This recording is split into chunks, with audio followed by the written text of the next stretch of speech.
This guy is sprinting home, trying to escape the rain as fast as possible. But the moment he bursts inside the building, he freezes. Standing right in front of him is a strange girl. She looks off. Not just unusual, but completely out of place. She appeared so suddenly that he actually drops his keys on the floor. For a second, he's caught off guard, but then he quickly pulls himself together and brushes it off. Just another cosplayer, he thinks.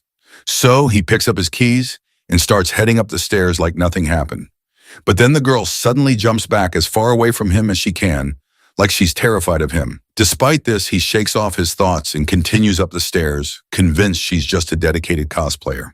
Before he can step into his room, the woman calls out to him from behind, telling him to hold up. Juing pauses, turns back, and casually mentions that this is where he lives. The girl looks a bit spooked and quickly steps back, keeping a cautious distance. Seeing her reaction, he starts feeling a tad embarrassed, wondering if he looks so rough that even a girl finds him a random street molester. Anyway, he heads into his room.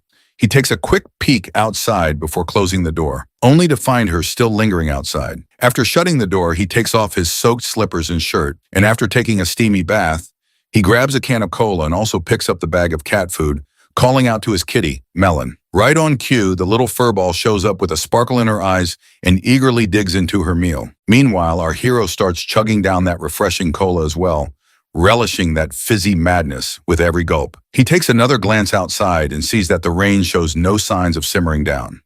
After a moment, he decides to check through the peephole in his door, and surprisingly, the girl isn't there anymore. While opening the door cautiously, he wonders if she's left, but as soon as his gate is wide enough, she appears right before his doorsteps. Feeling a bit awkward, he offers her an umbrella or assistance getting home if it's not too far. However, the girl doesn't respond to either option and instead asks where they are. Shuching points out that they're in his neighborhood on Baywong Road. The girl goes silent for a moment, unsure of what to expect. Then she asks who our hero might be. Well, that's another simple question our hero doesn't have a clue how to answer. So with a bit of confusion, he lets her know that he's just some random guy. He then tries to offer her his umbrella, but she just stares at this ordinary umbrella like this is some alien thing. After a moment of silence, she introduces herself as part of the Yan clan and confesses she has no idea how she ended up here. Her admission leaves our hero scratching his head, wondering if she's just a girl caught up in some cosplay fantasy. He sighs out of exhaustion and motions for her to come inside while he tries to call for help. As he dials Guardo's number, the woman's eyes lock onto the TV. An ad starts playing, and without hesitation, she slices the TV with her blade. Her face goes white as if she's seen some kind of dark magic that needs immediate vanquishing. The boy stands there stunned while the guard asks about the weird noises in the background. The girl turns to him with her bloodshot eyes, giving him an intense glare. Once our clueless hero is not in the position to utter a single word, the guard abruptly hangs up, thinking maybe our hero is tied up with something urgent. Shuing scratches his head, looking puzzled, and asks her where she came from. Meanwhile, the lady wants to know if the people inside the weird glass thing are dead, and she's curious about the folks he was chatting with on his brick. Seeing her those straw sandals she is wearing, the boy wonders if this quirky lady could even afford to replace the fancy TV she just sliced. Finally, he raises his hand in a calming gesture, reassuring her that he's a decent guy and suggests she puts her sword down. After she retrieves her sword from the TV, the boy asks her name and where she's from. She promptly replies her name is Zhang Hai, and she's a disciple of the Yang clan. He compliments her for coming up with such a cool name and jokes if her Yang clan is loaded enough with cash to compensate him for his broken TV. The lady gets confused and asks how he doesn't know someone as prestigious as the Guyan clan. The boy simply shakes his head, admitting he's never heard of them. Her silence speaks volumes, as if she's offended by this guy who doesn't even recognize her clan. Seeing her tense expression, the boy reassures her again that he means well and gives her the green light to ask any questions she wants. The lady timidly admits she just wants to find her way back to the Yang clan. Our hero, still clueless about where this Yang clan might be, reminds her that they're in the city of Jiangcheng and asks if she knows it. The woman stays silent, and now our clueless hero is starting to rub his head in frustration because he really doesn't want to entertain the idea that she might actually be from ancient times. So he asks her, who is her emperor? But the puzzled lady insists that her emperor is one everyone should know about, which leaves our hero scratching his head at her cryptic response. She stares at him in confusion, wondering why he doesn't know about the emperor. She then asks our hero if it's the 16th year of Kaiwan. Her answer shocks him, prompting him to pause and immediately start scrolling through his phone for information. He's amazed to find out that in the 16th year of Kaiwan, it was during the reign of the 7th emperor of the Tang dynasty, known for the longest reign in the dynasty's history. To confirm if she's truly from the past, he asks if she knows Liangji and mentions other famous figures from that era. The lady lights up with joy to realize he knows these names and eagerly asks where she can find them. With an anxious smirk, Shuqing jokingly tells her she might find them in a Chinese mobile game. Suddenly, a delivery man calls from the doorstep, and the lady instantly grabs her sword to confront the intruder. The boy rushes over, urging her to calm down because it's just someone delivering food, not a threat. Lady Zhang asks if the man is a servant, but our hero explains, this man is just here with a food delivery. As he accepts the food, the lady watches in confusion and amazement at this whole process of this takeout. The boy then asks if she's hungry and wants to eat something, but the girl nervously declines. Standing by the door, she asks him why everyone she's seen here has short hair, wondering if they're all exiles. Our hero reassures her that's not the case, but then he starts losing his and fears she might have already slaughtered someone when she first arrived here and saw those people. She quickly assures him she was just hiding in the dark. After that reassurance, he gladly proceeds to take a bite of his burger. But then the girl creeps over his face once again, asking about the short hair once more. With a mouthful, he explains it's just a local style, nothing special.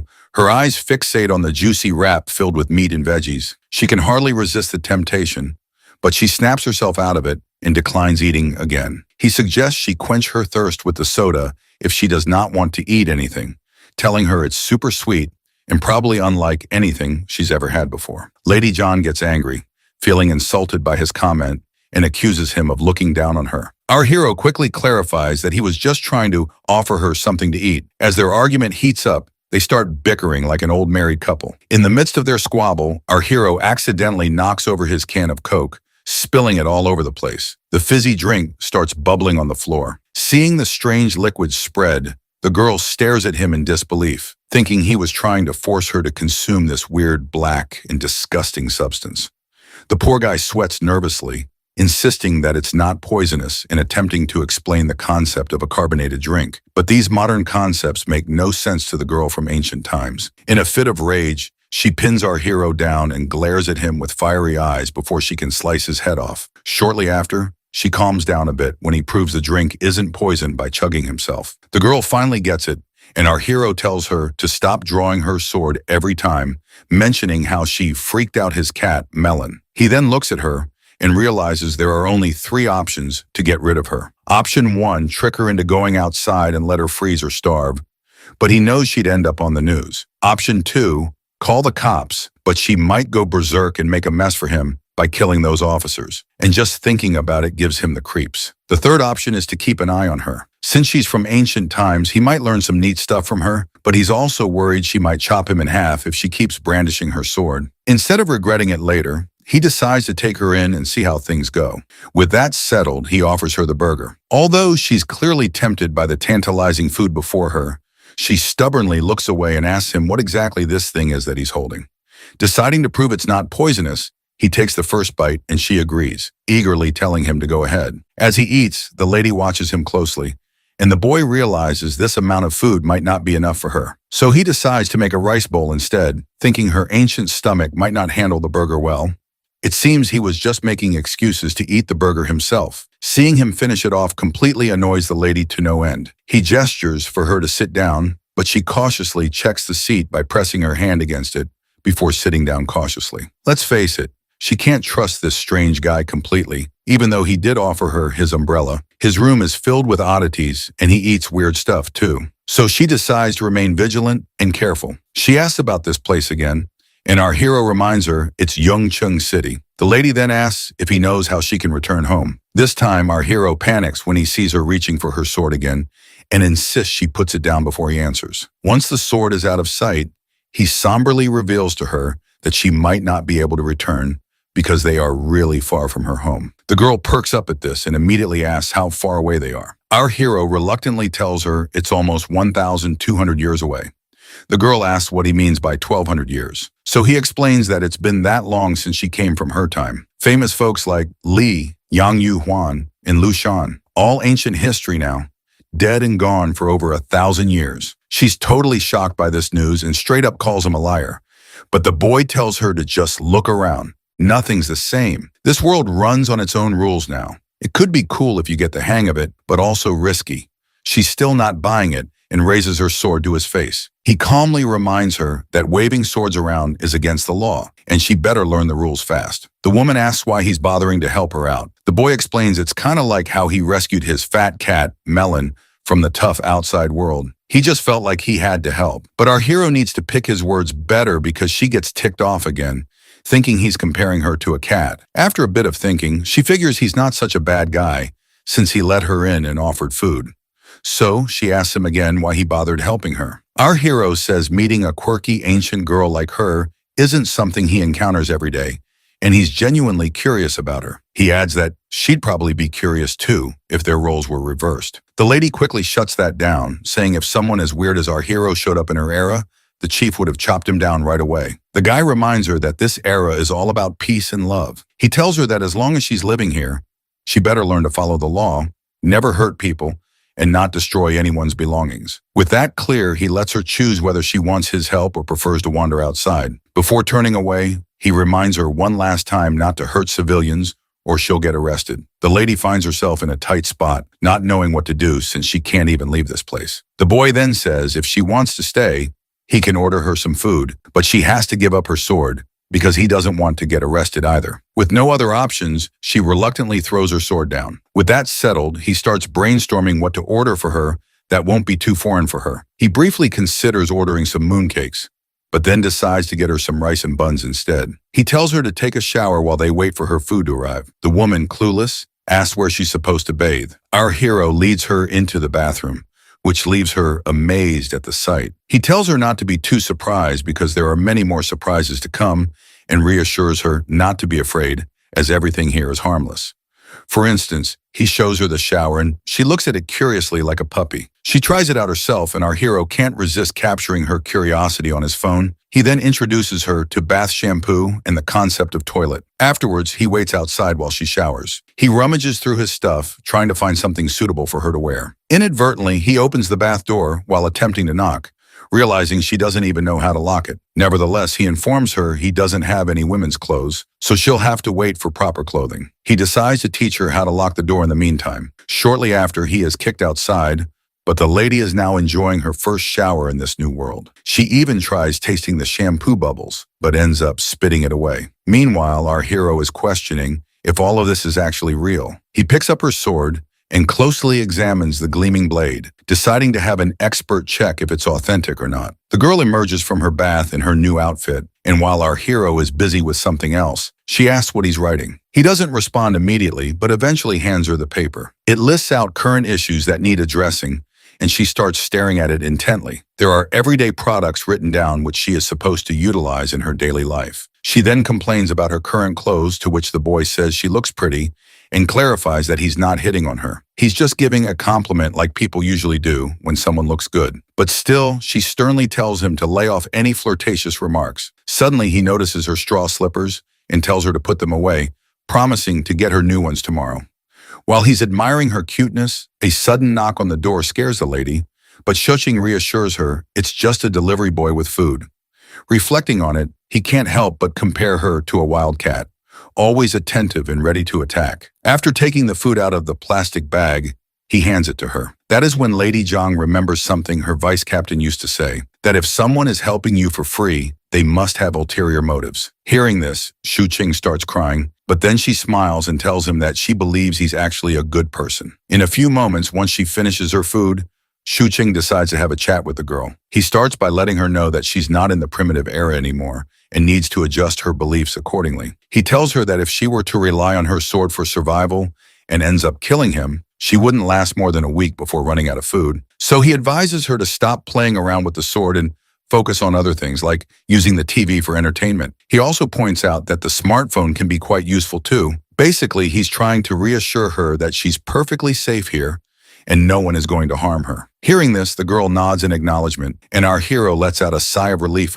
But when it comes to the outside world, things get complicated. He explains that while this is a peaceful world, it could be dangerous for her. Curious, Lady Zhang asks why that is, and our hero explains that she might end up accidentally hurting someone. For instance, if she strolled into a royal castle with her sword drawn, they'd likely throw her in jail. It's the same deal out there in this world as well. Not only that, he also explains the concept of an identity card to her, warning that she needs to watch out for cops who might ask to see it. So the first thing Shoqing wants to do is make her an ID card.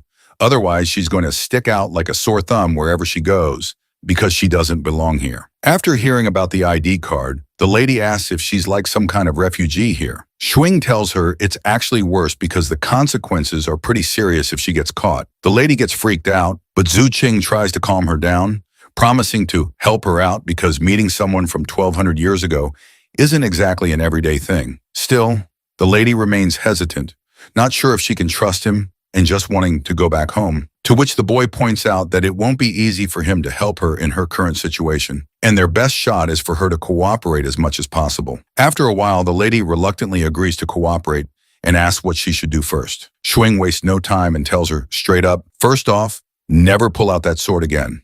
As they settle into a moment of quiet, the girl suddenly looks around and asks Shu Qing where his wife is because she wants someone to gossip with. But the poor guy, as much as he hates to admit it, says, I'm actually unmarried. It's quite a surprise for the lady, and a sudden silence fills the room. Shu Qing quickly reassures her that it's normal not to be married at his age and tells her to make herself comfortable in the spare room he has for her. She nods quietly and follows him as he shows her the new room she'll be staying in. Inside the room, there's a lot of stuff, but Shu Qing quickly tidies everything up, making enough space for one person snugly. It's clear the lady isn't exactly thrilled about staying in this place, especially with a weirdo like him. However, Shuing grabs some spare blankets and neatly arranges them on her new bed, urging her to rest. He understands she must be feeling confused, and he hopes that when they wake up tomorrow, it'll all feel like they were in a dream. He proceeds to leave the room, and before he does, he introduces himself as Shuing, wishes her good night, and leaves her alone in her room. The lady first places her sword back and then sits on her cozy bed. Once midnight strikes, Shuing finds himself awake, feeling a bit restless while reflecting on the entire hectic day. First off, he got rejected in job interviews, and when he came back, it started raining. Somehow he managed to reach home and then ended up meeting a girl who draws her sword every time she feels like it. But then he says, scratch this, and goes to sleep because there's a lot of stuff to handle tomorrow. When the next day rolls around, he opens his eyes and picks up his phone to find that it's already 10 o'clock. He jolts awake in his bed, remembering the nut job lady. He immediately starts looking around, and when he sees her sitting there, he finally realizes that he wasn't dreaming after all. He gathers himself and wishes her a good morning, asking why she woke up so early, only for her to remind him it's almost noon. He then asks if she's hungry, to which she responds affirmatively, albeit a little. She, the stars, looking for something in her chest, and hurriedly goes back to her room, returning with 2 silver pieces, telling him he can buy food with them. Shu Qing is amazed to see the silver in his hands, though he knows silver doesn't fetch much. However, he thinks if she has any gold, he could use that to get cash and possibly help her obtain an ID card. The girl shows another piece of stone, but Shu Qing quickly tells her to keep it because she can't go outside yet. He looks at her closely, estimating her height and width, and promises to buy her some clothes later, along with bringing back some food. Afterwards, he heads to the bathroom, brushes his teeth, and freshens up. Then he heads to the shopping center to pick out some suitable clothes for her. After looking at several options, his eyes settle on a particular dress and tells the attendant that he'll take that one as well. It seems like he spotted some bras in the distance, but couldn't bring himself to enter that section alone. After an hour of shopping, he finally finishes and looks at the stuff he bought, feeling embarrassed about holding women's cosmetics. He then heads to the bookstore, grabs some books, and makes his way back to his apartment through the bustling city. Upon reaching the building entrance, the guard asks him about his shopping trip, and our guy tries to hide all the feminine stuff he's carrying. The guard also asks about the phone call from yesterday, and he makes up an excuse, saying he dialed the wrong number accidentally. Before he heads off, the guard warns him to be cautious due to recent thefts in the area. He nods and assures the guard he'll remember. Once he's back in his apartment, he finds the lady standing there with her sword almost drawn, ready to chop off any intruders. The boy assures her she's safe and hands over the food box, mentioning he's also brought some essentials. Suddenly, something clicks in his mind. He looks at her with curiosity, and she asks what's on his mind. He awkwardly wonders aloud if she should be thanking him and seeing him as some kind of young hero or a decent guy or something like that. The lady, not quite getting where he's coming from, thanks him anyway. It seems like it might take a while for her to figure out what this weirdo is always thinking. They dig into the food and the lady devour her meal like a wild animal, which surprises our hero given the elegant image he had of women from her era. Nonetheless, he's pleased to see her enjoying herself. After they finish eating, he lays out the clothes he bought, showing her the new dresses and shoes. He keeps digging around for more stuff, and meanwhile, the girl spots the bra he got for her. The guy freaks out like his soul might jump out of his virgin body and quickly tells her to keep that thing down and promises to send her a video on how to use the bra to cover up her headlights. Feeling embarrassed, he dumps all the stuff he bought and tells her to figure it out herself. Seems like he's picked up quite a few interesting items, though. Along with that, he's brought some books to help her understand this world and its culture better. He's even planning to teach her how to use a computer so she can learn on her own. Seeing her looking tired and restless, he suggests she get plenty of sleep before they can figure out their next move. But then she asks about his status in this world. Hearing this, he rethinks things and admits he's a graduate student still on the job hunt. It's funny how, despite being unemployed, he still manages to splash out on fancy clothes and cosmetics. So even the lady starts to think he's some rich kid, but our hero quickly shuts that down, saying he's from a poor background. Then she starts wondering if he might be a landlord or something. Nonetheless, she dives into her books. But when she sees those old pictures from her era, tears well up in her eyes as she thinks about how she can get back home. The boy reminds her he has no clue how to get her there, but asks her how she ended up here.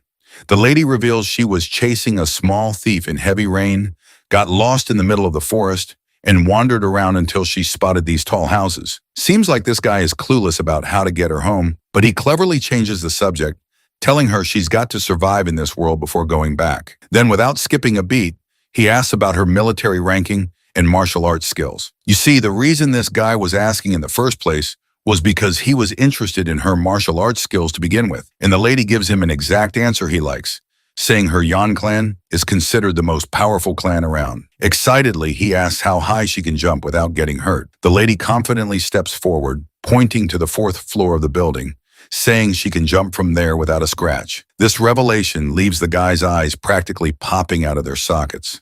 He then gets even more excited, eager to see all the fancy moves she's got under her belt. He starts spouting off a bunch of martial arts skill names he's probably picked up from video games, but it's all gibberish to her. He even asks if she knows Kung Fu and offers to learn from her eagerly. But the lady tells this enthusiastic guy to simmer down because he's past the age for learning, and even with perseverance and determination, he won't achieve much. The boy calms down and asks if these moves are like super strict or something. Lady Zhang shakes her head, saying, "It's not about being a master, just a few basic moves without all the strict rules." She then gets into position and shows him the first simple martial arts move, focusing on the waist and how to ground yourself. She explains that martial arts training takes time, building up bit by bit, day by day. He then asks if he can practice stakes and literally begs for it. She reminds him that it will take 3 years for him to learn stakes. The guy thinks that in that amount of time he could become a full-fledged army soldier, so he gives up on martial arts and asks her to teach him sword techniques instead. The lady brings him back to reality once again, saying he's also past the time to perfect his reflexes because his eyes can't keep up with his hands right now. Finally, he throws his idea of becoming a warrior into the dustbin and simply tells her to try on the clothes. Once she's in the bathroom, he wastes no time taking advantage of the moment. He grabs her sword and starts swinging it like he's the second coming of the ninja itself. But this loser can't keep up because the sword is way too heavy for his puny muscles. The lady finally comes out of the bathroom, and when the idiot looks at her, she's looking smoking hot in her new getup. Her clothes fit like they were made for her, and she even walks around to check if they're tight anywhere. That's when Mr. Forgetful perks up. Noticing her hair is all over the place and realizing he forgot to buy her a hairband, he tells her to tie her hair back with a band. And once she does, bam, she looks even hotter. A perfect wife material. Overcome with emotion, he starts crying, feeling bad for underestimating her intelligence just because she's from ancient times. He decides to take her for a walk tonight and promises to buy her a proper hair tie while back at home. As dusk arrives, the girl takes a peek outside her room and sees the boy sitting at the desk. She comes out and asks what he's doing. He tries to explain computers to her, like how you can trash talk everyone in the crazy lobbies of Call of Duty, and warns her to steer clear of 4chan if she wants to keep her sanity intact. The boy then asks if she's having fun reading books. She admits that most things are flying right over her head, but she's slowly learning. The dude tells her to take it easy, reassuring her there's no rush, and reminds her she's already brave and smart. He jokes that if he were in her shoes, he'd probably be a lost cause. Lady Zhang looks at our hero warmly, cheeks turning tomato red. While he's chilling at his desk, the lady sneaks up behind him again and asks if he doesn't have to work. He shrugs, saying he's already hustling to make money in this world. But when she imagines someone making money, she doesn't picture a schlub staring at a giant screen. Our hero explains he's trying to make some quick cash online. Since she wouldn't get all the tech stuff, he suggests she start with the basics. His mind is struck with a bright idea as to how to make her familiar with some basic stuff. He asks her how strong her chief's martial arts skills are, and she replies, pretty darn strong. So the dude plays a video on his computer and asks if these guys on screen are powerful enough. The lady's eyes light up as she watches the intense fight scenes on his screen. He looks at her with the same enthusiasm and asks for her thoughts. With a timid voice, she admits these moves are something she has not seen in her life before, and just imagining fighting these characters makes her nervous enough to pray. He then pulls up another ridiculous video where a guy smashes through an entire wall with just the palm of his hand. When she sees this, she's absolutely terrified out of her mind, trembling as our idiotic hero eagerly asks what she thinks of the video. With a pale face and a voice tinged with fear, she asks if everyone here possesses that kind of magnificent power. Quick to correct her, he reassures her it's all fictional and none of it is real. This just makes the lady angrier, demanding to know if he's telling the truth. The dude confirms, saying once again that the kung fu she just saw was all bullcrap. He then explains to her that in this world, people create things based on their imaginations. For example, the martial arts he showed her is what people here believe it to be, even though everything is blown out of proportion. Looks like Lady Zhang is starting to grasp all these concepts. He reassures her that with time, she'll totally understand about arts and movies. Shuing then finally asks his original question if her chief's kung fu is better than what she has seen so far. Well, she reluctantly admits it's not. He then asks about flying techniques. She confirms they exist, but most folks specialize in just one. She points out how unrealistic those movie stunts are because physical strength only goes so far. The boy thinks for a moment, pulls up another video, and asks if she can do that move. She mulls it over for a moment, stands up from her seat, and starts swinging her hands super fast, moving like a blur. Shu Qing is totally thrilled to see her nail the technique and excitedly tells her she's got it. She tells him to hit her up anytime he wants to learn it, promising to teach him. With those words, she heads out, leaving my guy doing a little happy dance, probably dreaming of becoming a warrior someday. As she walks to her room, she notices a fat cat in her way, but she ignores the little furball and simply shuts the door in the poor cat's face. Once inside her room, she lets out a sigh in fear, realizing there's actually no one in this world without ulterior motives after all. And the reason our hero is helping her is to learn some martial arts. This new world is really scaring her. All these weird things do not make any sense. But then she glances up at the wide ceiling, grabs her sword, and starts practicing. The noise from her room makes our hero curious if she's not going to take a nap. Feeling tired, he also drops down on his bed, finding it unbelievable that there's a woman right next to his room. The thought makes him really happy though, and he falls asleep with those sweet thoughts lingering in his mind. Suddenly, he is jolted awake by heavy voices. He looks outside to see dusk arriving, checks his phone, and realizes he spent the entire day sleeping. He immediately gets up and decides to take Lady Zhang with him to show her the real world outside. As she puts on her shoes, he advises her on the dos and don'ts in public areas, insisting she not do anything without his permission. After laying out all the rules, he asks if she understands everything, to which she meekly replies, yes. He also doesn't forget to take a photo of her before they head out. However, in the photo, her pretty face looks more like a molester who is looking forward to grabbing some peachy ass in the streets. The boy asks her to give him a smile, but her forced grin is even worse than her usual expression, and he nearly faints seeing it. He abandons the picture idea and decides they should just get going.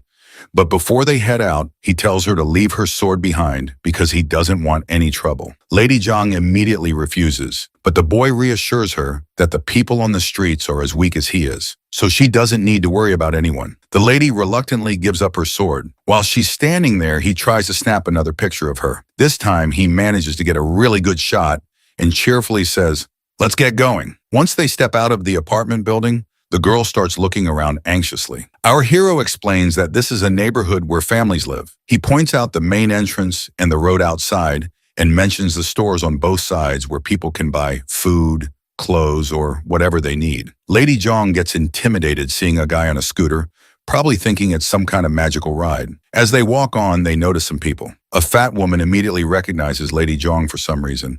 The girl hides behind the guy while the woman insists she's seen her before. Meanwhile, a guard asks if our hero has snagged a girlfriend for himself, but the boy just laughs it off and says she's just a friend.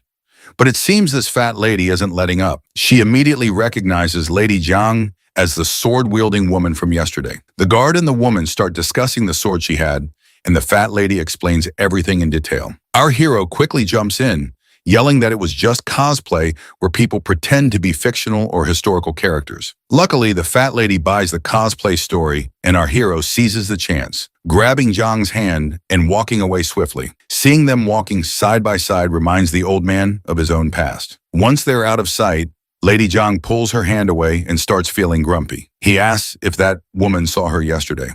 The girl remains silent to this query, and the boy is now sure Zhang must have met that woman on the stairs. Nevertheless, they continue their journey together.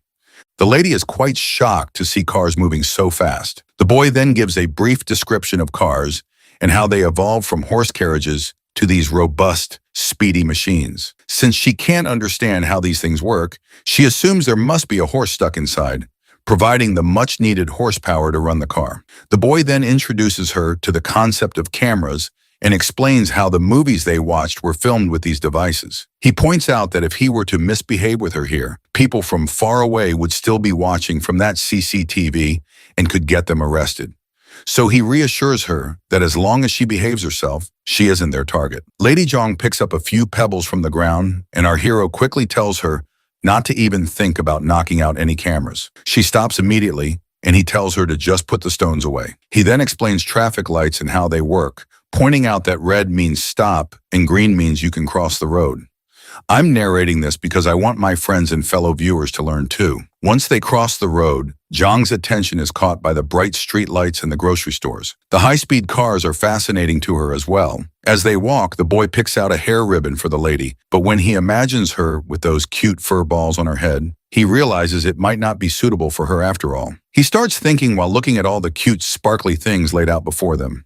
Lady Zhang perks up at the sight, and when our hero asks if she likes a particular ribbon, she immediately says yes. Once she has the ribbon in her hands, she starts stretching it vigorously, but then she uses it correctly and puts it on her head, looking all cute and beautiful once again. Even our hero can't help but admire her beauty. As the sun sets and the city lights up, our duo heads into a restaurant.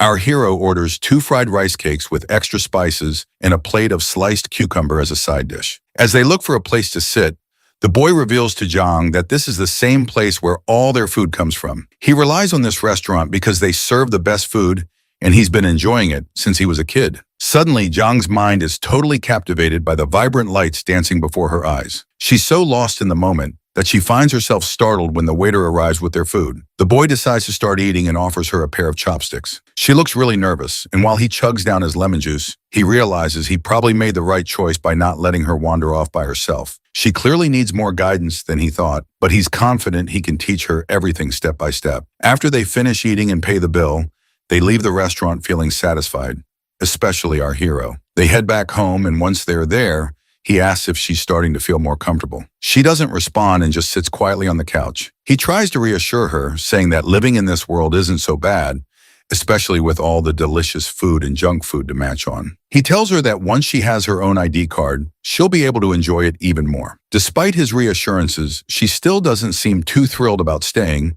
and quietly says she wants to go home. But then again, he reminds her that she can't go back home since it's already been 1,200 years. It looks like she has to accept reality. She asks how they're going to solve the identity problem. The dude explains he's no government guy to handle this stuff, but there's always a way, and reassure her that he'll help her. The girl gets flustered and feels grateful for his kind gesture. This time, she thanks him properly by calling him a young warrior. The boy responds with the same brotherly energy, emphasizing that identity is crucial in this world, and without it, it's difficult to navigate. He then asks her where the list he gave her yesterday is. The girl points to the dustbin. The boy is disappointed by her action and tells her to retrieve it right away. Once she gets the paper out of the bin, the lady asks what they'll do if the ID card issue isn't resolved. Our hero points out that she'll be a criminal and there's nothing he can do. Without an ID, she can't get a job, buy property, or even use public transport, and emphasizes that an ID card is the holy grail in this world. The lady gets a bright idea and asks if by making money and finding a place to live, the ID would become less important. The boy explains there are still many things she can't do without an ID, like having a bank account, a phone, online accounts, online shopping. The list goes on. He then opens his laptop, searches for unregistered resident certificate, while also telling the lady to approach the authorities directly for help with her ID card. He reassures her that the worst-case scenario is they might confiscate her, but he's sure they'll treat her nicely. Lady Zhang immediately reaches for her sword, asking if he's thinking about turning her into the authorities. The boy tells her to forget it and just focus on studying first. He suggests she look at history or something, and once she has a basic knowledge of modern society, she can decide for herself. The woman gets silent and seems visibly anxious and sad. She asks if it's a problem for him if she stays here. Our hero reassures her that she can crash here as long as she wants, but insists she shouldn't fight or kill with her sword. He promises everything will be fine. Just then the cat comes over, and the boy realizes he nearly forgot to feed this furball in all the madness. He plays around a bit with the cat and tells Lady Zhang that if she has nothing else to do, she can do some studying. The girl bows her head and decides to do just that. Looks like the dude found nothing worthwhile on the internet. So he checks his phone and decides to call someone he knows. He's about to call his best friend Shin Hao, who is now a good police officer, though he's not sure if his internship period is passed, and Shin Hao is now a full-blown officer. While texting Shin Hao, he wonders if he should mention that he's met a girl from 1,200 years ago, but he decides against it and sets up a meeting with his friend without revealing anything about their meeting. Feeling happy, the boy decides to take a shower to freshen up. After the steamy bath, he feels really satisfied. It then occurs to him that the girl hasn't showered yet, but he decides not to dwell on it. Suddenly, he remembers he's sharing space with someone of the opposite gender, and he knows he'd be in hot water if she caught him wandering around naked. Thankfully, no one sees him, and he hurries into his room. A while later, Lady Zhang cautiously emerges from her room, darts to the bathroom with clothes in hand, and immediately shuts the door for a much-needed bath, just like she used to do in ancient times regularly. Since it's the weekend, the boy grabs a digital writing pad and starts teaching her how to write. She's already good at reading traditional Chinese characters and nailing their pronunciation, so now she tries her hand at writing a few words. Suddenly, Melon pops up, grabbing both their attention. The cat looks hungry, so the boy decides to feed her, while Lady Zhang keeps practicing her writing. Watching him dish out cat food, Lady Zhang gets curious and asks what it actually is, to which Shuing explains it's food made just for cats to eat. Lady Zhang quickly imagines how they might produce such cat food, picturing pouches hanging from tall trees in her mind. Suddenly, there's a knock on the door, and the boy rushes to receive the food delivery. He hands it to the lady, telling her it's her dinner for tonight as he's going to meet his friend later to ask about her identity card. The girl immediately starts digging into the food, and our hero assures her he'll teach her how to use a phone and computer so they can stay in touch. While she eats, Little Melon chimes in, asking for some food, but the dude scoops up his cat and reminds her to stick to her own cat food. Curious, the lady meekly asks if she can't give this cat some of her food, to which the boy nods and explains that this kind of food isn't healthy for cats. The lady is shocked to hear this, and her mind stops for a moment. If this food isn't healthy for an animal, how can it be good for humans? She even starts feeling like her burger doesn't smell good anymore. Shortly after, he shows Lady Zhang how to use Discord to message him on his phone, making it clear that it will not be him hiding inside the computer, but rather it will be the transmission waves who will carry his voice to her. Leaving his dormitory, he scratches his head, wondering if this is all okay. Eventually, he reaches his destination after a bus ride. Stepping off, he looks around and spots his friends sitting in the distance, waving at him. When they finally meet face to face, they exchange greetings. Officer Chin then pours a cold beer for our hero, mentioning it's the first time he's serving him a cup of beer. They both sit down, and our hero asks his friend how he can drink as a police officer. Chin Hao explains that he's off duty and dressed casually, just here as an ordinary person. The boy then places his order, carefully, noting all the delicious items he's about to enjoy. They clink glasses and toast each other. Shuing asks his friend how his job is going and what it's like being an outstanding officer. Chin Hao bluntly describes it as terrible, and all the talk about heroes saving the day is nonsense. He shares how he's often pulled into trivial disputes between couples and ends up resolving conflicts with old ladies in the neighborhood. He hardly ever encounters thieves. Instead, he deals with daily disputes and nonsense. But our hero, Shu Qing, points out the brighter side, mentioning how people are generally living and working happily, which is a good thing. As much as Chin Hao hates his job now, he always dreamed of becoming a police officer when he was a kid. However, he stopped growing after hitting 1.6 m. Knowing that the minimum height requirement was 1.7 m, he cried a lot in our hero's arms. Fortunately, when the height requirement was replaced by the high jump, he was excited to start practicing every day, eventually achieving his dream. But after dealing with just trivial disputes, the officer is so worn out that he jokes he'd even fight a woman with a sword if he has to, just to make a big show. Our hero immediately tells him not to joke about such things. Suddenly, the boy changes the subject and casually asks about what happens if a homeless person who has lost their memory wants to get an ID card and work without any proof of citizenship, to which the officer bluntly states that getting an ID card isn't easy, and someone fitting that description is likely a shady person. With the energy of an officer, he asks our hero for the person's name and address he is speaking about. The boy tries to spin a tale about how his mother's brother had a son whose friend is in a similar situation. The officer cuts him off, telling him to stop the nonsense and reminding him that without proof of identity, like a blood test or something similar, they can't get an ID card. The boy presses further, asking if the person he encountered was unidentified and strange, like a homeless guy. The officer points out that if their behavior is suspicious, they must be investigated. Seeing his friend's suspicious gaze, the boy quickly tells him to stop looking at him as if he's harboring a fugitive. He insists he's not here to discuss how to cover up anyone's identity. His friend agrees, reassuring him that he trusts him. He suggests asking for basic information from the stranger. They could also use a person's directory or DNA information to verify details. His friend suddenly grows irritated, telling our hero to drop the conversation and starts downing his beer. The boy jokes that he only came here because he needed something to talk about, otherwise they would not have met. Then he playfully tells his friend to forget everything and jokingly extends his hands, telling him to handcuff himself because he wants to experience what it's like to be interrogated and cuffed. After their banter, our hero brings up the ID card subject again, but the officer's answer remains the same. He gives an example that if it were so easy to get a new ID, criminals would be stabbing people daily and running off with new identities to start fresh. They continue their back and forth, and after drinking a lot of beer, the officer finds himself knocked out cold. Our hero tries to wake him up, reminding him of his duty to resolve disputes between old ladies. But the officer just wants more beer. So our hero tells the waiter not to bring any more. The boy pays the bill while his friend still wants more booze. Our hero then learns there's a 50% discount if you spend 100 yen. So he decides to get a lot of fish for Lady Zhang.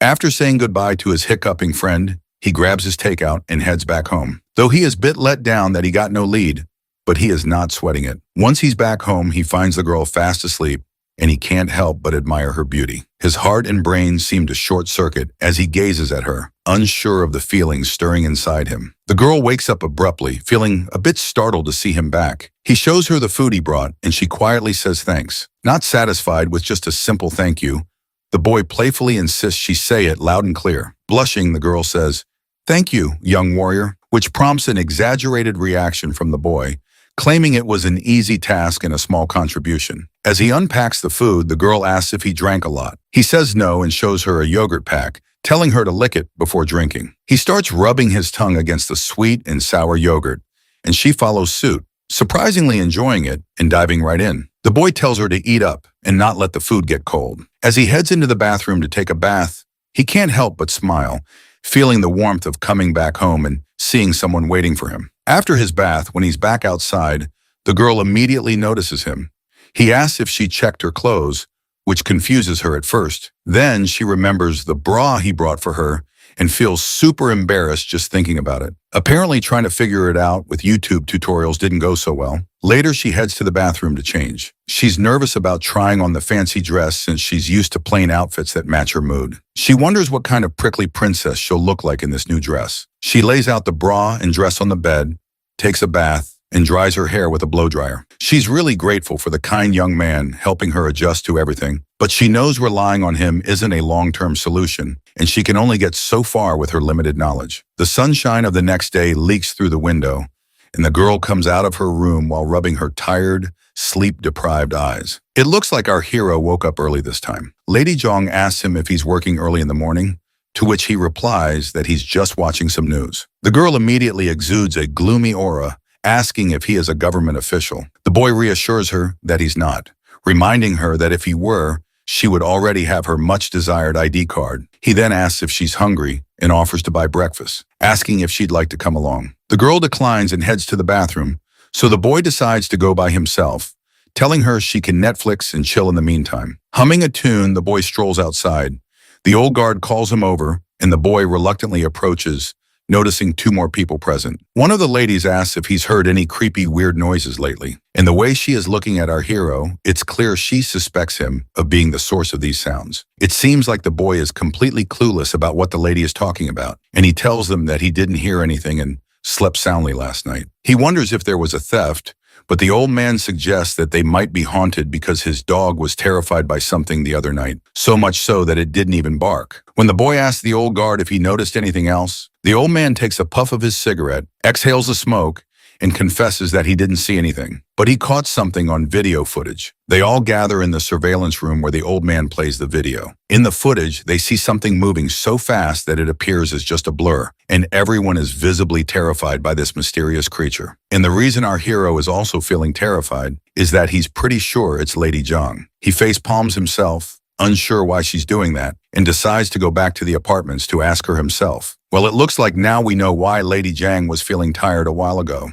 She was probably trying to explore this world by herself in the night to learn new things. The boy then asks the old man if the same had happened yesterday as well, to which the guard says no, noting that nothing unusual happened last night. He awkwardly laughs and decides to entertain the idea that maybe there's a ghost around. The bald guy over there and the chubby lady get curious, wondering why a ghost would be playing around in the dead of night, especially in their place. The old man decides to keep an eye out to see if there's some guy lurking around looking for a chance to steal. The boy finally gets back home and wastes no time yelling at her, asking why she snuck out in the middle of the night before. He stares at her with a mix of disappointment and concern. The girl meekly asks how he knew it was her wandering, which just infuriates the boy more. He face palms in frustration, reminding her about the CCTV cameras everywhere that caught her. The girl looks a bit scared and worried about him, so she quickly explains she was wearing a mask. Relieved, the boy sighs and figures, as long as she keeps her face hidden, they're probably safe. He tells her from now on if she wants to go out, she has to take him along.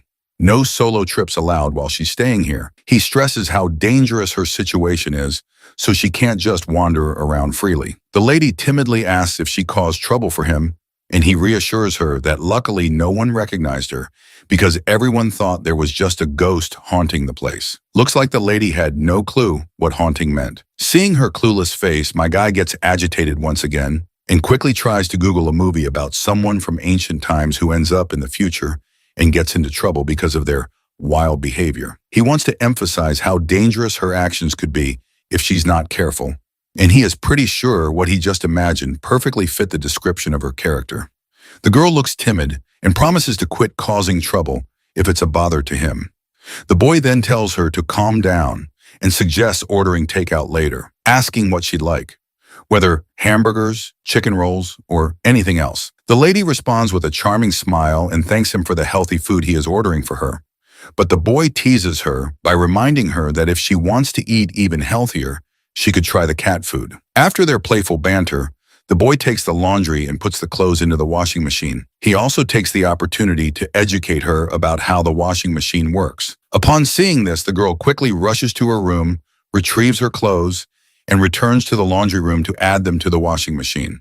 While Shu-Ching is looking at the laundry, he notices something tucked inside her clothes. Curious, he pulls out the item and holds it up in the air, leaving the girl completely embarrassed. She hurriedly snatches the item back from his hand and rushes back to her room. Ju-Ching is surprised to realize that it's a foot binding, which does not make sense as how she was moving around the neighborhood with her injured feet tied up with the binding. He glances at her, recalling how her feet seemed perfectly fine when he last saw her in those shoes, so it does not make any sense for her to tie her feet with clothes. He then decides to search online to see if martial arts enthusiasts have any interest in some sort of foot binding practices. But by the looks on his face, the search results don't align with his expectations. Turning to her, he casually asks if he can take a look at her feet. She stubbornly pouts and shakes her head, clearly uncomfortable with the request. The boy asks, "Why is that?" To which the girl just gives him a silent treatment. Well, it looks like this clueless guy has finally caught on that those bindings weren't for her feet, but for her chest. It's no wonder why she didn't bother with the undergarments he brought earlier, and he thought maybe her hooters were big enough already to fit anything. His soul nearly jumps out of his body as he realizes his foolish mistake. She shoots him an angry look, sword drawn and eyes blazing, seemingly ready to chop off his head. However, she manages to take control back to her nerves and turns around, leaving this weakling utterly terrified after getting scared to death. But since she's already mad at him, he tries to lighten the mood by calling her out and singing in his terrible voice. The lyrics are all about Lady Zhang, describing her modest stature, natural beauty without makeup, and how beautiful she is from head to toe. He even sings a song about a man who loved an ugly woman but had 5 children with her. He claims that only a Giga Chad with a Sigma male mentality could do such a thing, and he desperately wants to become one of them. Despite his attempts at banter, he ends up getting yelled at by the girl once again. Afterwards, he gets back to the main business and tells her to watch some tutorials on how to wear these undergarments, and he will be back in 5 minutes, hopefully with fewer jokes this time. Exactly 5 minutes later, he returns and checks on her progress. But to his surprise, she looks utterly spooked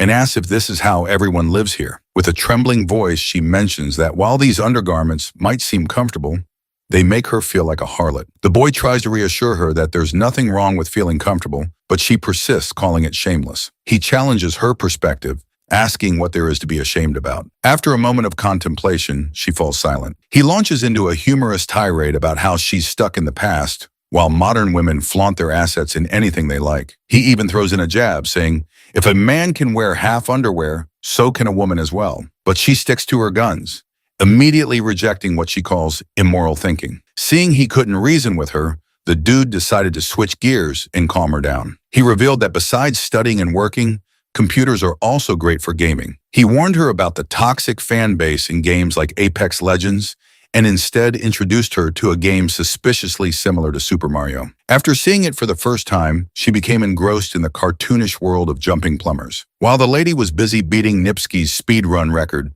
our hero quietly slipped away, thinking it's best to keep her occupied indoors. Later on, when he returned home, he interrupted her game to teach her how to defeat the final boss. After their gaming session, he felt exhausted and decided to take a nap while she continued playing on his laptop. Once he settled into his room, he reflects on how lucky he was not to land a job on that rainy day. Otherwise, even if the interview had gone well, managing a 200-year-old ancient girl would have likely forced him to quit. As dusk casts its yellow hue across the room, our hero returns to find the lady. He suggests they eat out and tells her to dress nicely this time instead of looking like a slob.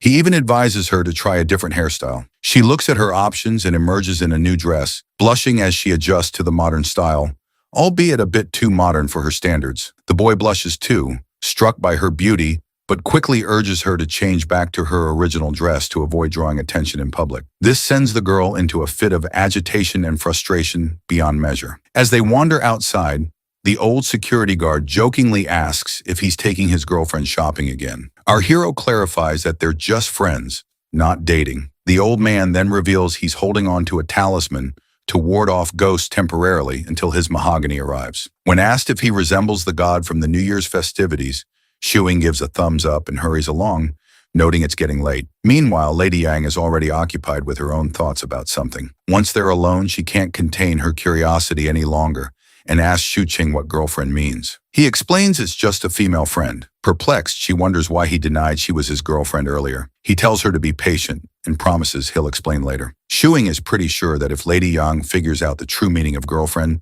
she might just pack her bag and bolt away from his place. As they start walking once again, the boy suggests she watch videos about her kingdom's history, but she expresses reluctance, noting that revisiting her past is painful. As they walk, Lady Yang notices the absence of curfews, street vendors, and muddy potholes in this peaceful environment. Everything feels surreal and dreamlike to her in this prosperous world. Their stroll halts at a tea stall, where Shuking orders bubble milk, tea, and other treats, and urges her to try it. She observes curiously but hesitates to drink. Looking around, she asks if people make money this way in this world, and if she could learn to do such work. Zhuing bursts her bubble gently, explaining she can learn the skills but can't earn money without an ID card. While she sips on her tea somberly, the boy reassures her that the identity card issue will eventually be resolved, so she shouldn't lose hope. He encourages her to enjoy the tea at the moment. As she drinks, he asks if she finds it tasty, but it turns out she doesn't really like it. She mentions the taste isn't quite to her liking, and the pearls are difficult to chew.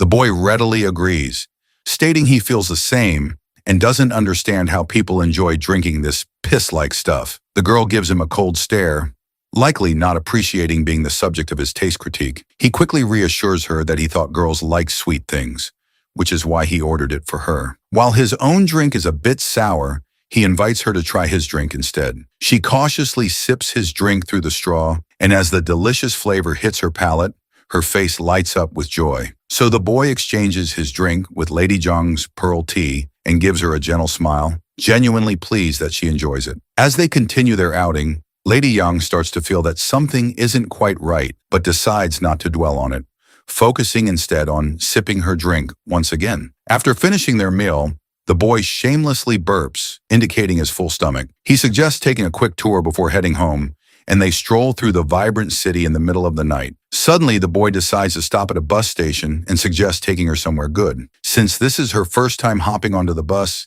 he tells her not to panic and just follow him. The boy proceeds to put a coin in and enters the bus, guiding her to a window seat so she can enjoy the ride to the fullest. As the bus starts moving through the busy streets, the girl is amazed by everything she sees outside. The boy is a bit surprised that she isn't overreacting, considering it's her first bus ride. She reveals that she has ridden horse-drawn carriages many times before. Once they reach the Liang Bridge station, they exit the bus and he introduces her to this new place called Lanjiang.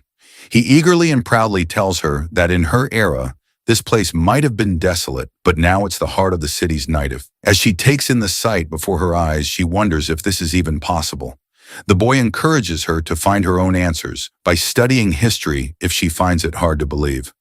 While they stand by the river, the boy takes out his phone and doesn't waste a moment before capturing a memento. The girl happens to be looking in his direction, creating a perfect pose for a picture, and our hero captures that moment with a single click. At that moment, he also promises her a trip on a plane once her identity card issue is sorted out. The idea of soaring into the sky is completely new to her, so he reassures her once more and says that for now she can stay in his cramped little room and learn about the world. Curious as a child, she asks, "What comes after understanding the world?" The boy pauses, thinking for a moment, and explains that she'll achieve true freedom, gaining a clear sense of what's right and wrong for her, and she can fully enjoy this future world. Checking his phone, he announces that the time has come. Right on cue, fireworks burst into the sky, painting it with vibrant colors and light. She can't help but wonder if her family would be amazed by such a magnificent sight. He smiles at her and encourages her to enjoy this time here on behalf of her relatives as well. The next day arrives, and the news our hero sees is rather unpleasant to say the least because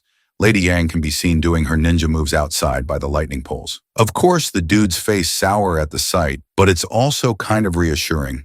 Since she played ninja at midnight, the guards have been on patrol more frequently, so there wouldn't be any real thieves around for a moment. Suddenly, Lady Yang notices people gathered outside and curiously points her finger towards them, asking what's going on. Shuqing gets creeped out as he realizes they've started to perform rituals to ward off the ghosts in the area. Shortly after, they dig back into their meals and the lady points out that Shuing's lifestyle feels like being in a prison. He chuckles and reminds her how they went shopping earlier, watched documentaries, had lunch, shed a few tears over some anime, and then had dinner. He tells her that it's called having a home and an otaku's lifestyle, but the girl does not seem to understand anything. So Shuing explains that staying at home means having the freedom to choose what to do and where to go. He compares it to an ancient landlord who spends his days in the mansion with his family and a cat. The lady then decides to go for a little walk, and Shuqing asks if she wants to go out on her own. She stays silent, which is all the confirmation he needs. So he goes on a tirade listing all the dangers and her shortcomings she has, effectively shutting down the idea and telling her to just stay here for now until she is not fully aware of the world. He tells her that even if he gave her money to eat at restaurants, she still has to figure out how to earn money. Otherwise, she'll just be on a spending spree. He reminds her that she can either commit crimes to get some quick cash or do some hunting. But since there are no hunting forests around, she'll end up going through garbage. Finally, the girl gets silent and just eats her burger, thinking that without that single ID card, she can't even go out for walks on her own. Seeing her sad face, Shuqing then puts his hand into his pocket and offers her 2 coins, reminding her that she's at least learned how to take the bus so she can experience it by herself, which will be her first step forward. But the girl refuses to take the coins, saying she hasn't learned anything. Shuqing, however, forcibly gives her the coins, telling her to spend some time outside and assuring her that she's learned a lot in the first month she's been here. Curious, the girl asks if there are really ghosts out there, so he points at the people outside doing their ghost-busting routine. He assures her that once she starts making money, she can pay him back. When she wonders aloud what happens if she doesn't earn anything, he assures her they'll figure it out. Once again, she thanks him, calling him Young Warrior. The boy then runs a game on his computer where she can play a character, explore, and learn how to make some cash. He suggests she give it a try to see if she gets the hang of it. When she asks why she can't just do what he does and work online for money, he explains it's pretty complex and she should start with the basics. Suddenly, the doorbell rings and the boy freaks out, telling her to hide in her room. But the person at the gate gets all antsy and yells at the boy to open up. When he hears that voice, Shuing gets even more jittery and hurriedly guides her into a room and locks the door before finally facing his father.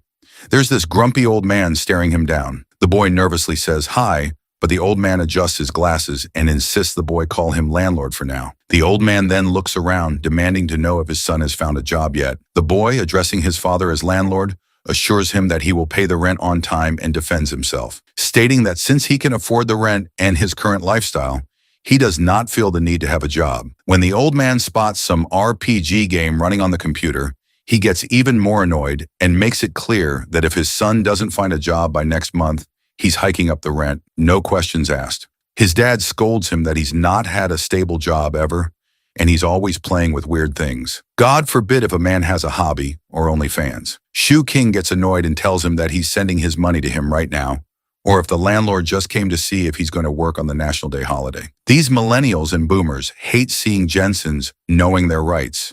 So his dad gets mad at him and threatens him to find a job, or he will increase his rent. But of course, he's a man with brains. He tells him to lower the rent since the place is haunted and has a terrible environment. Annoyed, his dad begins to leave when out, all of a sudden, the OnlyFans allegations are proving themselves to be true. His dad sees women's gowns hung in the bathroom. And before he could explain, Shuqing's dad is very sure his son is soon about to become his daughter, getting back shots by some closeted Black American. As his dad waits for an explanation, Shuing knows that he'd better tell him the truth rather than being known as the gay disappointment who bends over and dresses up as a woman. Other than that, the neighbors would end up telling his dad that there's a girl living with him anyways. So he makes up a story that it's his friend's sister who has come to stay with him for a couple of days. He knocks on the door and urges Yang to step outside. She does so and he introduces her to his dad, hoping she doesn't do anything weird. Jong wonders what to call him, almost calling him dad, and the dad notices that, but she calls him uncle and bows down in respect. Shuing's dad grabs his hand and takes him outside to have the talk, though the dad assures Yang that they'll be back. Outside, the dad asks for an explanation, to which Shuing says that it's just a friend's sister who is there to spend a few days at his place. He further asks his dad to not come over and hand over the spare key so he can give it to her, although he just wanted the spare key because he doesn't want his mom or dad to find her alone. That would be way more unexpected and complicated, but his dad wonders if that's his girlfriend, and he denies straight away. But his dad ain't that dumb. After all, he was 17 once too. That's how he got Shuqing's mom to spread legs for him. The dad asks how old the girl is, and Shuqing admits she's 18. That's what 14-year-olds these days lie about too, so they can end up being baby mamas to men who don't even want them. The dad sounds unconvinced, but that annoys Shu Qing, to which he says that even if they are in love, what's there to be surprised about? Well, probably he's unable to believe that someone could love his dusty son too. Well, the dad came down to check if he can pay rent and have a job, only to find a chick in his apartment. His dad once again points out he doesn't have a job, to which he bursts that being a content creator pays off well too. Well, his dad ain't even wrong.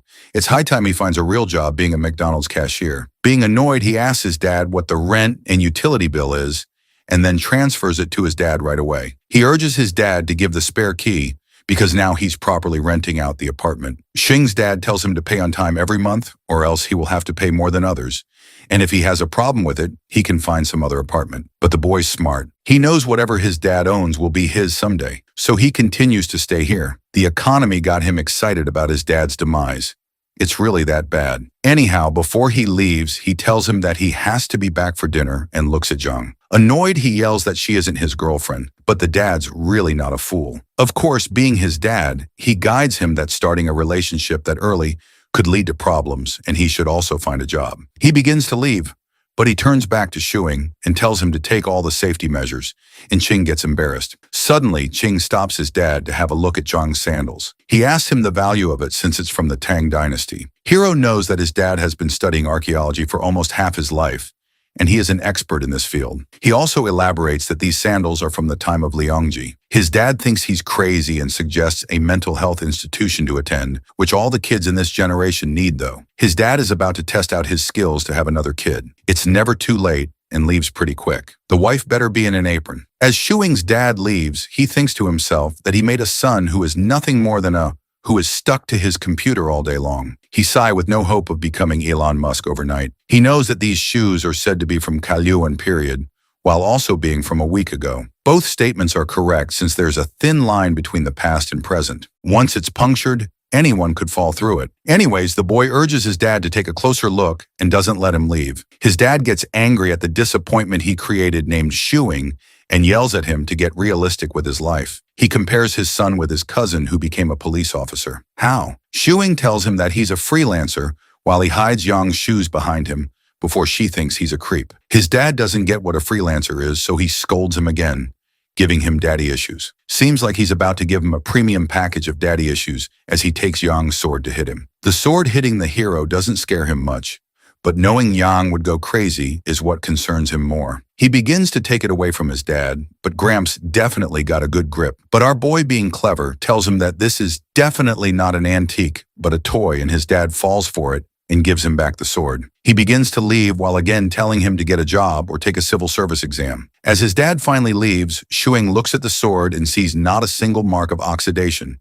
which makes it look pretty recent. He notices Zhang peeking at the sword and he tells her to take it away and not take it out often. Then he wonders why she wants to call his dad. He clarifies that if she ends up seeing his mom, she's supposed to call her auntie and she listens. Then Qing asks Zhang if she wants to keep martial arts in practice. So badly, he wants to become a master in a quicker way. Someone whose stamina is so low that they bust just seeing a woman, having no way to become a master overnight. But he does know that it's useless in this era. So he brushes off the thought and takes Zhang to play the game with him. Qing thinks that he has to treat her like a child and teach her everything step by step. Kids mostly learn through toys and games, and online games are considered games too, having the same nature. Then he guides Yang how to play the game. She wonders how they make money off it, and he explains that once she learns how to play it, she can play it for others and they'll pay her. Qing explains to her in detail so she might not think that he's deceiving her. So he explains to her that this is sort of an entertainment for jobless people who have nothing else to do like a hobby, but there are still many people who don't have the time to play since not everyone has as much free time as he does, so that people like him who have more free time can play for them. Zhang still doesn't get it, asking if they don't have enough time to play, so would they hire others? That sounds absurd to her. But he elaborates that they already spent money to purchase the game, so they won't spend their time playing with an example. He knows that she's safer being an internet addict rather than coke addict. I mean, running out of the house. Shuqing doesn't want to think about the future right now, just the present for her survival. Suddenly, his fat-ass American-coated cat begins to rub itself on his feet, and he tells it to shoo off.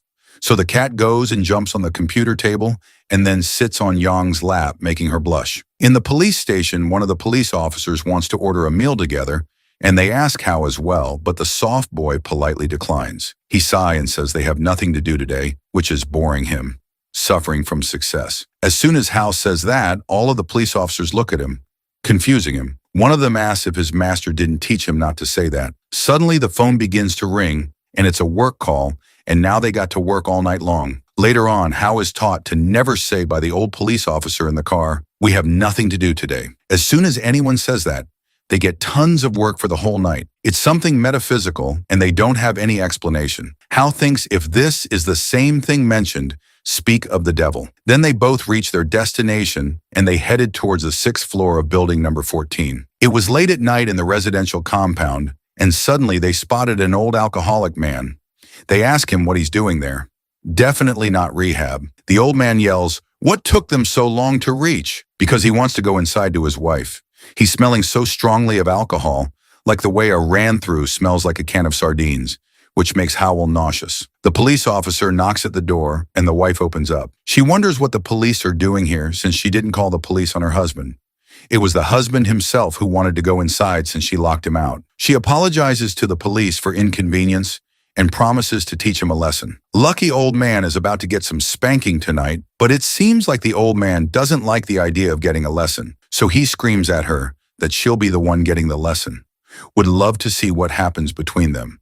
As soon as the police see the man angry, they threaten to arrest him so they can sober him up by locking him up. The old man gets sobered up by the thought of it, and hence another case gets solved. Then as they are leaving, they get another case. The curse that Hao is putting the rest of his co-workers would have had us bawling.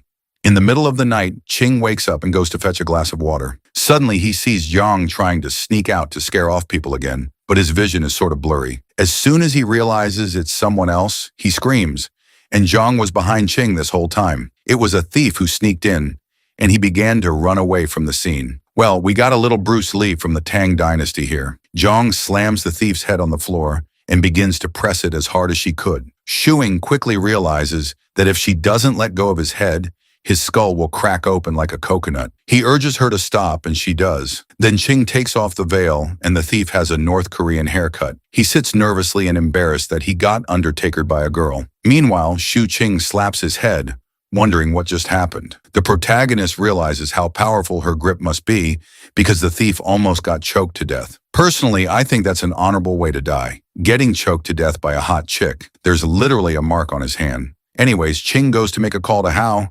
Since he's also a policeman, the thief begs him not to call him and spare him, and he's already gotten beaten up, so he promises to learn from his mistake. Coldly, Ching says that he deserves to be beaten up because people's hard-earned money isn't his, and he should instead find a job. Yeah, projecting his daddy issues on the thief. But the thief admits it was his first time stealing. He explains that he knew the building was haunted, so he tried to take advantage of it, but he got beaten up to death instead. Not just that, he's hella scared of Zhang. Her aura is something to be scared of. Ching asks for an apology, and the thief apologizes right away. However, Shu Ching thinks that the apology is not sincere enough, so he turns back to call the police again, and the thief begins to cry to let him go. Ching notices how scared the thief is and realizes this actually is his first time. Well, there's certainly a first time for everything. Ching, being kind, lets him go from the same way he came inside.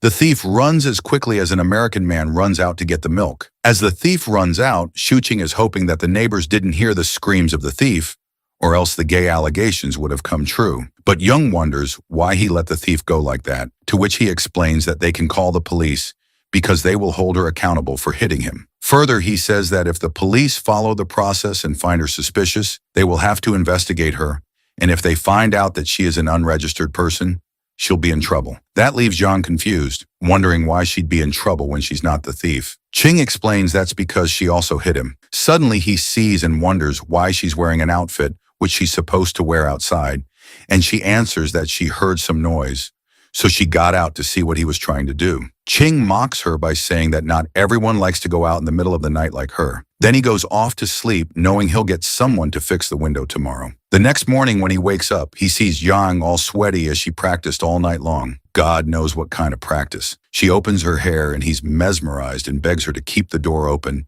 so he can see her practice. He should have reported himself to the police for the creepiness. She agrees to it. While some women charge $5.99 monthly for it, he's surprised to see her agree with him so quickly, but she tells him that whether she agrees or not, he'll still be unhappy. That pisses him off, but he chooses not to have an argument. Then Shu Qing suggests they go out for breakfast while someone fixes the window. The night before, he thought about how it's not enough to stay at home and live without seeing anything. So he steps out to have some personal experiences too. As they walk outside, Qing guides Jung how to learn from the life all around them. She wonders how that could be, and he explains that she must abandon all her past thoughts and beliefs and start a brand new life and make new experiences. While mansplaining, Qing tells her to not be too harsh to people, like the way she was to the thief the night before. Because the way she was holding him down, it looked like she wanted to snap his neck. But she denies because she reduced the amount of force. Further, he elaborates that hurting someone in this era could bring upon trouble on them. So he guides her to not kill anyone. That leaves her confused. To what extent can she beat up someone? Well, I'd say if it's a man, better not hold back. But Qing guides that it depends on different factors. Jen follows up with a second question. If he sneaks into her room at night, how hard should she beat him up? Hopefully he's not into that. He yells that she can't just beat him up because he's not some creep. But Zhang tells him he is the spitting image of a creep. Posing, he stands and defends himself, calling himself a hero of high moral standards. She's still unsure, to which he wonders why'd she even think he'll sneak into her room. He has picked up her shoes from the trash bin, but that's literally it. But he remembers that she's called him a douchebag before. Further, he defends himself that even if he sneaks into her room, she quite literally will end him and his bloodline. Still, he's curious what she would do if he does that. A man of culture, she asks if she could punch him, but surely that's enough to send him back to his mama's womb. In a bit, they reach their destination and they sit inside while Shu Qing orders breakfast for them. He tells her to remember this day and experience life from now. She looks at her hands while thinking that this is a world where no one needs to kill anyone. A while later, their breakfast is served. Yang likes the food while Shuing smiles as he looks at her that no one here knows that she's an ancient girl, which makes him think if all ancient people eat like there's no tomorrow. So, he assures her that she could definitely have some more food if she doesn't find it enough, but she wonders if it's expensive. But he explains that breakfast is the cheapest, and she doesn't need to worry about food in this world because food is cheap here. As he chomps down on food, he thinks about how it feels like he's raising a baby. Then John gets up to order 15 more buns, almost making Shu Qing spit out his food. Seeing that, he tells the waiter that the order is to go. He asks her if she can even eat that many, and she wonders if she ordered too many, but he just guides her to not eat that much in public and tells her to pack it up and eat the rest at home to save themselves from suspicions. While Yang eats, she assures him that she'll pay him back when she earns, though she could definitely use another way to pay him back. Then he gets the check and they leave. They pass by a hot pot buffet, and the lover boy promises her to bring her to eat some buffet next time. Jen wonders what that is, and he elaborates that in buffet they can pay a little money and eat whatever they want until they are full and there are plenty of other dishes. That makes Zhang think that it's like charity, but Shuing clarifies that it's nothing more than a marketing tactic. Then he says to her that mostly people in this era work through the brain, and since they don't do anything physically much, they don't feel hungry either. So her eating like an American fatty would get eyes on her, and everyone would end up knowing who she is. Basically, the buffet thing makes the owners profit more, because people don't eat much anyways. He highlights that girls and children are prime victims of this marketing tactic, as they would pay 100 yen and only eat food worth 30 yen. In other ways, people with bigger appetites can eat more because restaurants can earn it back from people with smaller appetites, as explained by Yang. Hearing her grasp the concept, Shuing shares a story where he thought as a kid that the buffet owner was very generous to let anyone eat how much they wanted. Jen wonders why do people with smaller appetites even bother going. He answers that it's more convenient and affordable for people. Later, he thinks about how she's been learning about the world bit by bit and how she could connect all the dots and one day suddenly learn about everything. It seems like Yong no longer feels like an outcast in this era. A few days later, the lover boy gives his lover girl a phone, and she wonders if Shuing is her sugar daddy now, considering how expensive a phone could be. But anyways, gamer guys are usually broke, and he got it from a giveaway too. Well, he went to get a sub card and top up, and they gave him an Android phone, which is worth over 1,000 yen, and he decided to get it for his heroine. She's so happy and thanks the hero. Then he urges her to follow the instructions and give him a call. He feels at ease that she is a smart girl and she could learn it really soon. A realization hits him that he feels like an NPC, but it's more convenient for him that she learns quicker. Then he gets up and tells her to have dinner by herself since he won't be home. And if she feels bored, she could learn how to use the phone or watch other videos. Shu Qing thinks that, since she has learned that she can earn money through playing games, she has turned into a game addict. And it is worrying at this point. Before he leaves, Yang asks if it is really a job to manipulate the characters running around, and he replies that if she continues to play afterwards, she is working overtime. But since she is already in an internship, there won't be extra pay for overtime. Then he reminds her that she should eat, and if she needs anything, she needs to call him. He leaves to go see his parents. He hasn't visited them since Zhang came. King steps inside and sees his dad. His dad tells him his mom is out playing mahjong. Then he asks where his girlfriend is talking about Yang. Shuing gets annoyed and explains that she's just a friend who will stay with him for a while. The dad utters that he wouldn't let a man stay, but Qing defends himself that Hao has lived with him, but he's considered an exception by his dad. As the dad thinks that Howell could really be his girlfriend if he wasn't a man, Qing knows there's no winning from his dad and calls his mom instead, who is a Mei Jiang addict. They wait for her to come back home, and Shuing informs his dad that his apartment was broken into by a thief, though he fixed the window. But can he reimburse him for the cost? His dad mocks him that there isn't anything worth stealing at his place, and the only thing that is worth stealing is the computer which he sleeps with. So nobody can really steal it from him. He's committed to his computer. Can't really judge the gender of the computer. Will end up getting me canceled. His dad asks if he was hurt, but Shuing explains that the thief was beaten up and chased away. Of course, not by this weeb. Then his mother returns from mahjong and begins to cook right away. She seems happy, which makes them think that she probably won more than usual today. As she cooks, she wonders where her son's girlfriend is. And again, he protests that he doesn't have a girlfriend, and his dad is blabbering false news. His father wonders that they live and eat together. That sounds pretty much like a relationship. His mom didn't know that, and she is surprised at that news, and she urges to show her the picture of Yang, though she was trying to go and look at her by herself. But her husband stopped her because it's not considered respectable to go without telling these days. He doesn't show her picture and says that she is just his friend and nothing special, while he thinks that his mom has always been persistent.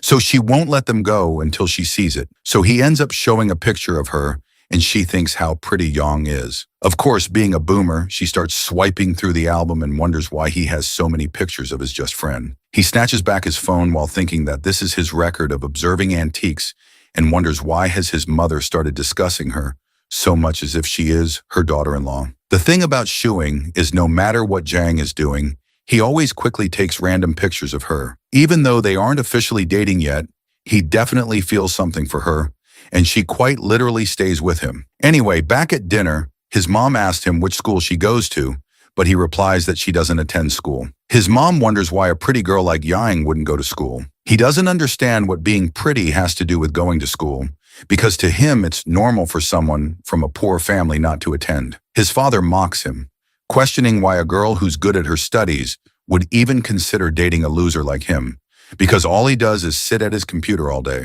The only difference between him and a Discord mod would be the weight. Both parents feel bad for Yang, and their son insists that he's stable and not a freeloader. His mother then wonders how they even met and if Jiang isn't a local of Yangchang. He dodges the question again and redirects the conversation to his joblessness. Meanwhile, he reflects on how Yang hasn't even figured out how to survive in this world yet, and his parents are already trying to ship them together. Later on, after the dinner, he gets up to leave and tells them to rest. He also points out to his mom that she shouldn't play mahjong every day because his dad is practically starving like the African kids. His dad gets slightly annoyed at his mom, saying she's even more stubborn than his son's joblessness. Suddenly, she remembers something. She hears that Shuing's neighborhood is haunted and recalls the sound of a woman's cry in the middle of the night. She wonders if everything is okay. Shuing demands that his dad cut the rent in half or he'll stop renting the apartment because it's haunted. His mom agrees and says the rent should be reduced now that he has a girlfriend and more things to spend money on. His dad reminds her that Yang isn't actually his girlfriend, but the deal sounds so solid that he ends up agreeing Yang is his girlfriend anyway. Later that night, when he returns home, he sees Jiang holding her sword. He wonders if she was practicing, but she runs off to take a shower, and he's confused about why she would take her sword with her. He asks if something happened while he was gone, but she denies it. He's left wondering who exactly she feels the need to defend herself from. But then again, as long as it's not him, he figures it's fine. He sits on the sofa, and his imagination runs wild thinking about her. Of course, she probably does need protection from him, but he brushes off the thought. Then he notices his computer had been on standby the whole time and decides he'll start working tomorrow. Meanwhile, she comes out of the shower shining like Aphrodite. Looking at her, Shuing wonders if practicing martial arts makes her prettier. Back in the day, she would have been exposed to extreme temperatures, but her skin is still smooth. She reminds him that she once asked him to learn martial arts, and he refused. He yells back that he can't learn just by standing in a stance. An idea pops into his head. She could start a beauty class through martial arts practice, but that would probably flop since people these days don't even exercise to lose weight, let alone take up martial arts. Jen sits down and while trying to use the hair dryer,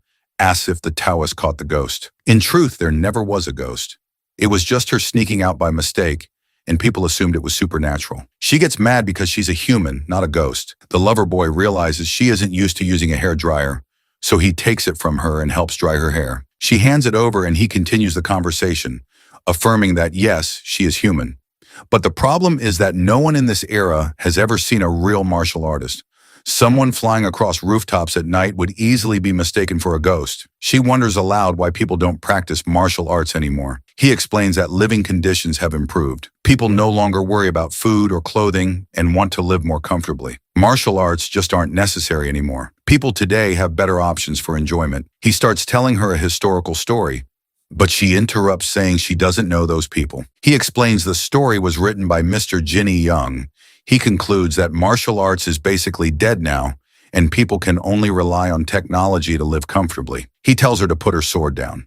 There's no one to defend against anymore, but she screams that there is a ghost and she has to protect herself. He tries to dismiss it, but she shivers and finally admits when he was away, she actually saw a ghost herself, with terror in her eyes as if she's seen Elon Musk without a shirt on. She informs him that when he went out, she saw a ghost.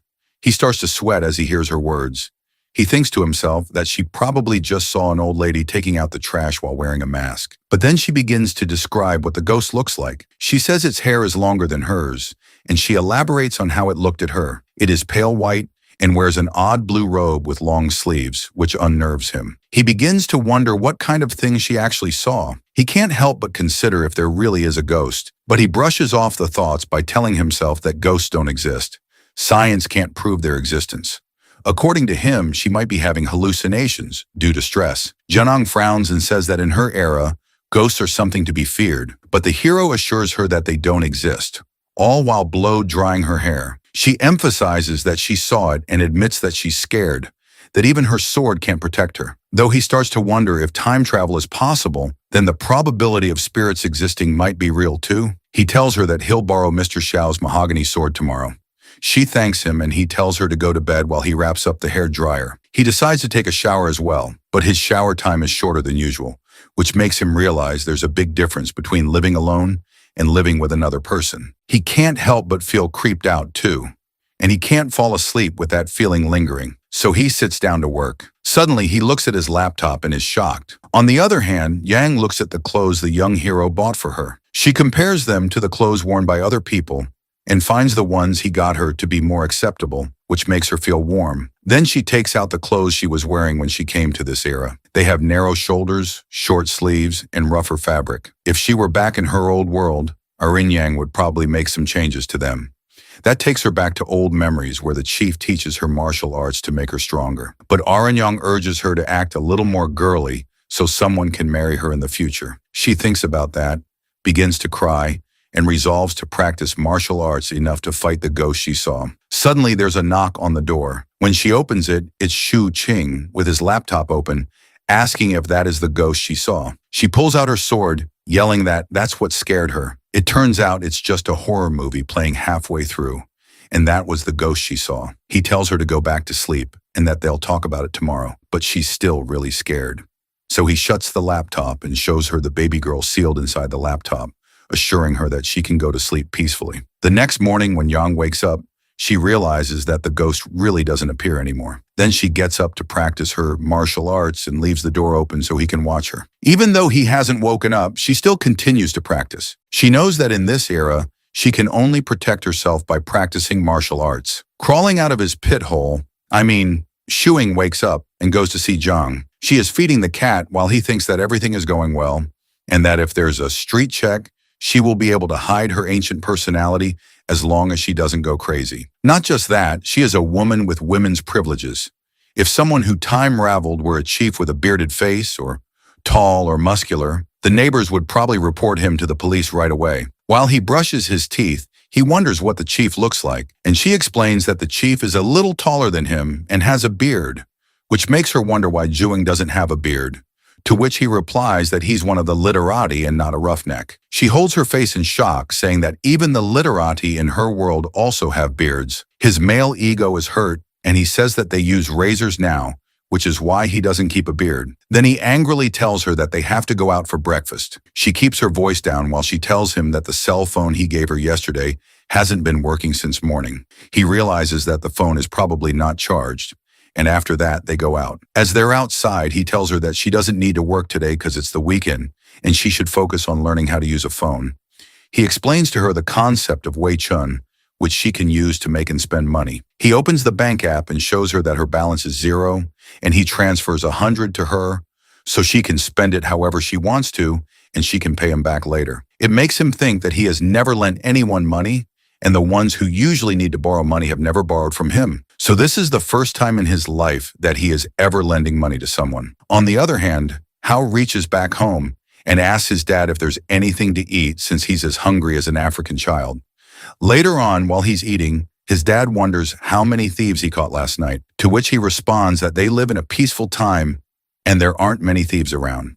Even beggars earn more than thieves now. Side hustle. His dad gets annoyed that Ching isn't even in the police yet. He caught a thief. And Hao exclaims, "When did that even happen?" His dad responds that Uncle Shu said Shu Qing's apartment was broken into and he beat the crap out of the thief and then let him go. Hao is mad and wonders why he let the thief go. What pisses him off is that he becomes a police officer just to do something good for society. But instead, Shu Qing, just by staying at home, catches a thief.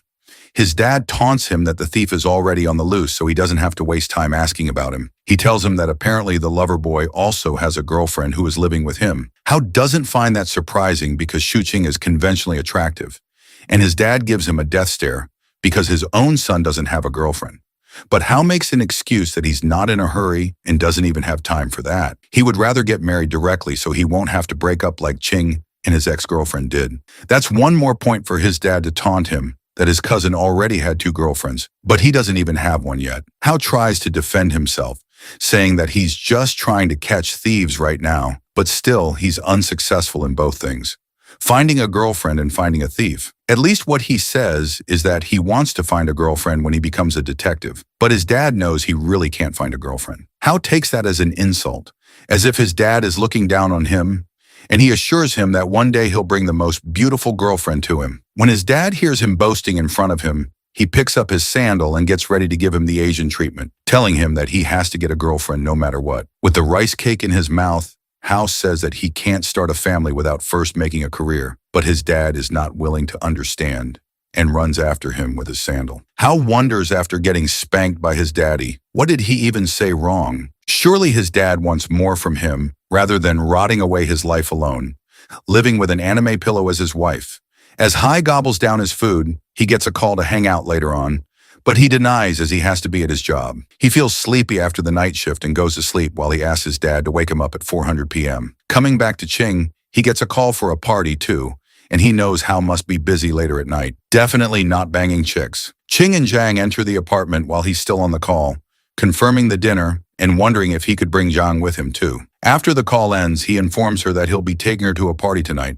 He asks her not to mess around and just listen to what he says.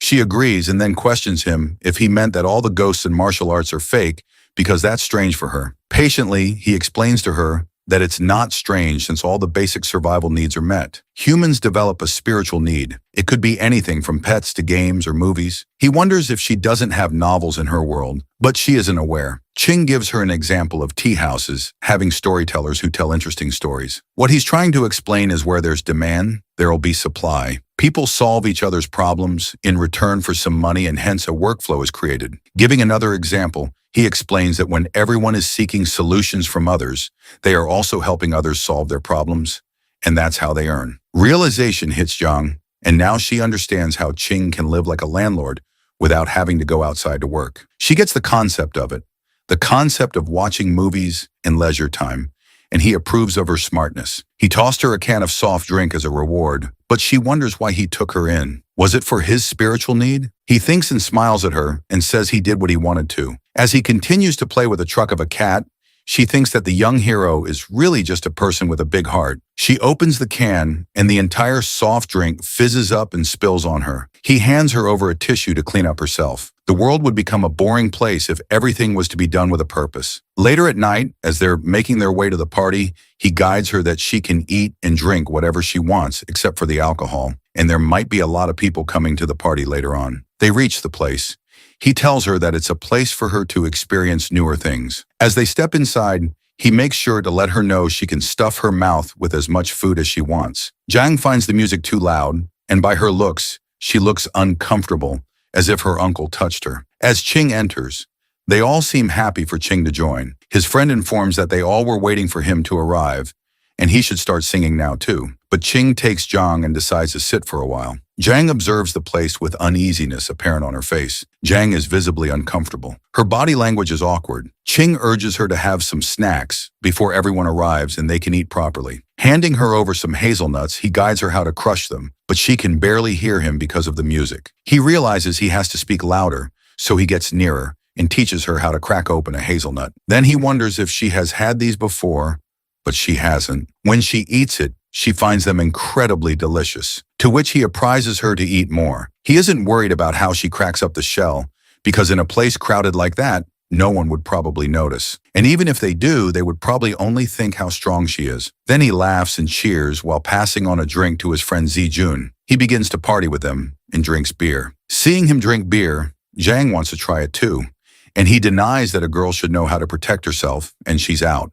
But she urges that she has had alcohol before, and she won't get drunk. He definitely has double standards because she just wants to have a taste, but he's not letting her. So after she insists a lot, he lets her have one of which brightens up her face. As she drinks it, he wonders if she likes the taste of it, and she ends up disapproving of the taste. On the other hand, his friend Zijun thinks that they are doing something fishy and stops them, but Ching tells him to mind his own business. Jun hops over to him and questions whether Zhang is his girlfriend, to which he denies that they're just friends. Ching turns to Zhang and introduces his friend to her as a real nouveau riche. However, this friend of the young hero doesn't have good intentions with her, but Ching stops him. Zijun wonders if he's not good enough, to which Ching doesn't even deny that, but what Jun brings to the table is his money. Anyhow, he walks away while Ching wonders when they're going to eat because he's really hungry.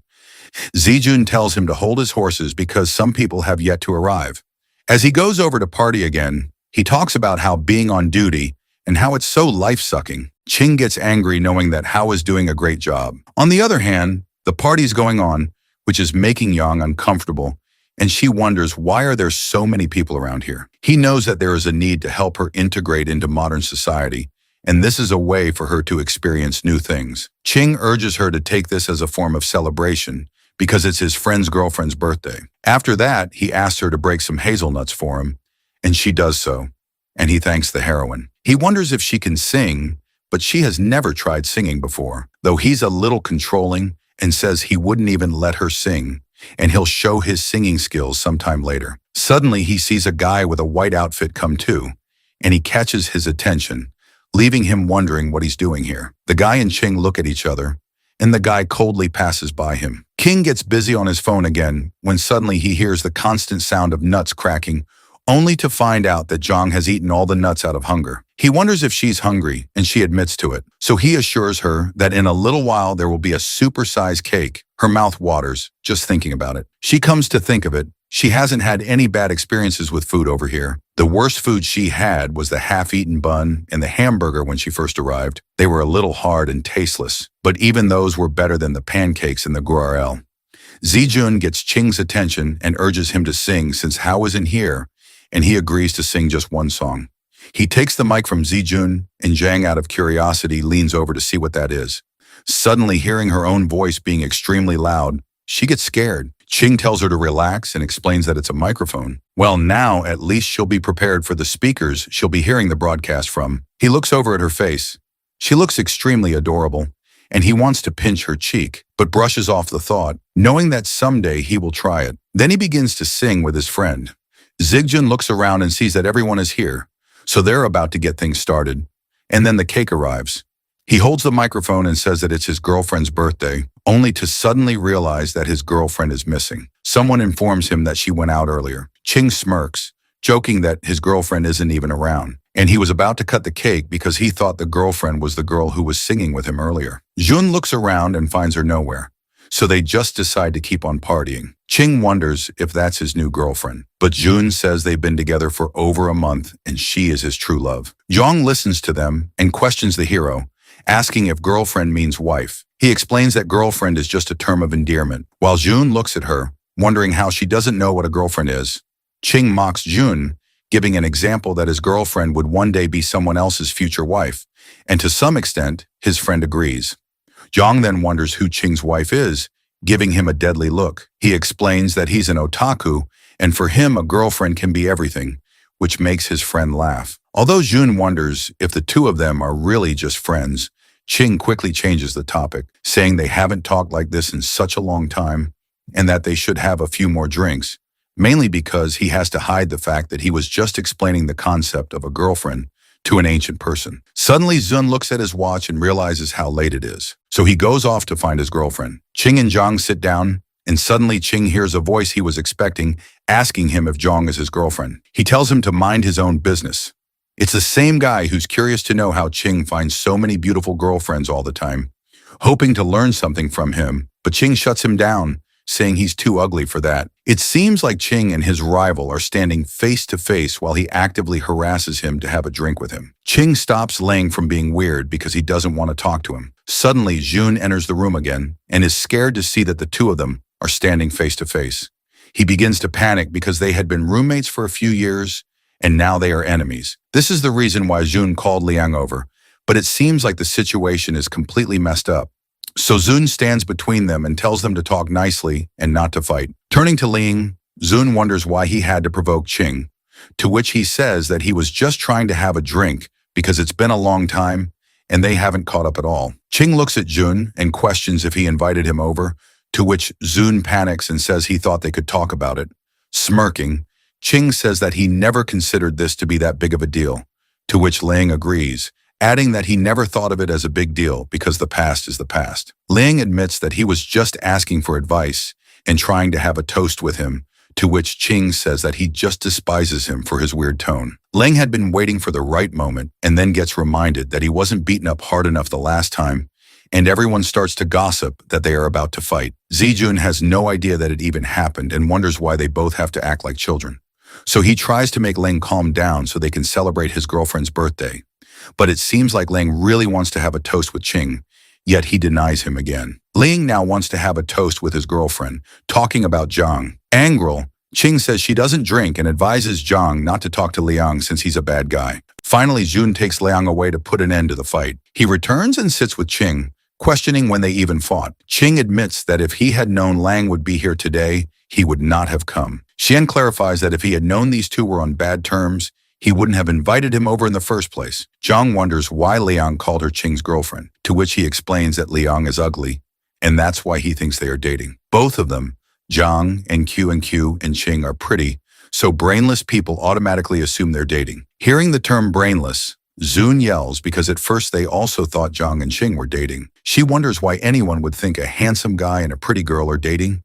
She isn't even wrong. These baddies end up with guys who look like only their mothers would find them attractive. Then Ching advises her not to talk to anyone, including Jun, to which Jun screams that he already has a girlfriend. Finally, Jun's girlfriend returns, and he happily goes to the waiter because it's time to cut the cake. As the cake is revealed, Zhang is mesmerized by the size of it and wonders if it is all edible. Ching admits that it is edible, yet he finds the situation a bit weird and off. Ching takes Zhang and hides her under the table beside the sofa, guiding her to keep hiding until he gets back.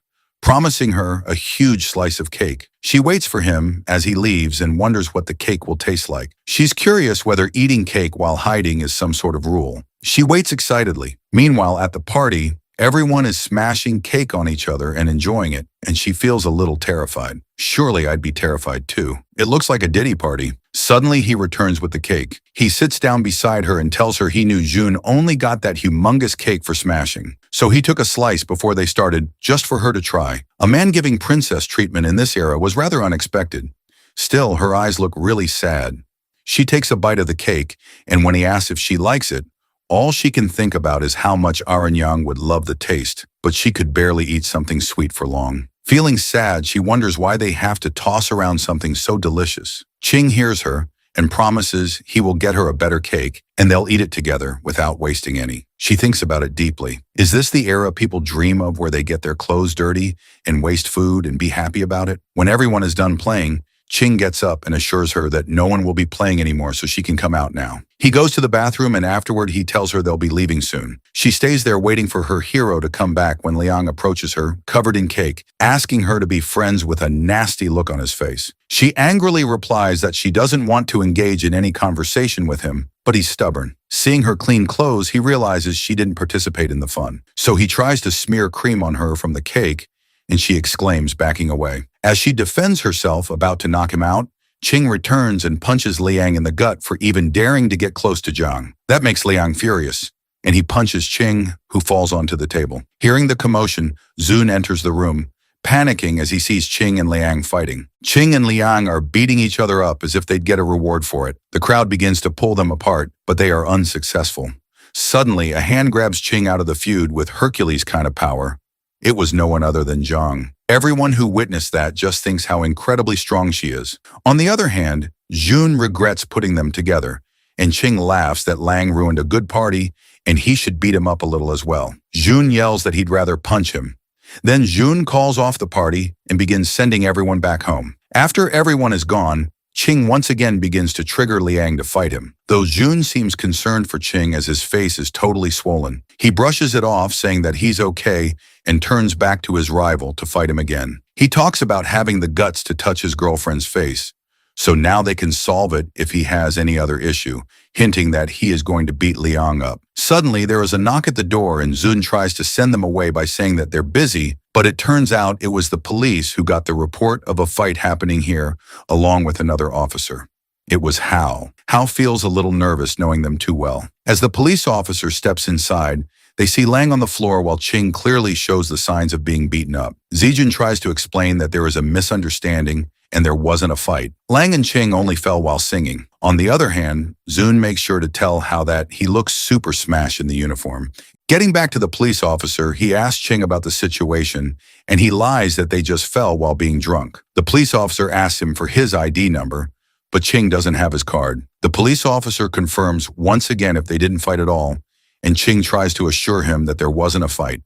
They were just messing around. But Liang decides to back off from the plan that he hit him, and they did fight indeed. Hao asks if they really fought or not to, which Ching admits that they did fight. Nervously, Zun still tries to cover up the situation by saying that they're drunk, but the police officer shuts him up, saying that they all are going to the police station to settle it. Ching asks Zun to help him send his sister back home, and he will go to the station. He was only talking about Zhang, which leaves Zun confused whether she is his girlfriend or his sister.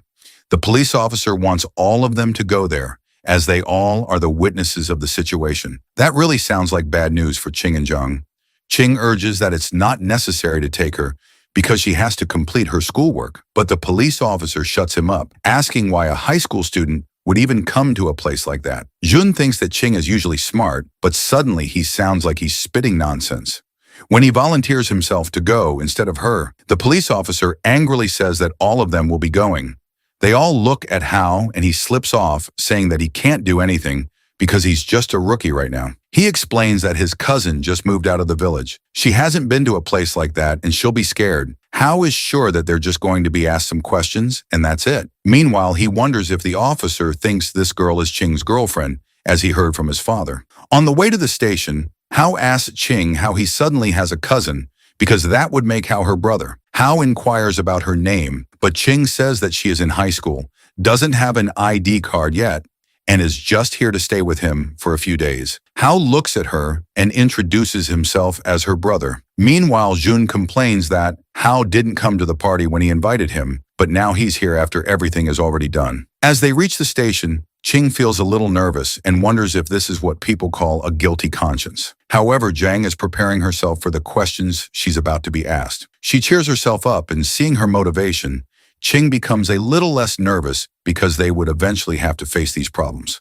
So now they're just becoming familiar with it. Ching and Liang sit together in a room with the police, and Ching begins telling the story of how the fight emerged. Liang knows he won't get any benefit out of it, but makes sure not to let Ching get out of the situation easily.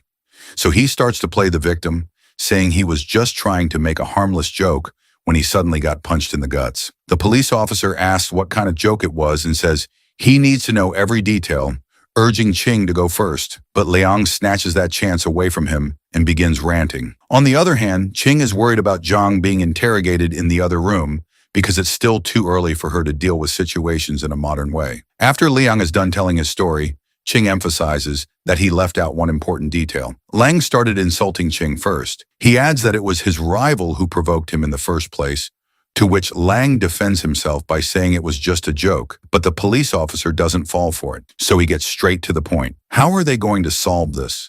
Liang wants Ching to be detained and arrested for the incident, but the police officer says it was mutual combat. If one person falls for it, the other can't get away either. It's not like Ling got beaten up too badly. There's just a red mark, and that's it. All they can offer is going through a medical examination and then considering detention and compensation accordingly. Ching smirks, knowing that either they can shake hands, both get detained, or go through a medical examination. Liang really thought he could have gotten Ching arrested after getting beaten up. The police officer tells them that Ching will be fined 500 and detained for 8 days, and Liang will be fined 200 and detained for 5 days. Or they can simply choose to reconcile or go for a medical examination. Liang's plan really went down the drain.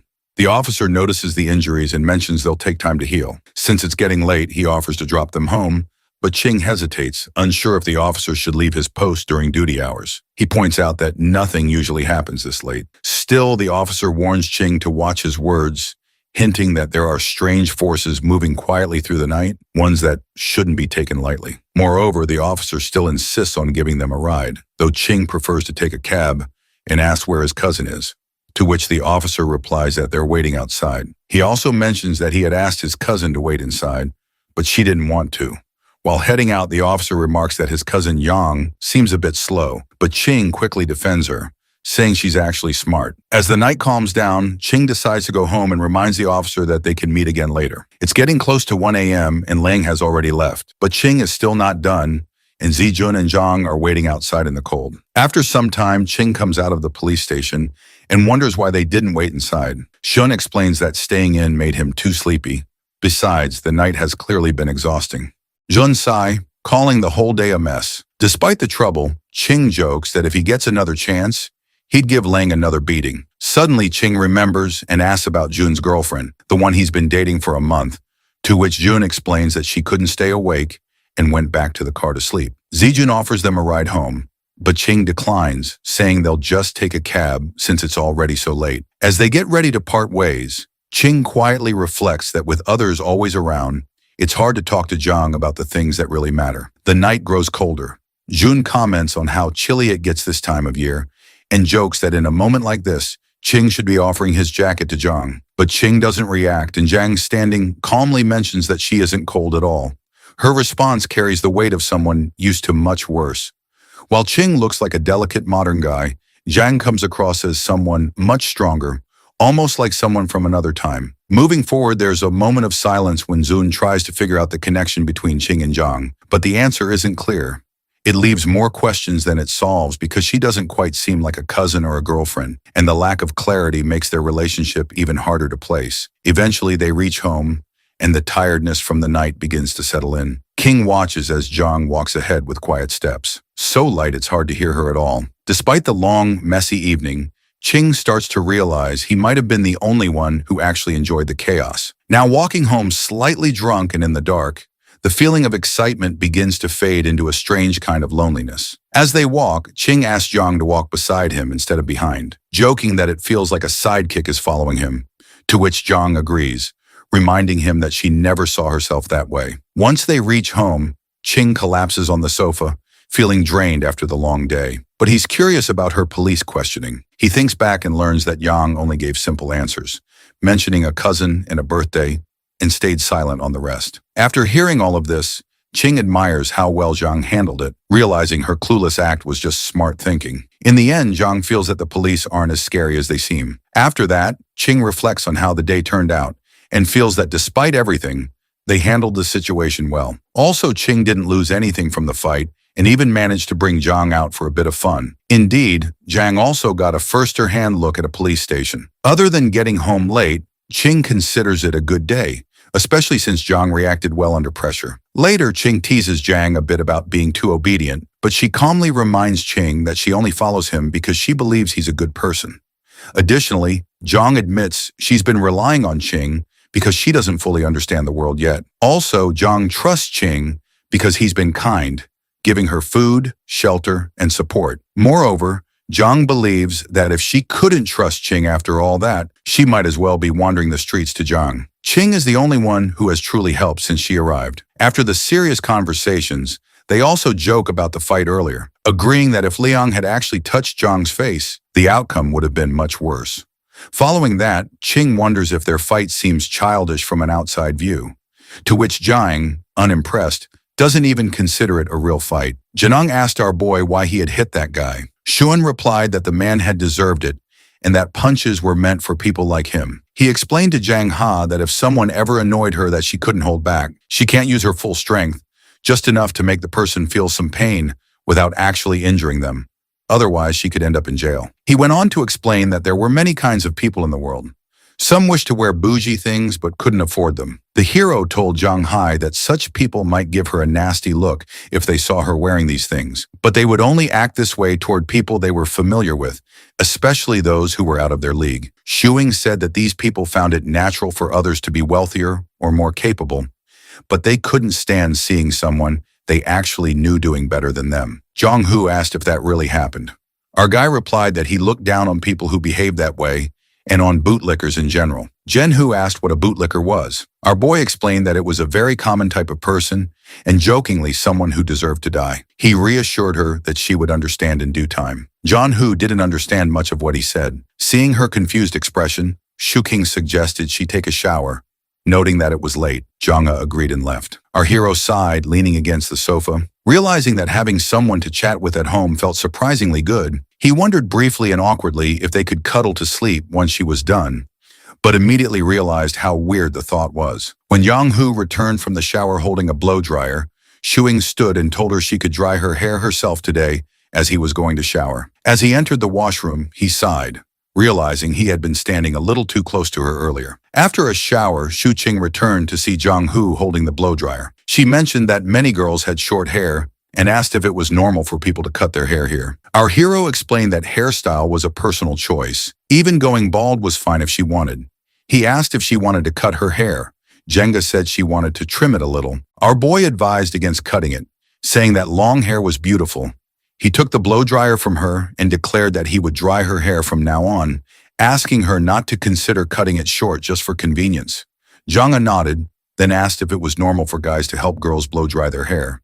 Shuing smirked and reassured her that it was very normal. After some time, the hero placed the blow dryer on the table and said they were done. He began leaving, reminding Zhang Hu to go to bed early. He turned off the light and wished her good night. Zhang replied and typed good night into her phone, playing a song and following along with the lyrics. The next morning, Shu Qing walked over to Zhang Ho and greeted her with a cheerful good morning.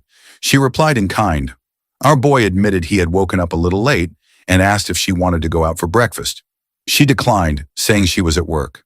Our guy smiled and said he would buy breakfast for them both. As he prepared to leave, tying his shoelaces, Shuing realized that living with Young Hu for so long had subtly influenced his life, giving it more routine. Meanwhile, Yang Ha searched online about girlfriends and began reading the Wikipedia page on the topic. Yang Hu continued reading the Wikipedia page on girlfriend. Afterwards, her curiosity led her to search whether ghosts existed in this world. Shu Hing returned home and urged Yang Hu to take her breakfast. She replied that she was busy working.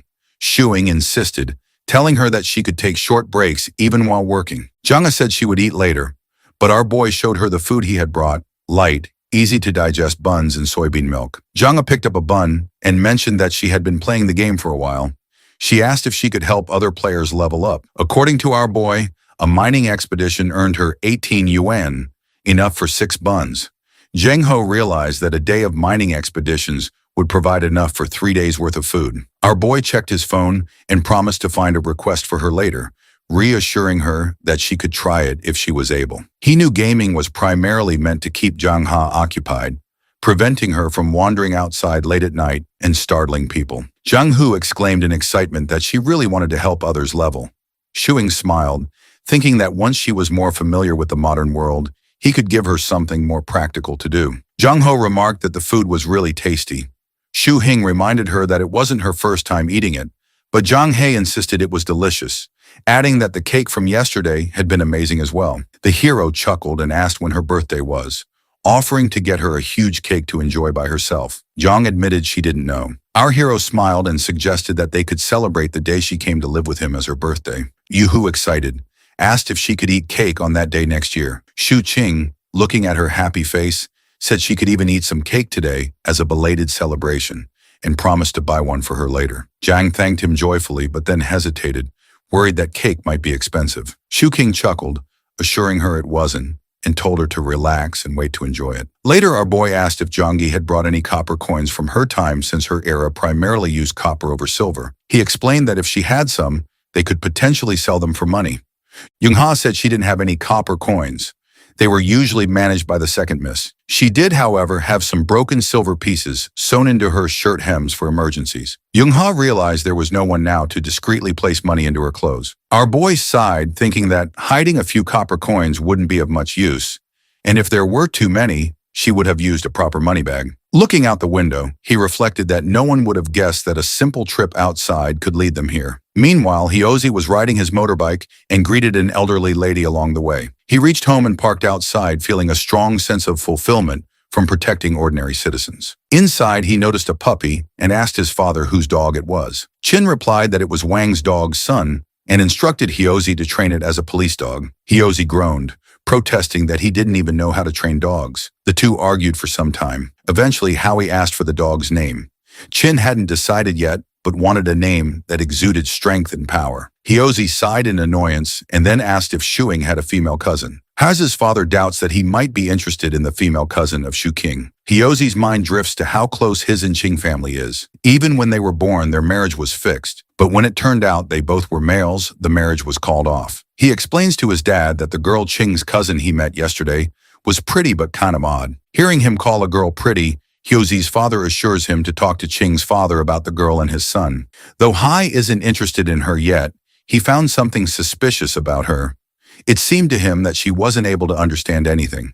And the way our boy acted at the KTV, it wouldn't be okay to call it weird, but seemed a little deliberate. On the other hand, outside his apartment, our boy greets Uncle Zhao playfully, asking if he saw any ghosts lately. But Uncle Zhao didn't get the sarcasm and is really satisfied with the exorcist who came earlier, and according to him and the people of the building, made that spirit leave. Hearing this, the hero laughs nervously, thinking that when this old lad retires in the future, he will definitely have tons of rumored stories for his grandchildren, and those will definitely go viral if made into a book. As the hero and Yang, who stroll down the street, he playfully teases Zhang Hai, reminding her of how scared the old man was. Jen frowns, assuring not to do that stunt again, and is upset that they think of her as his girlfriend. Seeing her upset, he assures her that he has clarified to everyone that she is not his girlfriend, but it is on them to assume whatever they want and to change her mood. He decides to take her for drinking some kumquat lemon. Even though he changed the subject, still Zhang, his mind races with thoughts. She doesn't understand why people assume they are in a relationship. They slept in different rooms, never crossing any boundaries. Though she knows they ate together and he helped her with a few things, it doesn't mean they can assume stuff. She tries to ignore all this by reminding herself that as long as her conscience is clear, everything is okay. While Ching buys them milkshakes out of curiosity, Young-hoo questions our boy about what girlfriends do so that she will avoid them. Taking a long pause, our boy explains to her all the signs of what girlfriends do, and it is similar to what they do all the time. This freaks her out. Noticing her uneasiness, our guy assures her that with her, there is an exception as the situation is different for them. It doesn't really give her that much assurance, but she tries to forget it. While they are drinking milkshakes, Chung picks up the cake from the nearby shop he ordered. As soon as she sees the cake, she realizes that the debt is increasing for her.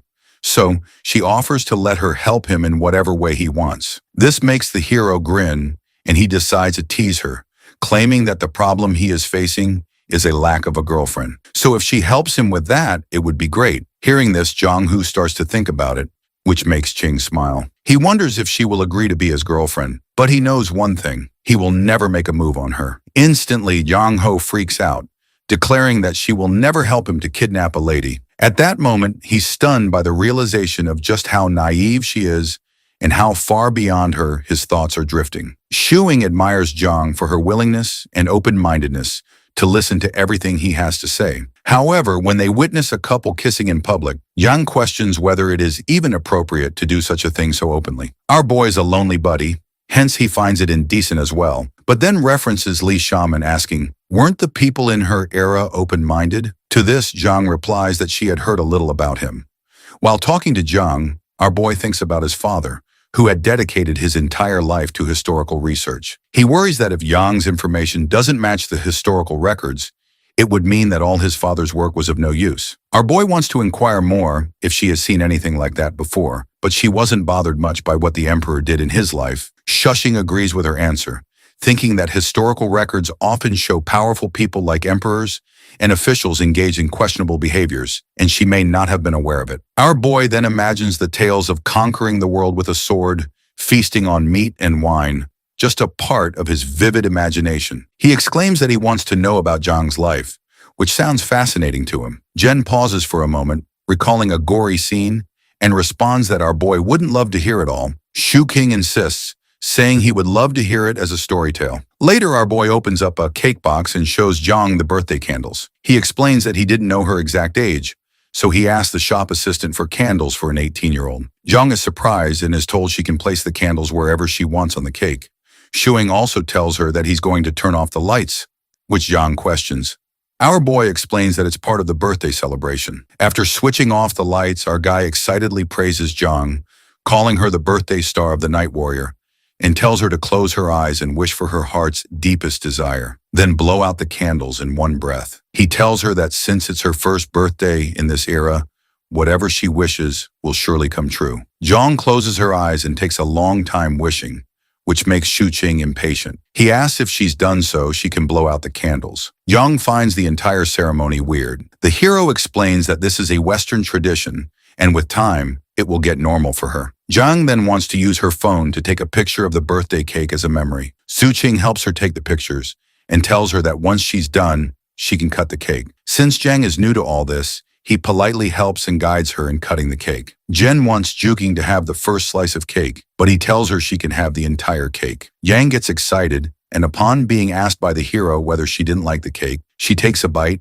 and happily tells him that it's delicious. Our boy shares that he had the same reaction when he first tasted cream as a child, but he's not fond of it anymore. Perhaps because he's had tastier food since then. Later, Shu Qing proposes a toast with Zhang using cola, thinking to himself that while it might be just another day for him, she is lucky to be here. He wants to commemorate their meeting, acknowledging that life is short and moments like these matter. Yong-hoo and Shuing sat in the living room as Yong started sharing her past. She remembered that in the 4th year of Caillou, a swarm of locusts had devastated the region, but Lord Tao succeeded in wiping them out and prevented a greater calamity. After the disaster passed, the second miss fled into the wild and later arrived in Gu. The second miss believed she was living in a golden age and regarded Lord Tao as a saintly figure. She even set up an altar at home where she prayed for his long life. She also formed the habit of eating only half as much as others, no matter if the city was thriving or struggling. Although the city's leader considered her foolish, she would simply laugh and say the remaining half of her meal was offered for her savior's long life in this golden era. Shuing felt confused and asked how her family, who practiced martial arts, could keep an altar wishing for the longevity of a government official. Since stories often portrayed martial artists and officials as enemies, Zhang explained that without Lord Tao, the second miss would never have escaped Lu safely, and many more lives might have been lost. In the second M's eyes, every additional day she lived was a gift granted because of Lord Tao. Shu Qing then wondered whether Zhang truly came from the Caillou era and questioned what she would call the Dark Ages if her time was considered a golden one. Zhang explained that her era had suffered through droughts, floods, wars, and numerous other disasters. If there were no human-caused calamities, people would already regard it as a golden age. So the second miss believed their time was especially remarkable. Curious, Shuing searched for Caillou online and concluded that the era could be viewed as both prosperous and troubled. He felt fortunate to have been born in a time of plenty and realized how lucky he was compared to living in Yen's world. He told her not to dwell on it too much and simply enjoy her cake. Janang thanked him and asked if she could eat the remaining cake from the previous day. Holding a birthday card, she quietly admired the modern world. Food could be wasted just for amusement. People could dress boldly, and couples could even act affectionately in public. Thinking about the second miss, she came to understand that compared to her own time, this era truly deserved to be called a golden age. A few days later, while Shuing was working on his computer, he noticed Zhang peering shilly from behind the door. He soon realized she had run out of sanitary pads, but was too embarrassed to ask. Without hesitation, our boy ordered a box online. He told her he would transfer money to her later and would also teach her how to order whatever she needed in the future so she wouldn't feel awkward about it. Janang blushed when Shuing spoke so openly about the matter and asked whether it was normal in this era to discuss such private topics. Our boy assured her that nowadays people could talk about these things openly since there was nothing to hide. Zhang Ha handed Shu Qing 100 yuan, but he noticed the reluctant sadness on her face as she parted with the money. Realizing she needed something to occupy her time, our boy asked if she knew how to cook. Zhang admitted that she could only prepare porridge and reheat leftovers. Our boy said he would teach her, believing that a practical skill like cooking would benefit her for the rest of her life. In his mind, learning something useful mattered far more than her martial arts skills, which had little value in modern society. Smiling to himself, the hero reassured his conscience that he wasn't exploiting her. He was simply helping Yang discover abilities that could truly help her. Compared to earning money from video games at home, cooking was a real practical skill that held value in any era. Yang's eyes sparkled with excitement when she asked if she could really learn. Our boy agreed and brought her into the kitchen to show her how to make stir-fried potatoes. Since he rarely used the kitchen himself, the first step was cleaning it up. Our boy then left to buy ingredients while Zhang stayed behind to tidy everything. She cleaned thoroughly, feeling excited about the chance to learn how to cook tasty meals. When Shuing returned from shopping, tired from carrying the groceries, Zhang pointed at the round ingredients and asked what they were. Our guy explained that they were potatoes, a crop known for its high yield. He said potatoes could be eaten as a vegetable or as a main source of carbohydrates, and they were extremely inexpensive. Laughing, he joked that if the Tang dynasty had potatoes, famines might have been avoided and life would have been much easier. They carried the groceries into the kitchen together. Shuing told Zhang to wash the dirt off the potatoes and then peel them with a potato peeler. He added that once she learned to cook, she could also handle the dishes, and he would even pay her 5 yen for each meal she prepared. Zhang quickly declined, saying it didn't feel right to receive money when she was already staying with our boy and would be eating the food herself. Shu Qing insisted she treat it like a small tip and reminded her that homemade meals were healthier than takeout. He was confident that with her discipline as a warrior, Zhang would quickly learn how to cook well. Still adapting to modern life, Zhang found the idea of regularly eating meals at home somewhat unusual. Shu Qing then showed her a photo demonstrating how to slice the peeled potatoes into thin strips. At that moment, our hero received a call from his friend Hyozi. Before answering, he told Zhang to finish cutting the potatoes and soak them in a bowl of water until he came back. When he picked up the phone, Hyozi said he was finally free and wanted to go out for skewers to celebrate. Shuing declined politely, explaining that he already had food prepared at home and suggesting they meet another time. Ha was surprised to hear that Shu Qing had actually cooked. Confused by the reaction,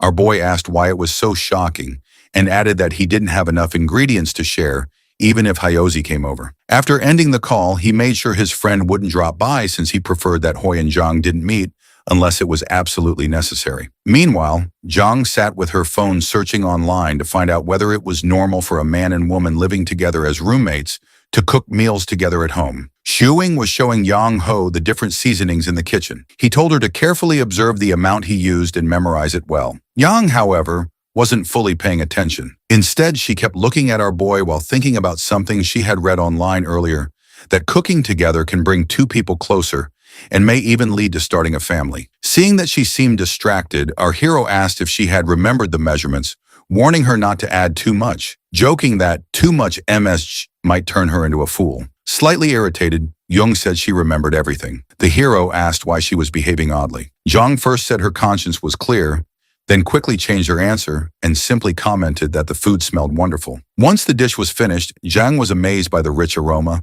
Our boy handed her a bowl of rice. During the 2 months they had lived together, this was the first time they had actually cooked a meal side by side. When Yang tasted the stir-fried potatoes, she was captivated by the flavor. Curious, she asked whether potatoes were grown in the soil. Our hero jokingly answered that, of course they came from the ground and didn't appear out of nowhere. He then showed her a steamed potato and said it was one of his favorites. In his enthusiasm, he accidentally grabbed a hot one before realizing it, then passed another to Zhang. He explained that it was understandable she had never seen potatoes before since they originally came from the West. Teasing her, he said that if she ever returned to her own era, sailed southeast and claimed some land, she could become famous enough to be recorded in history books. Janang, however, spoke more seriously. She said she was thinking about finding land in this era, settling down, planting vegetables, and cooking her own meals. Shuing thought that was unrealistic, explaining that farming alone wasn't a dependable way to survive in modern society. To him, people from her time seemed overly attached to land as a means of stability, but times had changed. Still determined, Jung said she could work hard, save money, and eventually start her own farm. She planned to cultivate crops, wait 3 or 4 years for harvests, and repay our guy for everything he had done for her. Shu Qing cut her off, saying that what she needed first was to learn how to live in the modern world, and he told her not to focus on farming for now. Jen's expression immediately dimmed, so our boy quickly reassured her, saying she could treat his home like her own, and that he would look after her. Hearing that made Yang blush. The hero quickly clarified that he only meant he would take care of her openly, just like he did with the cat, and that anything else was a matter for the future. Janang firmly replied that he didn't need to joke about such things.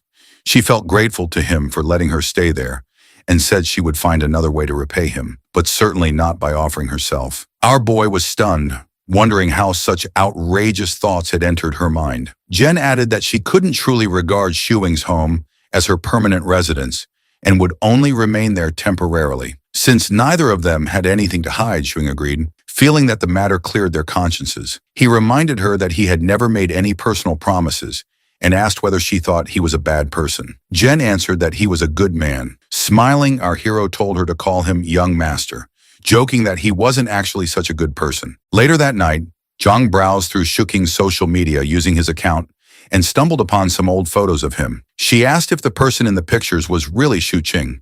He initially denied it, but Zhang kept pressing until he finally admitted the photos were from his flashy younger days. Our boy flushed with embarrassment. He had hidden those pictures in a private folder, so he wouldn't be reminded of that past, but somehow Zhang had managed to find them anyway. Zhang asked Shu Qing if he had ever had long hair. Shu Qing replied that his long hair had been for his funeral love phase, something Zhang likely wouldn't understand. He explained that he and his friends had been trendsetters back then. Our boy thought to himself that if he hadn't looked like a bum in the past, his father wouldn't nag him every other day like he did now. Paying rent for a home owned by his family still made no sense to him. Our boy then helped Zhang create her own social media account where she could post and store pictures as long as nothing went wrong. He helped her set a password using her name in English and created an internet handle, Fly Dancer, reflecting her martial arts background. Shuing also joined her in online gaming communities and showed her how to use them. Exhausted, he collapsed on the couch and noticed a friend request notification for Yang. He wondered if she would become an internet addict at this rate, but he decided it was far better than her ending up as a miner or a vigilante. After just 2 months, the boy realized he had grown used to having Yang around. He also saw that she was adapting to modern life, slowly becoming a city girl. In her own time, she had been just a grain of sand, but in this era, she was becoming a brick, solid, and capable, which made our guy happy to help her. Later, Yang got up to take a shower. Our boy told her he had bought a high-absorbent towel so she could dry her hair easily. While in the bathroom, Zhang reflected on how Shuing had been right. In this era, many things existed for enjoyment, not for mere survival, as in her own time. After 2 months, she could feel how much she had changed since arriving. When Yang came out of the shower, Shuing offered to blow dry her hair before taking his own shower. He thought that helping her would prevent her from getting annoyed and cutting her hair short impulsively. Yang suggested that Shuing could consider growing his hair long, too, as long as he didn't dye it red, so she could return the favor by blow-drying his hair. Our boy was happy with his current hairstyle and told her that helping her was no trouble at all. Blow-drying was a daily task at hair salons. He even added that he would take her to get a haircut so she could look her best, making Yang smile in gratitude. Janang wondered if the roles were reversed if Shuing had come to her time, whether he would have survived without modern skills with her protecting him instead. She thought it would have been a piece of cake. She hoped Shuing would never have to experience her era, as things were already good for them in the present. The next day, Shuing took pictures of Yang dressed in winter clothes. Realizing that she was becoming a dress-up darling, he wondered whether her martial arts could help her tolerate the cold. Jang confidently replied that she would manage better than the hero. The hero teased her, saying her toes would freeze in her straw shoes, which made Yang scowl in anger. Later, Shuing left the house, telling Yang to cook for herself since he would be eating out. As he walked out, he thought about how it was already late November and he still hadn't paid his rent. He considered transferring the money to his father, but decided it would be better to visit in person. Since his father had lowered the rent, Shuing wanted to prevent any misunderstandings. He didn't want his parents arriving unannounced and assuming there was a romantic relationship between him and Yang. Shu King sends his mother a message before going to visit her. When he arrives, she immediately asks if he has come alone. Our boy casually asks who else he could have brought. His mother looks around and asks where his girlfriend is. He replies that he left Yang at home. His mother asks why he did not bring her along. Our boy tells her not to glare at him. Zhang is only his girlfriend, so there is no need to bring her every time. Besides, he jokes that his father would probably complain again about him freeloading off them. His mother then wonders how he and Yang ended up living together and suspiciously asks if he picked her up off the street. Shuing explains that Yang came to the city alone to search for work and does not know anyone in this unfamiliar place. At first, he treats her like a younger sister, but gradually their relationship changes. When asked where Zhang is from, our boy says she comes from the mountains. He tells his mother that when he first meets her, her shoes are torn, and she even refuses to accept a new pair. Her clothes are full of patches, and she is often hungry. His mother finds it difficult to believe and assumes he is exaggerating, since Yang does not seem as miserable as he describes. Shu Sing insists that Zhang is not like other carefree girls who have everything provided for them. She has supported her family since she was young.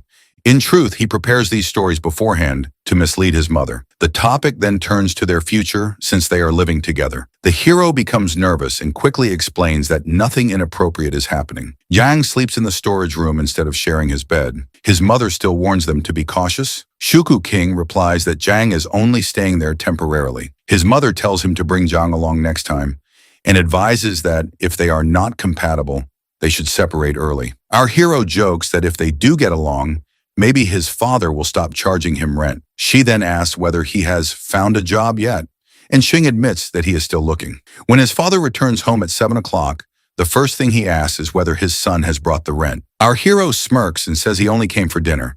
His mother calls everyone to wash their hands. During the meal, Shu Qing keeps thinking about what Zhang might be doing at home, which makes his father notice that he is behaving oddly. Later, while helping his mother wash the dishes, the boy sees that she is growing ginger sprouts. When he reaches for one, she lightly slaps his hand away. After he says he wants to plant one himself, she finally lets him take a single sprout. He plans to give it to Yang, knowing she will enjoy taking care of it. As he prepares to leave, his mother tells him to go home since it is getting late. Our guy hesitates for a moment, then admits with a red face that he thinks he has fallen in love. On the way back, he keeps turning the thought over in his mind. He truly has fallen for Zhang, a girl who comes from 1,000 years in the past. Shuking enters the house and asks Zhang what she is doing. She panics a bit, but explains that she is about to play some games. Instead, our guy hands her a small plant. Yang studies it curiously, confused. Our hero explains that it is a sprouting ginger plant. He tells her she can keep it in her room or place it in the kitchen. After a moment of consideration, Yang decides to put it in the kitchen. Shuing then asks if she still wants to play games, but Yang feels tired and plans to go to bed instead. He reminds her to stay warm in the cold weather, assuring her that the weather will get better in a couple of weeks. Before Yang leaves, our boy calls her over and asks her to sit beside him. After hesitating for a moment, he asks if he can hold her hand. Jen refuses right away. Our boy says he only wants to check whether her hands are cold. She still declines, but he gently reaches out and briefly takes her hand anyway. As he holds it, he studies it carefully, which makes Yang feel a little uneasy. When she asks what he is doing, he casually says he is curious whether martial arts training makes a person's hands rough or unattractive, adding that he is thinking of learning martial arts himself. In reality, he is already considering buying her hand warmers for the cold weather. Feeling embarrassed under his scrutiny, Zhang quickly escapes to take a shower. As soon as she disappears, Shuqing rushes to the computer to check what she had been doing earlier, suspicious about her strange behavior. Looking through the browser history, he discovers a series of unusual searches that leave him puzzled about what she has been thinking. When Yang returns from the shower, our boy offers to help blow dry her hair again. She notices the strange expression in his eyes and asks why he has been acting oddly all evening. While plugging in the hairdryer, our boy suddenly begins lecturing her. He explains that search engines are not always reliable because they are created and managed by people, and people can make mistakes. He also warns her that some individuals online are scammers, so she should not believe everything she reads on the internet. Jen watches him suspiciously and asks why he suddenly feels the need to say this. Shuing awkwardly answers that it simply crossed his mind and insists it has nothing to do with anything she might have searched. Later that night, lying in bed, our boy reflects that at the rate Yang is adapting, she will soon fit seamlessly into modern society. Thinking about it makes him analyze everything about her, until he finally decides he needs to find a way to officially make Yang his girlfriend. The next morning, Yang is brushing her teeth while Shu Chu-ching stands nearby, staring at her. His constant gaze starts to irritate her. Yet the longer he watches her, the more perfect she appears to him. Unable to keep it to himself any longer, our guy casually asks if she would like to visit his parents' house sometime when she is free. Shushing remembers how his father visited the previous month and questioned why he and Yang were living together. Thinking back to that suspicion, the hero now asks Yang to pretend to be his girlfriend and accompany him to a meal with his parents, hoping it will stop them from meddling in his life. When she hears the word girlfriend, Zhang looks confused and asks whether that means they would have to sleep together. The hero quickly reassures her that she does not need to do anything like that. She only has to join him for the meal. Then jokingly, he adds that he would not mind if she wanted to share a bed. Jung rejects the idea immediately. After some thought, she agrees to act as his girlfriend. Delighted, Shuing suggests they should rehearse beforehand. Janang frowns, not understanding why practice is necessary if they are simply going out to eat. Caught off guard, our boy hastily changes the subject and offers to take her to an all-you-can-eat buffet for lunch. The promise of unlimited food instantly sparks Jung's excitement. While they are outside, the hero asks if she feels cold. Jung says her clothes are warm enough. Our boy jokes that if she returned to her own era wearing that coat, she might as well stuff some potatoes into her pockets too. Yang seriously asked whether she could earn enough money to buy a computer and bring it back with her. Our boy explains that a computer would only be useful if she first downloaded a huge amount of information onto it, and even then, it would make her seem odd in her time. Potatoes, he concludes, would be much more useful. Zhang decides that after tasting them, she will learn how to grow them herself. On the way, Shuing notices Auntie Chong struggling to carry a large bag of rice. He asks why she is handling such a heavy load and wonders where Uncle Wong is. Auntie Chong explains that Uncle Wong has been dealing with high blood pressure and asks Shuing to help carry the rice if he has time. Our boy agrees immediately and asks Zhang to help lift the sack onto his shoulder. He casually adds that he is just about to take his girlfriend Zhang out for a meal and that it is lucky she happened to meet them. Auntie Chong brightens when she hears Shuqing openly call Zhang his girlfriend, though she realizes she does not even know Zhang's name, despite seeing her around. Shuqing introduces her simply as Zhang. Zhang like ginger sprout. Auntie Chong laughs and comments that the name suits her gentle nature. After setting the rice down at her door, he remarks that Auntie Chong must have met Zhang before. However, she cannot remember such a meeting and calls for her husband to open the door. Thinking quickly, Shuqing tries to plant a memory, saying they actually met 4 or 5 years ago when Zhang had a rounder face. Auntie Chong chuckles and blames her fading memory on age, inviting them inside for a drink. Our boy politely refuses, explaining they are heading out for lunch. As they walk away, John questions why he told so many lies. Our boy explains that if she wants to live independently in this world, rather than relying completely on him, she needs to become part of people's memories. Because her real past is different from everyone else's, He intentionally tells Auntie Chang, who is known as the neighborhood gossip, knowing she will quickly spread the story that Zhang is his girlfriend. In that way, Zhang will gradually gain a place in people's awareness. From then on, Shuing introduces Zhang as his girlfriend to everyone they pass. He even tries to take her hand,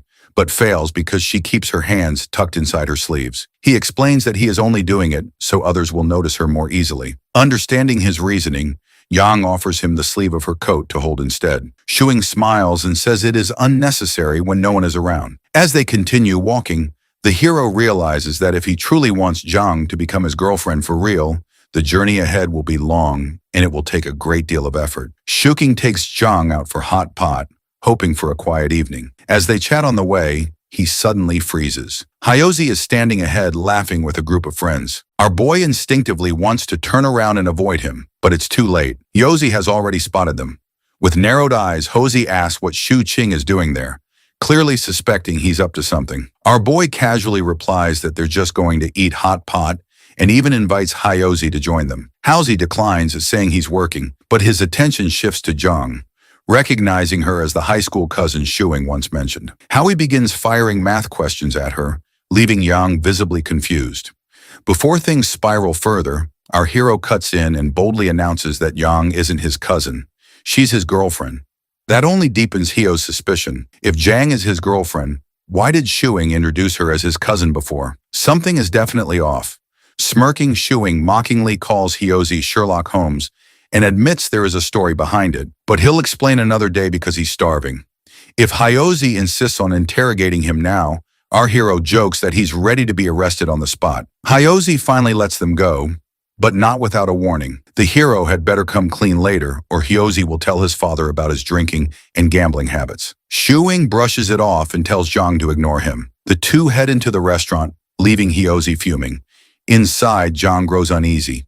She wonders if she shouldn't have come out at all. Our boy gently asks if she would rather stay cooped up at home all day. He explains that she can't learn about the modern world unless she experiences it herself. When Zhang nervously points out the police officers nearby, Shu Qing reassures her. As long as she doesn't reveal her true identity, no one will arrest her. And even if the police question her, she can simply say she's a wanderer. They'd probably help her find her family. Zhang hesitates, saying that's not what Shuing told her before. He smiles awkwardly and replies that times have changed. Soon the food arrives. Zhang thanks him shilly for the treat, making Shuing blush. He asks her to take off her hat and jacket so she can eat comfortably. Curious, he asks whether people in her era had hot pot. Zhang says she's never tried hot pot specifically, though they had similar communal meals. Our boy recalls a poem about such gatherings and recites it while adding more meat to her bowl. Zhang's eyes sparkle with gratitude as she tastes the food. Mesmerized by her expression and her beauty, Shuing barely touches his own meal. Zhang notices and asks why he isn't eating. He laughs and claims he's already full. Instead, he peels shrimp for her, explaining that friends should help each other. Janang thoughtfully notes this as another modern rule. Eventually, Zhang is full. Our boy suggests they walk home so she can digest the food. He carefully helps her put her hat back on, and together they step outside. As they stroll down the road, Shu Qing points out the surroundings, enjoying the quiet moment by her side. While walking down the road, Shuing asks Jianhu if she knows how to walk on water. He tells her that there was once a monk who could float across water using a single reed leaf. Jungho replies that she doesn't know how to do that and comments that modern people are strange. Shuing then points at a stone and asks if she can split it in half with her bare hands. Jung sigh, questioning how human flesh could possibly be stronger than rock. A moment later, our boy grabs her hand and leads her toward a nearby tree. Pointing at it, he asks if she can break it. Genha clenches her fist and punches the tree, even after receiving a warning that the attempt is dangerous. The tree snaps. Both of them stare at it in shock before he suddenly shouts that this counts as destruction of public property. He quickly grabs Zhang He's hand and starts running. Annoyed, Zhang He reminds him that he was the one who told her to do it. After a moment, she asks him to let go of her hand. Shu Hing releases her and walks a few steps ahead. Sighing, he tells her they are going home and that they will play some games. When they arrive home, the hero sits on the sofa to relax. Zhang He calls out to him and asks what romance means. His eyes widen instantly and he jumps to his feet. Walking over to her, he looks at the computer screen. Zhang He shows him the message she received and the hero reads it carefully. He tells Zhang He to start preparing dinner and says he will handle the matter. After she leaves, Shu Qing sits at the computer and adds the person who messaged her to his revenge hit list. He whistles to himself, thinking that he hasn't even made his move yet, and someone is already thinking about Yang Hai. Soon after, someone knocks on the door. The hero opens it and sees his father, Shu Wenbin.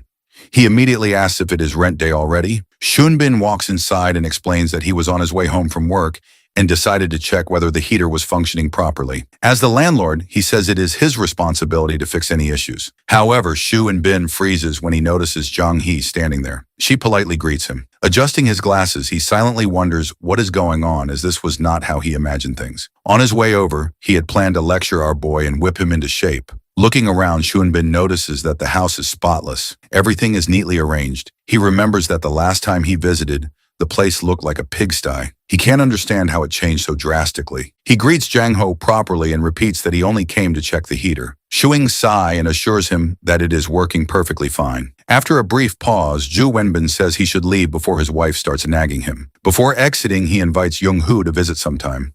Once Shu Wenbin leaves, Zhang He tells Xu Qing that she is going back to cooking. Our boy watches her with a soft smile as she continues preparing dinner. Jung Ho and Shuing begin to eat, and our boy asks if she has thought about the future. Jang Ho replies that she imagines the future will be just like this. Our boy chuckles and reassures her that it's perfectly fine if things stay this way. Jung Ho tells Shuing that she won't trouble him constantly and adds that, since they are unrelated, she feels extremely blessed to receive so much help from him. She recalls that the second miss once said, "No one owes anyone anything, and those who help do so out of kindness, they shouldn't be taken advantage of." Hearing this, our bro says that they could become related since both are unmarried, and meeting each other is fate. Jang Ho shakes her head. She reminds him that he is her benefactor, and that she cannot treat him otherwise. She insists that she needs to repay everything she owes him. Shuing imagines a moment where Zhang Hu offers herself to repay him. He quickly responds that he wishes for both of them to willingly be in a relationship. He yells at her, saying this is how it should have developed. He asks if offering herself in marriage is considered a way to repay a benefactor. Jung Ho firmly denies it. She says the second miss taught her that all debts should be repaid, and offering oneself for marriage is the most shameless way of all. It only makes the person dependent on the other. Shuing imagines the second miss cutting the red thread that connects his and Yang's love. He grits his teeth, struggling to control his anger. He asks her not to treat him as her benefactor, but she insists that he is, and there is no need to pity her. Zhanga declares that she will work hard to earn her own living and not rely on anyone. Zhuing sigh, realizing that Zhang Ho's view of him as her benefactor is the biggest obstacle in his attempt to make her his girlfriend. He watches her play games on the computer. Based on the power leveling rates in the game, he knows it will take her years to earn enough to repay him. He considers whether he should force her, but then remembers that she could break his neck as easily as she broke the tree. Thinking practically, Shuing sends his cat into Zhang's lap, realizing that besides adjusting to modern life, she must learn to support herself. Otherwise, she will always feel insecure and never truly belong in this era. At the beginning of December, Shuqing sits in a restaurant with his friends. Hezi demands that our boy tell them where his girlfriend came from. Our hero explains that Zhangyi has no relatives nearby. Feeling pity for her, he brought her home to be his girlfriend. Another friend protests that this isn't normal procedure,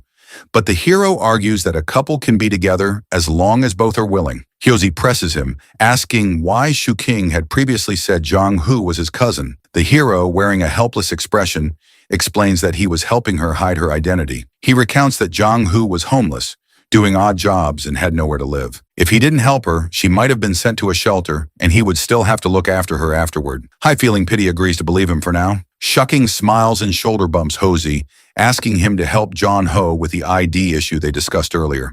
Hai gets annoyed, and another friend shouts at them to stop fooling around. Our bro continues teasing Hyosi, and all three cheer with their drinks. After some time, Hosey leaves, explaining that he has work tomorrow. Shuqing and another friend see him off, thanking him for his hard work as a police officer. Our bro then sits in another car with a friend, asking if any of his family shops have job openings that don't require an identity card. His friend tells him that if it's for his girlfriend, she just needs to give them a heads up. Shuqing admits it would be difficult since her only verifiable history is being homeless, and having a legitimate background would help. His friend suggests jobs even a 16-year-old could do, noting that it would be ideal for her. Our boy asks if it's possible to make it appear as though John Hu has been working at one of his family's shops for the past 2 years. His friend nods and reassures him that he will figure out a way to make it happen. Later, Shuqing announces his arrival as he steps inside the home. Janong informs her that she's already eaten and left his food in the kitchen. He crashes down on the couch lazily while teasing his cat when Zhang smells the alcohol from his mouth, interrogating him about the smell of alcohol. When she accuses him of visiting a brothel as well, he jumps out of shock. After he sniffs his coat, he asks her how she reached such a conclusion.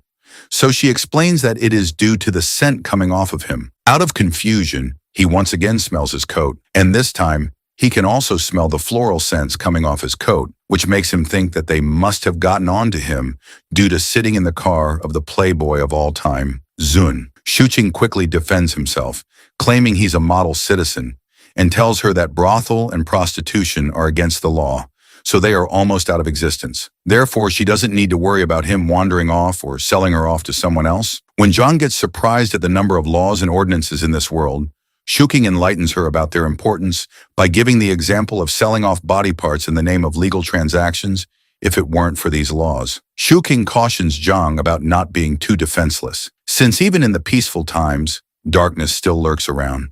His words throw her into deep imaginings of him selling away her body parts, and he notices it. Our bro tries to change the topic by reminding him how essential it is for her to have at least a little level of weariness, but Zhang is too lost in her scary imaginations to listen to Shuqing. The hero decides to leave her alone with her thoughts and checks the food left for him in the kitchen. He eats it happily despite not being hungry, and after washing the dishes and changing his clothes, he slumps back onto the couch. He looks over at Yang, who is working on the computer, and finds her so adorable that he wants to hug her. Shuqing asks Yang what she thinks about his father, while sadly telling her how demanding and emotionally unavailable his father has always been. When he mentions how jealous it makes him feel to see people having good relations with their dads, Yang turns to look at him. He very cleverly finally reaches the point of what he initiated the conversation for and cries about his father never hugging him when that's all he craved his whole life. Calling it an absurd request, he asks her for a hug, and it makes Yang confused about the situation.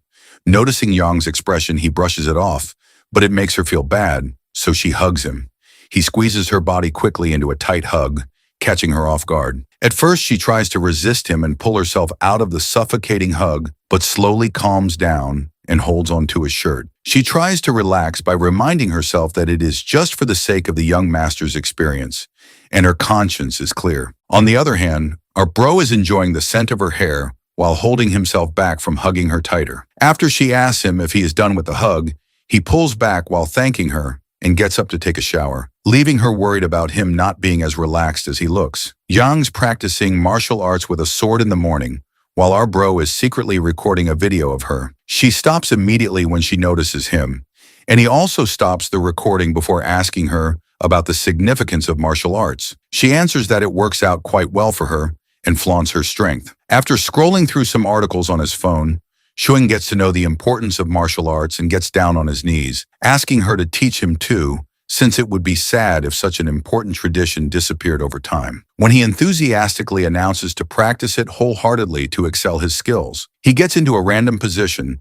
and asks her if his stance is correct, and she affirms even though it was nowhere near correct. As expected of him, just after 10 minutes, Shuqing was on the ground panting for breath on all fours. Jen realizes how unskillful he is and pushes him to keep going instead of sitting like that. When she tries to make him understand the role of practice in martial arts in order to become a top-rate martial artist, he extends his hand forward, gesturing to her to stop since his goals have altered now after he has seen what martial arts takes. When he expresses his wish of having a strong body, she tries to motivate him to push himself to the end so that once he is able to maintain that stance for an hour, she promises to teach him some techniques.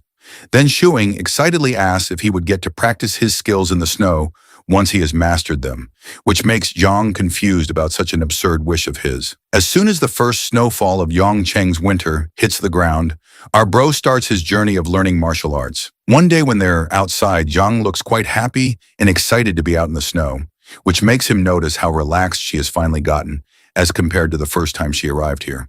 She skids through the snowy and slippery ground like a kid, so he leads her to their ride. While they're sitting on the back seat of the car, Yang notices how calm and relaxed the driver is inside the car, and all he has to do is to turn the steering wheel while staying oblivious of the cold outside. Interested in the driving job, she whispers to Shu Qing about her thought of becoming a driver. Our boy is quick to dismiss her thought, saying he can't teach all the necessary things to her alone, and he can't allow her to get into road accidents voluntarily. Listening to him, she realizes that our boy knows how to drive and asks his reason for not driving one, to which he simply mentions his poverty. They arrive outside Shu Cheng's parents' house, and while assuring her to stay calm, he reminds her of the lie about coming here from the mountains of Yahello in search of a job, which she needs to tell his parents later. Suddenly, the hero notices his Uncle Chin and calls him out while telling Yang to quickly grab his hand. After she reminds herself again about her conscience being clear about holding his hand, she holds his hand. Uncle Chin notices them, and our bro quickly introduces Zhang to him, while Zhang plays with Uncle Chin's newly found puppy. Uncle Chin asks Shuing to teach Hyozi some dating tricks as well, but he says Hyozi suits arranged dates the best. While they walk to Shu Qing parents' home, he teaches her small tips on their way. He tells her how normal holding hands is, so she doesn't need to feel awkward about it, even if there's nobody. She seemed a bit perplexed over his claim, so he shifted the topic to satisfying his mother's questions. In his tips on how not to give unclear answers, he first tells her to figure out what his mother wants to hear so she can say so to make her answer sound genuine. Secondly, if she is asked about her routine, she should lie about being busy with her own things rather than mention her addiction to games. However, she gets a bit confused about what exactly it means, and he sums it up by telling her to stay in the role of his girlfriend. They enter the house, and after Shu Qing introduces the two to each other, his mother tells them to take a seat while they wait for food to be ready. Her mother secretly finds Yang beautiful, whereas the hero takes her inside and helps her take off her jacket and hat. His father comes out of his room and looks at the two of them curiously through his spectacles. So, Shuing introduces Yang to him, reminding him how he has already met him before. His father didn't look pleased to see them together and annoyedly asked the hero why he was looking so happy. After putting forward Yang as his reason for happiness, he internally laughs at his father not being able to recognize a person from ancient times, despite him being a historical researcher. Ju King tells Zhang to relax and peels an orange for her. As soon as he hands her the orange, he suddenly realizes how he has forgotten to bring something home, since it is the first time he is here with his girlfriend. However, his father rudely tells him that they already have everything, so he does not need to bring over anything. His mother calls them for food, so he guides Yang to the washroom and goes ahead to help out his mother. When the table is set, Yang comes out of the washroom hesitantly, so his mother warmly welcomes her to the table, telling her to drop her shyness. She happily runs to the table and gets herself seated while Shuing's mother serves her food. When Yang looks at the food and rice on the table, she is surprised by the variety since she has been thinking it was going to be a simple lunch. Zhang shares the tasty food his mother has cooked while his mother adores how good they look together. His father's eye on the other side twitches with annoyance at the sight of seeing them happy together. After a while, Shuing's mother's adoration and his father's annoyance both turn into extreme shock as they watch Zhang munches down a second bowl of rice, which both of them combined haven't eaten. After the lunch, when our bro is helping out with the dishes, his father demands he visit him in his study later. Shuing's mother offers some water to her, but she gets quite uncomfortable at his mother's sincere efforts to make her feel at home. She tells her not to get so formal with them and asks her to sit with her. Once the both of them have sat, his mother, while talking about their relationship, asks her where she is from. Remembering the answers our guy had taught her earlier, she quickly claims to have come from the mountains. Xing goes to talk to his father in the study where he asks our boy about his future plans, since he and Yang are cohabiting. Xing casually assures him that it's nothing more than simply sharing a space, but his father gets angry. Angrily, his father says that he knows all about what young people think these days and asks him about his future plans once again. Shu Qing thinks to himself how he and Zhang is not actually dating and asks his father not to worry about them and just forgive the rent for him. However, his father does not buy his excuses to change the topic and forces our guy to answer him. Our hero gets annoyed by his father continuously pressing him for answers, so he claims to have more expertise in this domain. This fuels the old man's anger, and he kicks Shuing out of the study. Shuing looks at his mother and Zhang. He is sitting together in the living room, and he knows better than to leave Zhang. He alone has to answer his mother's questions. He takes his parents' permission, and they both leave for their home after saying goodbye. As soon as they step outside, the protagonist's father immediately starts asking his wife about the girl. But thanks to our guy's prior lesson given to Zhang, it turns out that is all useless information the woman could get out of Zhang. As Shu Qing and Zhang walk out of the block, His father glares at them angrily from the window because they somehow manage to dodge all the questions while fully enjoying the lunch. While walking out of the block, our guy carries the bag of oranges his mother gave to them. He asks her if she wants to eat something.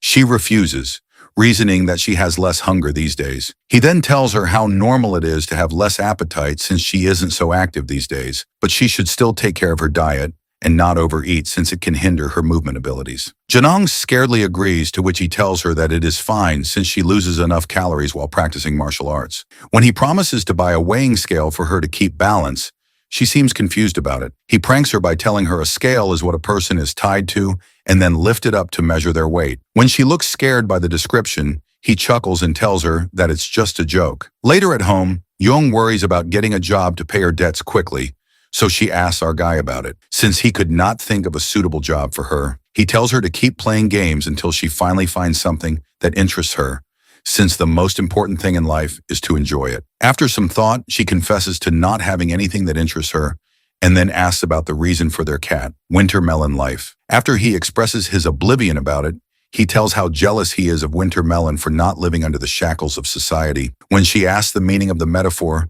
he teases her by saying she just would not get it and gets up to take a shower. She insists on him annoyedly, wishing to smack his face before he stops in his tracks, telling something about two types of people he hates. One he describes to be those who don't complete their sentence. And when she asks him about the second type, he walks into the washroom without answering, making her even angrier. Shuking educates Zhang about the two kinds of dealers in games, one being the wealthy ones who can have as many resources as they want, while the other being the ones who take advantage of the communication gap, which is when one knows about something that others don't. So he buys the resources in exchange for the information. To make her understand better, he gives an example of how people in her era used to monopolize by stocking resources in exchange for information, and later selling it at high prices, making the poor have to sell anything they have. To tease her, he asks her to be his slave bride while acting like a monopolizer. So she angrily refuses him. He assures her that he's just kidding and realizes how oblivious she's about everything right now. Considering this, he tells her to search about humanities and tells her this is what she needs to learn. They read through the online articles about the things included in humanities and guarantee to look for novels and movies on this topic to watch with her. She curiously asks if learning about it will finally clear the information gap between them. So he confirms and tells her to get ready for sleep. Jen is still lost in her thoughts about the information gap and asks if he wanted to take advantage of it to make her his girlfriend. The question catches our guy off guard, and despite it being the truth, he calls it an accusation since she has no evidence regarding it. He urges Zhang to take a shower and then sneaks onto his computer chair as he doubts that she is up to something. After looking through her search history, he finds out many weird, doubtful questions she had searched about him and his intentions. He wonders if it is not normal for two opposite-gendered people to develop feelings even after living together. Shuking realizes how she has been acting normal all this time while having her deep concerns. Jen comes out of the shower, and after looking at her, he looks away with a smug smile. On being asked about it, he acts clueless and nonchalantly offers to dry her hair. She accepts his help and wonders why he still wants to end the knowledge gap between them when he should be wishing that she had never known about his secret feelings. She goes to bed while wondering if Shuing's intentions are purely for her sake. Shuing wakes up in the morning from his phone ringing. Upon receiving the call, his ears are blasted by his friend Hio's voice yelling through the phone. He asks our guy angrily about what he has told his father, Uncle Chin. So the hero says he praised the choice of name of his pet dog. Huzi gets angrier at the hero playing dumb and directly asks him about matchmaking. Shuing laughs when he remembers about it and teases him before hanging up. Shuing gets out of his room, and upon being asked, he says that he's up early to strengthen his body, considering that she makes him get into a martial arts stance and stay in it. He asks if there isn't any quick way to gain strength, like castration or dual cultivation. She concernedly asks him if he wants to get castration, but he refuses and instead claims to want dual cultivation. She looks away embarrassingly while denying the existence of such a technique, but the blush in her cheeks gives her off, and our guy starts teasing her for that. After continuous practice, Shuing levels up somewhat in maintaining his stance, but he still could not see any difference in his body visually. According to his fantasies, having a warrior S from the Tang dynasty should have automatically gotten him loaded with ultimate techniques so they could fight off evil on their way to living in the wilderness. The thought of his parents finally bringing him back to reality from his wish to live in the wilderness. Later, when Shuqing is working on his laptop, Yang is lying down beside him on the couch while reading a book. He cautions her about the risk of becoming nearsighted due to reading a book like that and explains to her what it means since she doesn't seem to understand the word. He gets up and brings her non-prescription rectangular frame glasses and gives them to her. He reminds her that it is the same as the ones that his father was wearing when they visited his parents' house. She carefully puts them on and asks him for assurance if she has put them on correctly. He turns on the front camera in his mobile phone and shows her how she looks. Our boy finds it perfect on her, but Zhang has a hard time getting used to its existence on her nose. He looks at her focused expression closely and starts blushing because he wants to hug her once again. Reminded of the same tactic, he brings up his father again. He asks her if Second Miss ever hugged her, so she affirms and tells him about how Second Miss would actually squeeze her tightly into a hug, especially on cold days, and used to make her feel at ease a lot. Before Shuing can say anything, his mobile phone starts ringing. He looks at the contact name and announces that it is Jun who is calling him. He attends the call, and after confirming if our guy's at home, Jun tells him that he has the documents related to the employment issue that he needs to get signed by the hero. So he wants to come to Shuing's place to get them signed. After listening to how the rich dude Shun has already looked into his problem and even has the documents to be filled out, our boy invites him. Not so long after, the front door of our guy's house is knocked. Before he could answer the door, Yang volunteers and runs to the door. She peeps through the peephole before opening the door, and this makes Shuing confused. The reason Zhang makes sure to look through the peephole is because she finds it quite useful in case there is some kind of threat on the other side, so she can be prepared with her sword to defend herself. Jenning looks closely at the person, and when she recognizes him, she finally swings the door open. Shi Yun, who is shivering cold when he looks at Yang, quickly turns to leave, thinking he has knocked on the wrong door. Our boy drags him inside, assuring him that it is surely his house, and asks Zun the reason for him being so forgetful when he has already met his girlfriend Yang before. After the clouds of confusion have cleared, Jun slumps down on the couch beside our bro. He looks over at Zhang. He is playing a game on the computer and teases our boy and whispers, saying he just realized where Shuing has disappeared to these days if it was not for his mistress. Changing the topic, our boy gets it confirmed if the forged work experience documents are good to go and asks Zhenang to sign them. Zhang looks closely at the documents that were handed over to her by Shuing to sign. On inquiring about them, he tells her that these documents will prove her 2 years of work experience here. In case she does not know how to read and write, our boy writes her name on his phone and shows it to her, telling her to copy it in the places her signature is required. When Jun sees him teaching her how to do her own signatures, he asks our guy in shock if she actually is not aware of how to read and write on her own. Seeing Jun's reaction, he realizes the need for an explanation. So while Yang signs the documents, our guy lies to Jun about picking her up from the streets she has been wandering around for over 10 years. When Shuqing continues to give absurd details about Zhang's appearance when he found her, Jun refuses to believe him, whereas Zhang does her best to hold herself back from beating some sense into Shuing. Shuing offers Zijun to stay over for a meal and asks Yang to cook some more food. Ziyun seems surprised about the idea of having homemade food when he had been expecting them to go out. But our guy says he wants to benefit from a girlfriend who can cook well. While they wait for food, Jun walks over to the computer system and asks Shuqing to help him out with setting up the new PC he is about to get. After Shuqing agrees to send him help, Zijun notices the computer's default language is set to traditional Chinese. When he asks Shuing about it, he makes up an excuse about liking it better these days, and it makes Jun suspicious of his recent behaviors. Nonetheless, Jun compliments our guy for having so much knowledge. Shuing mentions to him how this is the difference between a poor person's hunger for knowledge to earn and a rich person's hunger for ease. Thus, he spends on the poor. Jun gets up from the chair in shock and asks Shuqing if he is up to some wrong medications, since it is not like him to talk like this. The protagonist also realizes that he didn't need to tell Zun in such detail as if he were young. Zhuqing makes up an excuse of going through so much since the last 6 months, so Zun asks if it is because of being jobless or if it is due to dating the girl. In response to this, the hero simply asks Wanzi if he has watched the K-drama My Love from the Star. Zijun misinterprets it and laughs at him, asking if he also has a weird professor.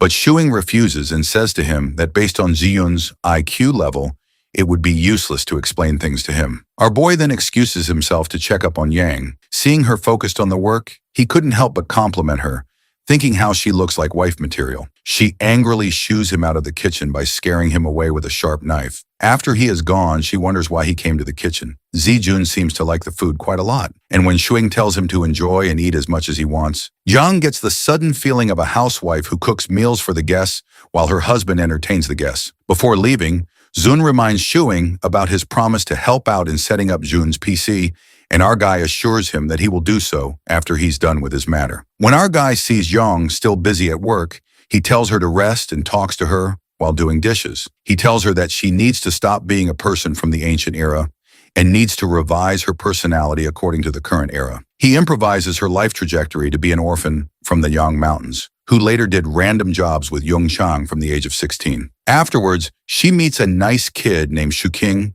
and they become friends and then lovers. Shuking helped her find her parents, but when they failed, he invited her to move in at his place. After his made-up background story is over, our guy tells her that it's the only realistic story they can have. To make people understand their reason for living together, they need to tell them that they are deeply in love. When he asks her if she has understood it, she confirms in a flustered manner. Shuking then tucks a strand of hair behind her ear and informs her that they will go to the officials to resolve the matter of her identity once she has completely gotten used to the modern day in life. Jung is still stuck on the moment when he tucked her hair and angrily asks him if he was trying to flirt with him, while her heartbeat quickens, making her confused. Shuqing, however, completely denies her claim and says he was just fixing her hair, since it's normal to do so as they're dating each other. She reminds him that it's just fake dating, and he shouldn't take advantage of being her benefactor.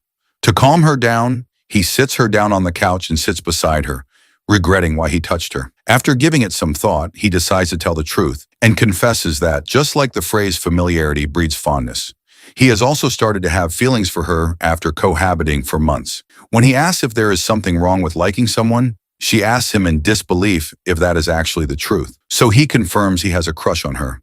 She asks him to not like her, so he asks her what's wrong with that since they both are single. He uses the word licking in the context of wanting to pursue her, and that scares her even more. Janang scoots farther from him, threatening to hit him if he licks her. She feels uncomfortable and gets up, announcing she's leaving, but stops in her tracks by getting reminded of the gratitude she owes him. Shuing tells her that there are no debts between them since she's taught him martial arts in return for him helping her out to adjust in the modern world. Therefore, she can leave whenever she wants. However, he asks her to teach more martial arts while he helps her find a new home. Looking at him still willing to help, she asks him the reason. So he simply states again that he likes her despite the debt she owes. He then says that she might have mutual feelings, but is overlooking them since he seems ordinary to her because they are cohabiting. When he complains about her excluding him from her consideration, she refuses and tells him that she's leaving because he wants to lick her. He tries making her understand its actual meaning, but she refuses to talk to him due to feeling off about the situation. In her room, Yang does a self-assessment of her feelings about Shuqing and leaving his home. On the other side, our guy is in the living room, wondering if she is going to leave since she hasn't come out of her room for so long. Just as he is about to tear up about losing her, she walks out of her room, and after stealing a glance at him, she walks straight into the kitchen. Happy to see her, our guy jumps out of his seat and follows her into the kitchen, asking about her decision. While washing the oranges, she acknowledges that what he said was right, and since the debt and the feeling he has for her are two different things, he can continue to like her without crossing the boundaries. He immediately promises not to do anything like that again. She thinks about it and mentions how it would not be so good if she ignored all the things he has done for her in the duration of half a year, which she has spent with him and just selfishly left. Thus, she shyly avoids eye contact with him while telling him to talk about their future together. After she has cleared all the debts, Shuqing is quick to hold on to her words and repeats them for confirmation, so she confirms it. Later, when she's preparing a meal, he leans at the doorframe and keeps looking at her. On being questioned about his presence there, he says that he's confused if she now knows the difference between gratitude and since it would be like deceiving him if she only feels gratitude for him and is thinking it is like. Jen quickly refuses to have any feelings for him, and our bro realizes that she is just in denial. Therefore, when she still seems to be stuck on how to differentiate the feelings, he proposes to do a test to check whether she likes him or not. After making her promise not to retaliate on the basis of the test, he pulls her into a tight hug.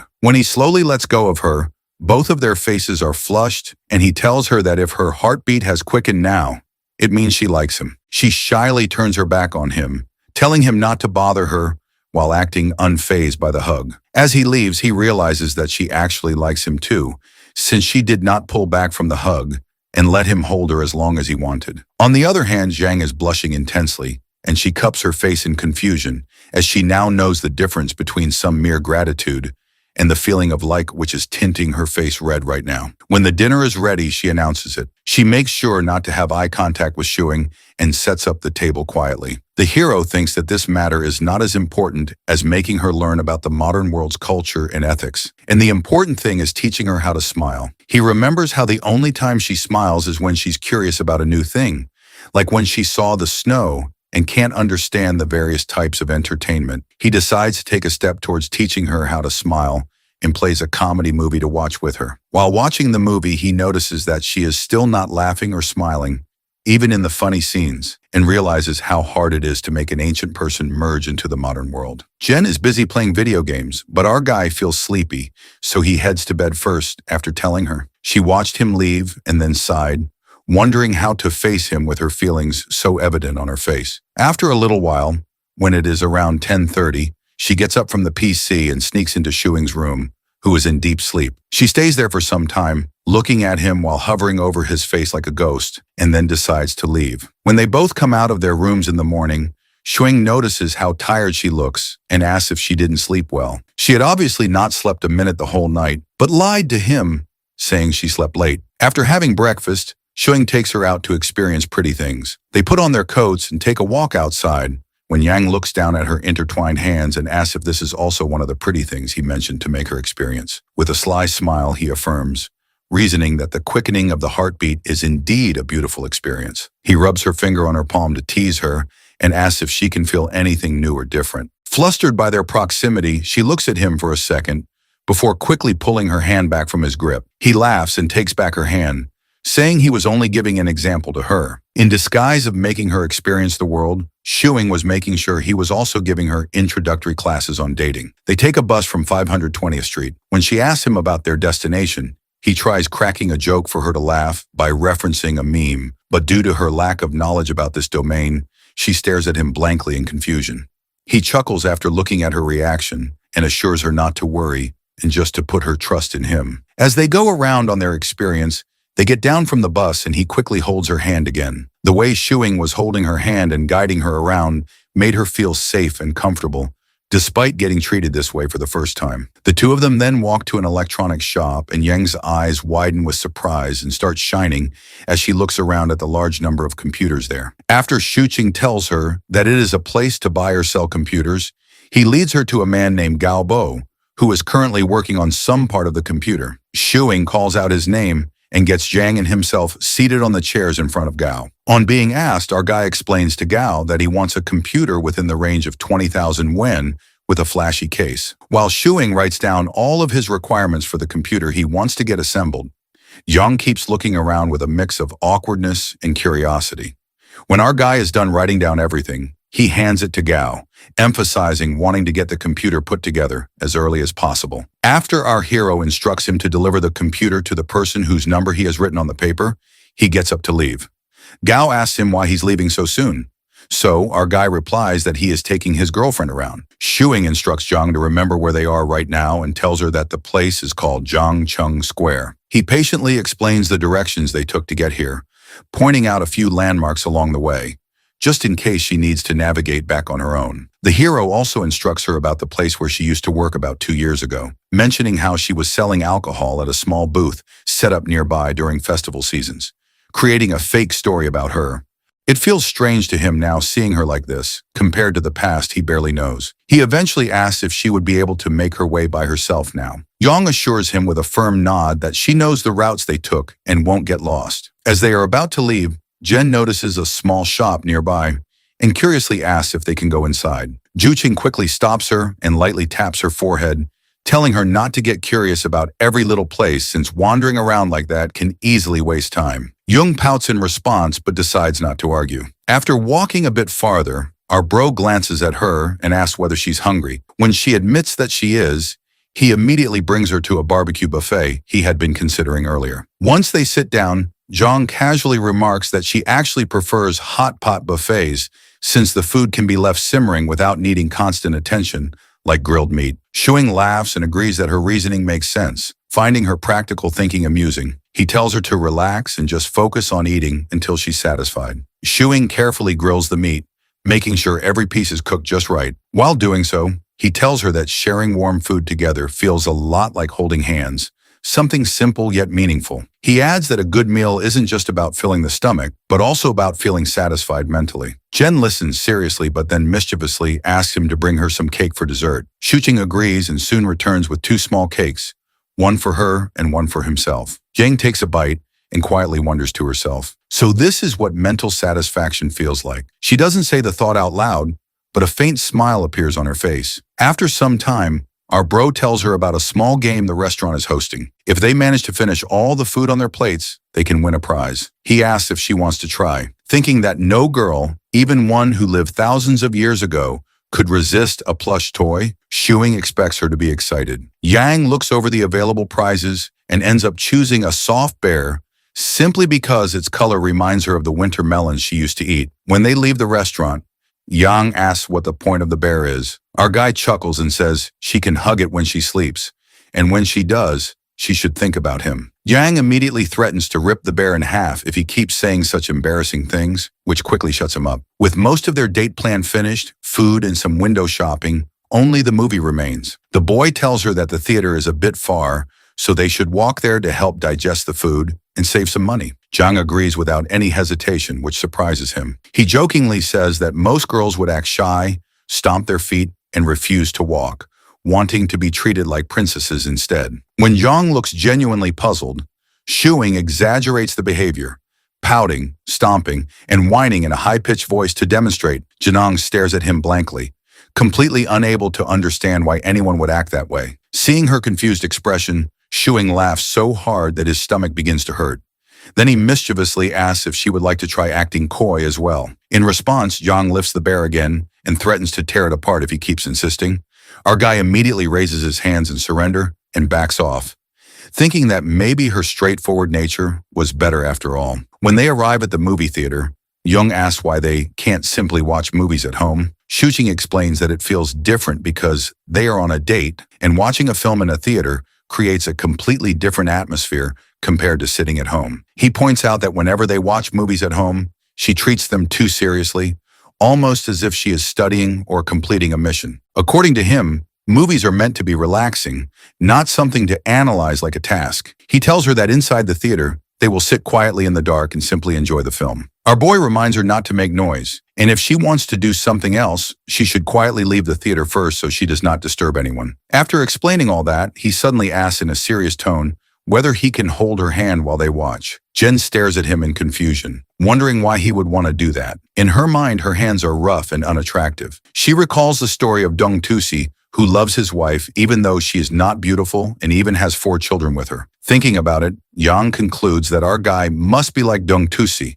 She firmly warns him not to ask that question again, which startles our guy a little. He wonders how someone so young can be so fierce. Jen then suggests that he should quickly improve his martial arts so that they can properly spar with each other one day. Before she can refuse again, our guy quickly grabs her hand and pulls her toward the theater entrance. Once inside, he introduces her to popcorn and buys a large bucket for them to share. As the movie begins, Yang stares seriously at the large screen. When our guy tries to hold her hand again, she immediately pulls it away. He remembers how they have held hands before and cannot help noticing that she now seems determined to avoid it. Meanwhile, Yang is thinking about how rough her hands are and how unpleasant they must feel to touch. She glances at Shu Qing and suddenly imagines him asking her to have children with him. Embarrassed by her own strange imagination, she quickly shakes her head.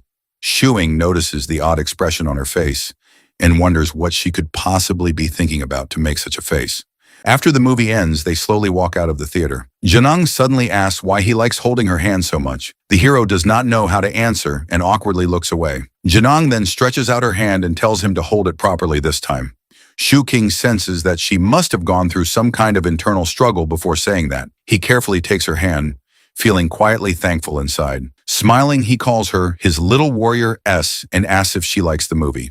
Yang no Diaz and says it is good. As they walk, our guy tells her that watching movies can actually help improve her thinking. He explains that films can broaden her horizons and help her build what he calls the three modern views: her worldview, her values, and her outlook on life. He says it will be a slow process, but he will guide her step by step. Then, half joking, he admits that he might trick her a little along the way and asks her not to hit him when she eventually realizes it. Jen looks at him thoughtfully, considering his words. Unsure how to respond, she decides to remain silent for now. Shu King wonders if Jang has noticed that she has become a bit empty-headed lately. When she questions him, he explains what he means. When they first met, she was like a wild kitten with its fur standing on end, ready to draw her sword and show her fangs at the slightest provocation. In the months that followed, she began drawing her sword less often, though she still kept her guard up. On the surface, she appeared calm, but she remained cautious and would quietly verify things behind the scenes. However, recently, ever since the day he told her he liked her, she has become much more gullible, believing almost everything he says. Shuing jokes that if he really wanted to, he could easily trick her into kissing him without much effort. Jen immediately tightens her grip on his hand, wondering what exactly went wrong and why she has started acting like that. Our boy calmly explains that it is normal for girls in love to behave foolishly sometimes, especially when it is their first time experiencing those feelings. Yang shouts that she is not in love at all. She is simply enjoying the beauty of the world while simultaneously crushing his hand in her grip. She finally releases him, and our guy admits that he will not rush her to figure out her feelings. He even suggests that perhaps the reason she is acting this way is not because she likes him, but because she has grown dependent on him, much like she once depended on her second miss. Jen quietly admits that he might be right. Zhu Qing then tells her she should learn how to distinguish between gratitude and genuine feelings towards someone. Otherwise, if she keeps being so naive, he worries that he might not be able to resist taking advantage of that innocence to trick her. Janang grows flustered when he leans closer and casually admits that he is falling more and more in love with her. She thinks about how he is practically giving her advanced warning before trying to trick her. Shushing confesses again that it is simply because he likes her. Jang smiles faintly at his sincere words, and the two of them board the bus together. She asks about his hand, wondering if it still hurts. Our guy jokes that she should try using less strength next time. Hearing that, Jang quietly notes that he is already talking about it next time. When they arrive home, Shuing opens the door and is greeted by Winter Melon. He kneels down and asks if the cat is asking for food. After playing with it for a moment, he gives it something to eat while thinking about how Yang still seems completely clueless about anything related to romance. In fact, she seems to understand it about as well as he did when he was in 5th grade. Remembering the awkward times when he rejected girls in the past, he cannot help feeling slightly traumatized by those memories. He soon starts forming a plan. If Yang is going to understand romance better, he will probably need help from old romance stories. He stays up all night editing things and eventually begins thinking about dinner. Shuking knocks on Yang's door. When she opens it, she asks why he is there. The hero wonders if she has been sleeping the whole time, and she admits that she did sleep for a bit. Our boy checks her temperature and notices that she looks slightly feverish, but the thermometer shows that her temperature is normal. Yang insists that she is fine and says that she will make dinner now. The hero suddenly realizes that Zhang is a girl and that she will be sick for a few days every month. He quickly pours her a cup of water, urges her to rest, and cooks 2 packs of noodles himself. He even adds garlic, thinking happily that she is the best since she eats both garlic and onions. Our hero soon receives a call from his friend, who excitedly tells him that Shuqing's friend is amazing and that the computer is finally done. He just tried using it and says it is even better than his previous one. Smooth and incredibly fast. Meanwhile, Yang sits quietly searching on a website about the difference between the feelings of liking someone and dependency, her brows furrowed in deep confusion. After a couple of snowfalls, the coldest part of winter arrives. Shuing's dad asks his wife to carefully probe our guy and find out whether he has already run out of money. He remarks that it is still not too late for their son to find a proper job. Meanwhile, the mother is distracted by another concern entirely. She keeps thinking about the girl and how she still hasn't managed to get close to her. Later, our guy and Yang arrive at the house carrying many things with them, their hands full of groceries and gifts. His mother warmly welcomes them inside.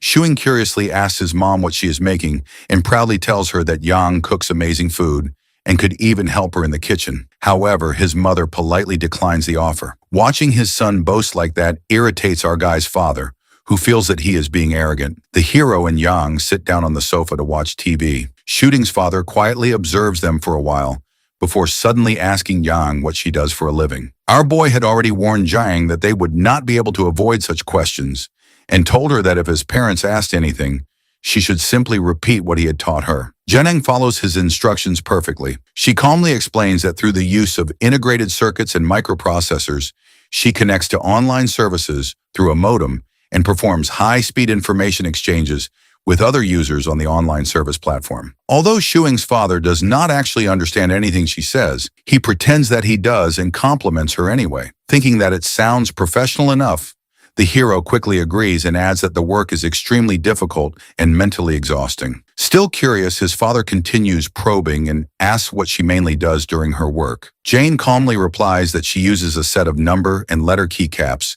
to coordinate the X and Y positions of the on-screen cursor in order to initiate a sequence of interactions with other users. This explanation impresses our guy's father even more. He thinks Yang seems extremely capable and concludes that our guy must have used up all his luck in life to find such a competent girlfriend. However, he still cannot resist lecturing his son.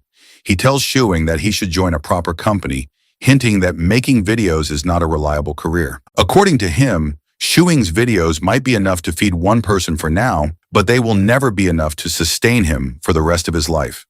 Shuing immediately asks why his work has to sustain him for his entire life. His father then asks what he actually plans to do in the future. Our guy confidently declares that he will grow his work into a large and powerful business. He says he will open an office, establish a company, and eventually get it listed on the stock market. By that time, he proudly claims he will be the CEO of a listed company, and his father will be the father of a CEO. Their family will become wealthy in this generation and earn the respect of everyone around them. His father becomes furious upon hearing this and angrily curses at him, asking if he thinks his father is a fool. He even threatens to beat him, but suddenly stops halfway through his sentence when he notices Yang sitting nearby. He quickly restrains himself, thinking that family matters should stay within the family and should not be displayed in front of outsiders. Shuing calmly argues that everyone has their own fate and asks why his father cannot understand that. He then remembers that his mother once took him to have his fortune told. An old man read his fate and wrote several things down on a piece of parchment. Our boy retrieves the parchment and reads it aloud. It says that he is destined to resist becoming an official, that he enjoys having fun, that he is fair-minded yet aggressive, full of energy, and compassionate toward those weaker than himself. It also says that he possesses the temperament of a tiger. After reading it, our guy firmly tells his father that this is simply his fate and that no matter what happens, he cannot work in a company. Shuqing's father questions why he even bothered taking a picture of the fortune slip. Our guy explains that he wants to keep it so he can later have his girlfriend's fortune told as well, since she believes in such things. Hearing this, his father bursts into laughter, saying that fortune-telling is something only fools believe in. Yet Shuing still takes it seriously. The hero shoots back that the fortune-teller only wrote favorable things about him because he nearly turned into a hooligan when he was younger. His father grows irritated and insists that it was only because he, as the boy's father, kept him under strict control that our guy did not go astray. He immediately argues back, saying that every teenager goes through a rebellious phase, and it was not solely because of his father's discipline. The argument escalates until the father and son stand face to face, glaring at each other intensely. Before things can get worse, Shuing's mother sharply orders them to stop fighting. She quietly pulls her husband aside and reminds him not to cause a scene in front of Yang. With an annoyed huff, the father stands up and storms out of the room. Turning back to Jiang, the mother reassures her that the two of them are simply bickering and that she should not take it seriously. She invites Zhang to sit down and get ready for dinner before leaving Shuing and Zhang alone. The moment his mother disappears, our guy turns to Zhang with a grin and suddenly pushes a peeled orange into her mouth. He praises her performance earlier, saying she handled his father's questions like a professional. Zhang Shili agrees while he continues feeding her orange slices one after another out of boredom. After a moment, Shuing grabs her hand and studies it carefully. He wonders how hands that appear so ordinary at first glance could possess such frightening strength. He cannot help but question whether that power truly comes from her own body or from something else. Zhang becomes embarrassed again when she notices his fascination with her hands and silently wonders why he finds staring at her palm so interesting. Suddenly, Jong grabs his hand in return and declares that she will examine his hands as well. She observes that his hands are noticeably larger than hers and that his fingernails are short, clean, and neatly trimmed. Zuching casually asks if she knows how to read palms. At once, Yang lets go of his hand and denies it, saying she does not know anything about palmistry and that he should not even ask such a thing. Later after dinner, our bro approaches his mother and asks whether he can bring Yang over during the New Year celebrations. His mother wonders if Jong will not be going back to her own home. The hero honestly explains that Jong has no family and would otherwise spend the New Year alone. His mother pauses briefly, making sure that he is being serious. After a short silence, she tells him that he can bring Yang over without any problem. She then teasingly asks whether he has enough money to take care of a girlfriend. The boy proudly puffs out his chest and declares that he definitely has enough. Feeling satisfied, he begins carrying the dishes to the table. When dinner is finished, Shuqing and Jang say goodbye to his parents and prepare to leave. However, just as they are about to step out, a potato suddenly drops out of Jang's pocket. His parents immediately notice it and ask why she is carrying a potato in her pocket. Thinking quickly, Shuqing makes up an excuse. He explains that Yang does not have an affinity with earth elements, so she needs to carry a potato as a kind of talisman. They chose a potato instead of dirt because it is more portable. Without hesitation, he picks the potato up and slips it back into Jang's pocket, carefully hiding the real reason that the potato was actually being used to track her. Shuing's mother laughs at the explanation and jokes that she will cook more potato dishes for Yang next time, since she must really enjoy potatoes. Hearing this, Jong politely bows and thanks her for her kindness. His mother warmly reassures her, saying that she was just as shy when she first met Shuing's grandmother, so there is no need for Jong to feel embarrassed. As Shuqing and Jong finally leave, his mother watches them walk away. In her heart, she feels that the two of them look very compatible together. She quietly hopes that they will not face disagreements in the future and that they can continue living happily side by side. As they start walking, Yang asks the meaning of like, to which Shuing explains that if she wants someone to be all hers, she will want to get closer to that person. Like when she wants to buy a delicious cake, she has to spend money.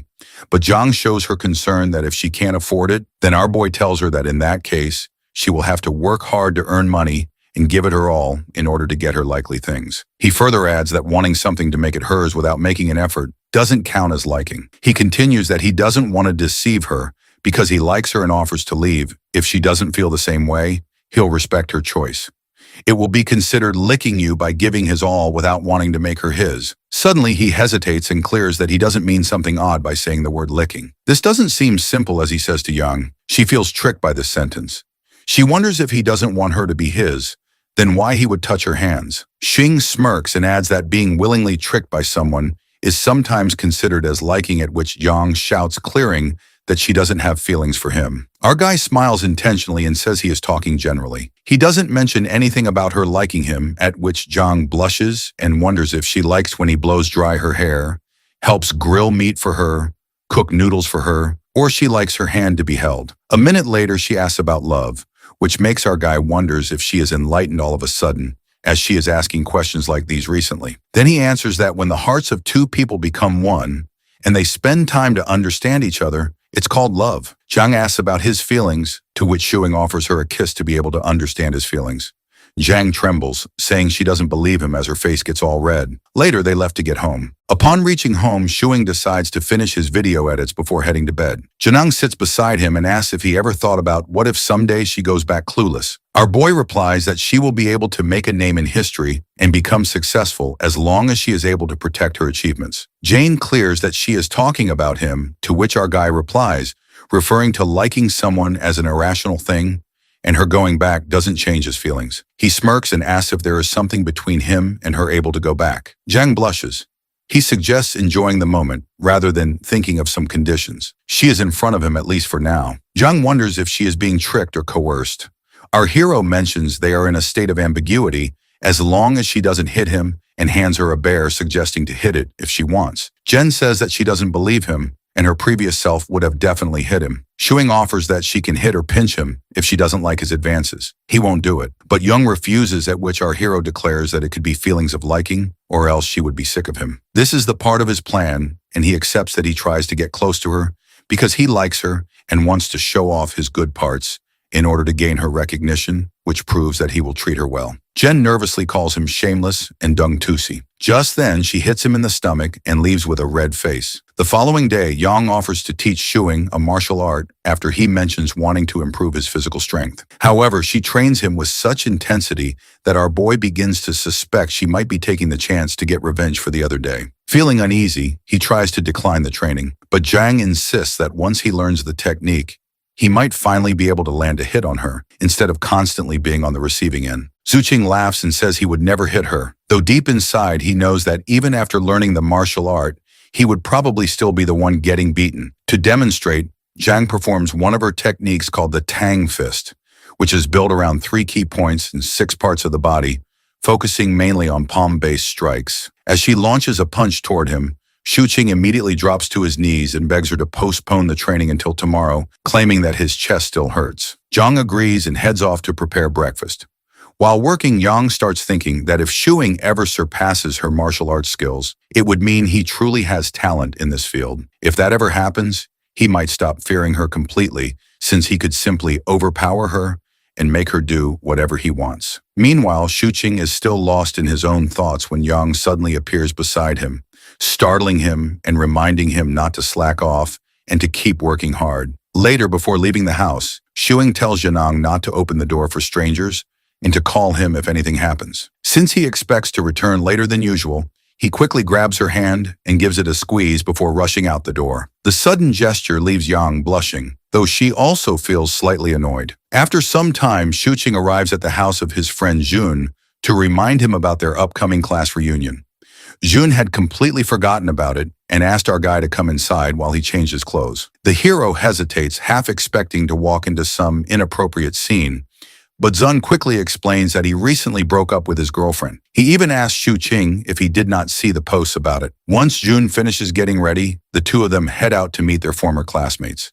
During the trip, Zun complains about how his girlfriend suddenly dumped him without any clear reason, describing the whole relationship as a complete mess. Our boy then casually asks about his car, since he came specifically hoping to get a ride. Jun awkwardly admits that he cannot afford it anymore, after getting into a fight with his father and losing financial support. Slightly annoyed, our guy suggests that they simply take the train instead. While riding the train, Jun suddenly notices a girl carrying a yellow handbag that looks strangely familiar. Moments later, the girl angrily calls out to him, confirming that she is actually one of his ex-girlfriends. Nervous, Jun tries to ease the tension by speaking sweetly to her. When he notices several paintbrushes in her bag, he recalls that she used to enjoy painting. Instead of being impressed, she responds with heavy sarcasm. Trying to avoid further awkwardness, Ziyun quickly suggests they not dwell on the past and asks how she has been lately. She calmly replies that she has been doing well, eating properly and staying healthy. She then looks at him and comments that he, on the other hand, does not seem to be in very good condition these days. Zen awkwardly agrees with her observation. Watching this exchange makes our guy feel strangely lonely. Even though the two claim to have broken up, the emotions in their eyes still linger, making them look more like a couple than strangers. Seeing this makes Shuqing suddenly think about Zhang waiting at home. Without thinking too much, he pulls out his phone and sends her a message confessing his feelings. Zhang gets a notification of a message as he opens the chat. It's Chu Qing's text, at which she gets annoyed over his nonsense stuff, but blushes as well. She also finds his profile picture irritating as him. Completely ignoring the main text, she asked him if he also wants her to wash his clothes, to which our guy agrees. As she checks his room to find his clothes, she sees her slippers that she wore when she first arrived. She wonders if Shuqing not only likes her hands, but also her slippers. Back there, our boy is blushing and lost in his thoughts. Jian asks him to catch the classmates first, and he'll join in the afternoon as he has something urgent to look at. Later, when Shuqing joins the mates, they ask for Jun as they were supposed to come together. Our boy mentions that he ran into his ex-girlfriend, so he'll probably be late, at which one of his classmates sarcastically comments that peasants like them won't be able to understand rich man's world. Then he asks Shuqing about his busy schedule as they haven't hung out in a while. The hero explains how he has been so busy recently and doesn't get the time to relax as it's the end of the year. On this, one of the mates mentions how he worked overtime and had to crawl his way to hang with them, at which the other one mocks him by asking him to show the performance of how he crawls. After a while, Shuqing grabs a drink and stands alone at the corner as he gets bored and misses little Yang. At the time of the dinner, a classmate notices a change in Shu Qing's self and asks about it, to which he says that he has been so tired recently, so it might be the reason. He offers our guy to join them at karaoke so he can cheer up, but he politely refuses, mentioning that he is drunk and he has to get sober up a little. As the mate leaves, our guy wonders why he liked these gatherings in the past. He wonders if he is influenced by Zhang and changes his old life into new. As the gathering gets over, suddenly the hero receives a call from Jun. As he picks up the call, Jun cries out loud and begs to save him. Half an hour later, Shu Qing reaches Jun. As he knocks on the door, Zun shows up in a towel, only crying. Shuing questions if he has been blackmailed by his ex-girlfriend. Jun explains how he gets tricked by his girlfriend when he follows her here, and she insists him to take a shower. As he got out after a shower, she was left with all his clothes. Our boy mocks him, asking if that's all, which makes Jun annoyed. He calls her ex-girlfriend evil and shameless. After that, Jun suggests heading to the karaoke together, but Shuing calmly refuses to go as from the past half a year. He didn't come out much, but Jun calls, declares him drunk, and suggests he go so he can get well. Our bro again refuses to go and asks to just have meals with the close ones occasionally. He don't feel like partying anymore and want to stay grounded. Our bro keeps lying on the hotel bed and tells Zun to go and enjoy the karaoke without him, since he wants to relax in peace. Ex-Yun informs him that he can stay in the hotel room while he recovers from the alcohol till afternoon and leaves. After Jun leaves, Shu Qing thinks about this non-partying life he has started for the person he is living together with. He thinks about how he has been planning ways to convince Yang to marry him. But he should also know that marriage is not something that simple. Our guy arrives home with his legs wobbly from being drunk and slumps his body over Yang. She manages to take him inside while he does drunk talks. By the time she realizes how drunk he is, he tilts her chin up and starts flirting with her. So she pushes him off onto the couch. She pinches her nose and asks him how drunk he is, but he refuses and says he had very little alcohol. The hero puts a bag of pork ribs, which he bought for her, and tells her it'll be tasty after stewing them. She happily picks it up, deciding to stew them the next day. When she notices him still sitting on the couch, she asks him why he isn't going to sleep in his room. So he says he will go after a while. Later, when Yang is using the computer, she comes across something named the Golden Lotus, a mature movie on the computer, and asks him about it. He lunges towards the computer from the couch and immediately deletes it. When she asks the reason for his actions, he makes up a lie, saying it's related to reincarnation, which would be so much for her to watch right now, since her knowledge is still low. Shuing can't believe how Yang learned to check the download history, and asked him why he deleted it if he could just forbid her from watching it. He replies that he has just hidden it for now, and sigh at how narrowly he dodged the bullet. After a while, Yang finds him asleep on the couch and puts a blanket over him. She looks at him closely until suddenly she is hit by the flashbacks of him getting close to her in order to flirt. She immediately pulls herself back from him and runs away to prepare dinner as a distraction from her flustered self. Quite later, Shu Qing finally wakes up from his deep sleep on the couch with a heavy head. Zhang is watching some movie on the computer while having her dinner and tells him that she has prepared porridge for him instead since she suspected he would have a hangover. He smiles to himself at the fact that she deeply cares about him in secret, like putting a blanket over him and preparing porridge for him. Shu Qing gets up from the couch and notices that Yang is watching one of the movies he had selected for her and tells him the context about it somewhat resembling her era. When he mentions things changing over time, she wonders if second Mrs. words have also become outdated over the course of time. When Yang has left the computer to take a shower before bed, Shuing sneaks up onto the chair to check out her search history once again, since he feels a bit off about her once again. However, to his surprise, when he clicks on the search engine, he finds out that her search history has been cleared. John comes out of the washroom after taking a shower with a towel over her head. Our boy can't help but have his eyes follow her as she walks from the bathroom door to the dining table across the room behind him. Intoxicated by her beauty, he tilts his head backward to look at her and says he'd be involved in a crime if he wasn't afraid of getting killed by her. Jen asks him what he'd have done to her if she was defenseless when they first met, so he answers that he'd have handed her over to the security,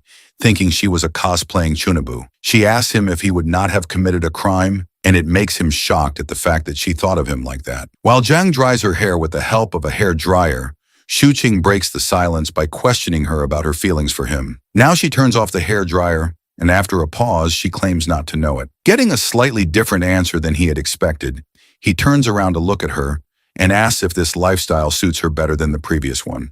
When she claims to like this lifestyle better, he tells her how he finds the world quite exciting and she will get it too when she has turned into a modern person like him. He tells her how he feels so ordinary after comparing himself to others, and this makes an awkward silence between them. When she doesn't say anything, he asks her if she doesn't have anything to say. He then tells her how basic and ordinary the life they are living together is. So if he manages to somehow pursue her and get married to her by his charms, he would be selfishly destroying the future opportunities awaiting her in the future. She looks at him and asks him why he feels so bad about being ordinary, because if it wasn't for his help, she would not even be ordinary. So when she asks him the reason for saying all this, he confesses that the thought of them being together or married frightens him and makes him confused because it feels like he should be more thoughtful of his actions instead of mindlessly following his wishes. He internally wonders if he should be slow about his advances or pursue her with all of his tricks. Thinking about it, he gets an idea to get closer to her. He tells her dramatically how his chest hurts at the place where she bumped her head, suspecting if it is some internal injury, too innocent to understand his tricks. When he asks her to rub his chest to soothe the pain, she asks him if it actually hurts that bad. He affirms over-exaggerating about her strength, so she walks over to him and rubs his chest after sitting beside him. Shuing feels so happy and talks about the saying that all encounters in life are a long overdue reunion. So if she were actually defenseless at the time when they met, the outcomes would be extremely different from how they are now. She suddenly asks if that means he'd stop tricking him, and that word annoys him.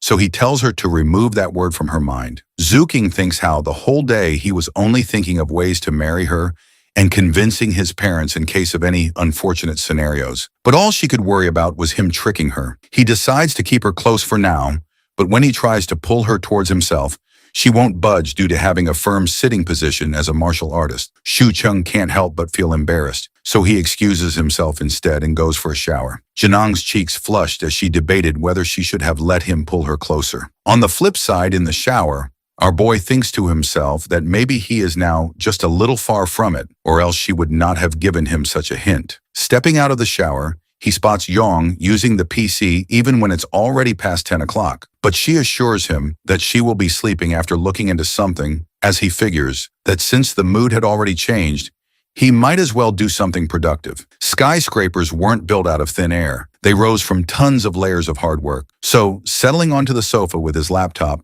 he decides to take the chance to write a review of Farewell My Concubine and even polish his film critique skills. Seeing him work, Jang gets intrigued, approaches him, and interrogates him about his work. Shuing is so distracted with her being so close that he still manages to explain to her that it makes him earn money. Yet when she shows interest in doing it too, he completely denies it since she hasn't studied modern education. He even mocks her with his serious expressions, explaining that observing something and expressing it are two different things, just like how she likes him, but cannot bring herself to say it out loud, which annoys her, and she neglects the fact that she might actually like him. Changing the topic, he questions her reviews on Farewell My Concubine. She is unsure, suggesting that times have changed. Amused, he declares sarcastically that it's now time for her to get a lesson from Teacher Shu. He explains that some believe films have expanded the human lifespan by deepening their perspectives on life. He points out that whether in opera or real life, the protagonist is suffering from love and appreciating that requires seeing beyond the surface. Since she couldn't fully grasp the character,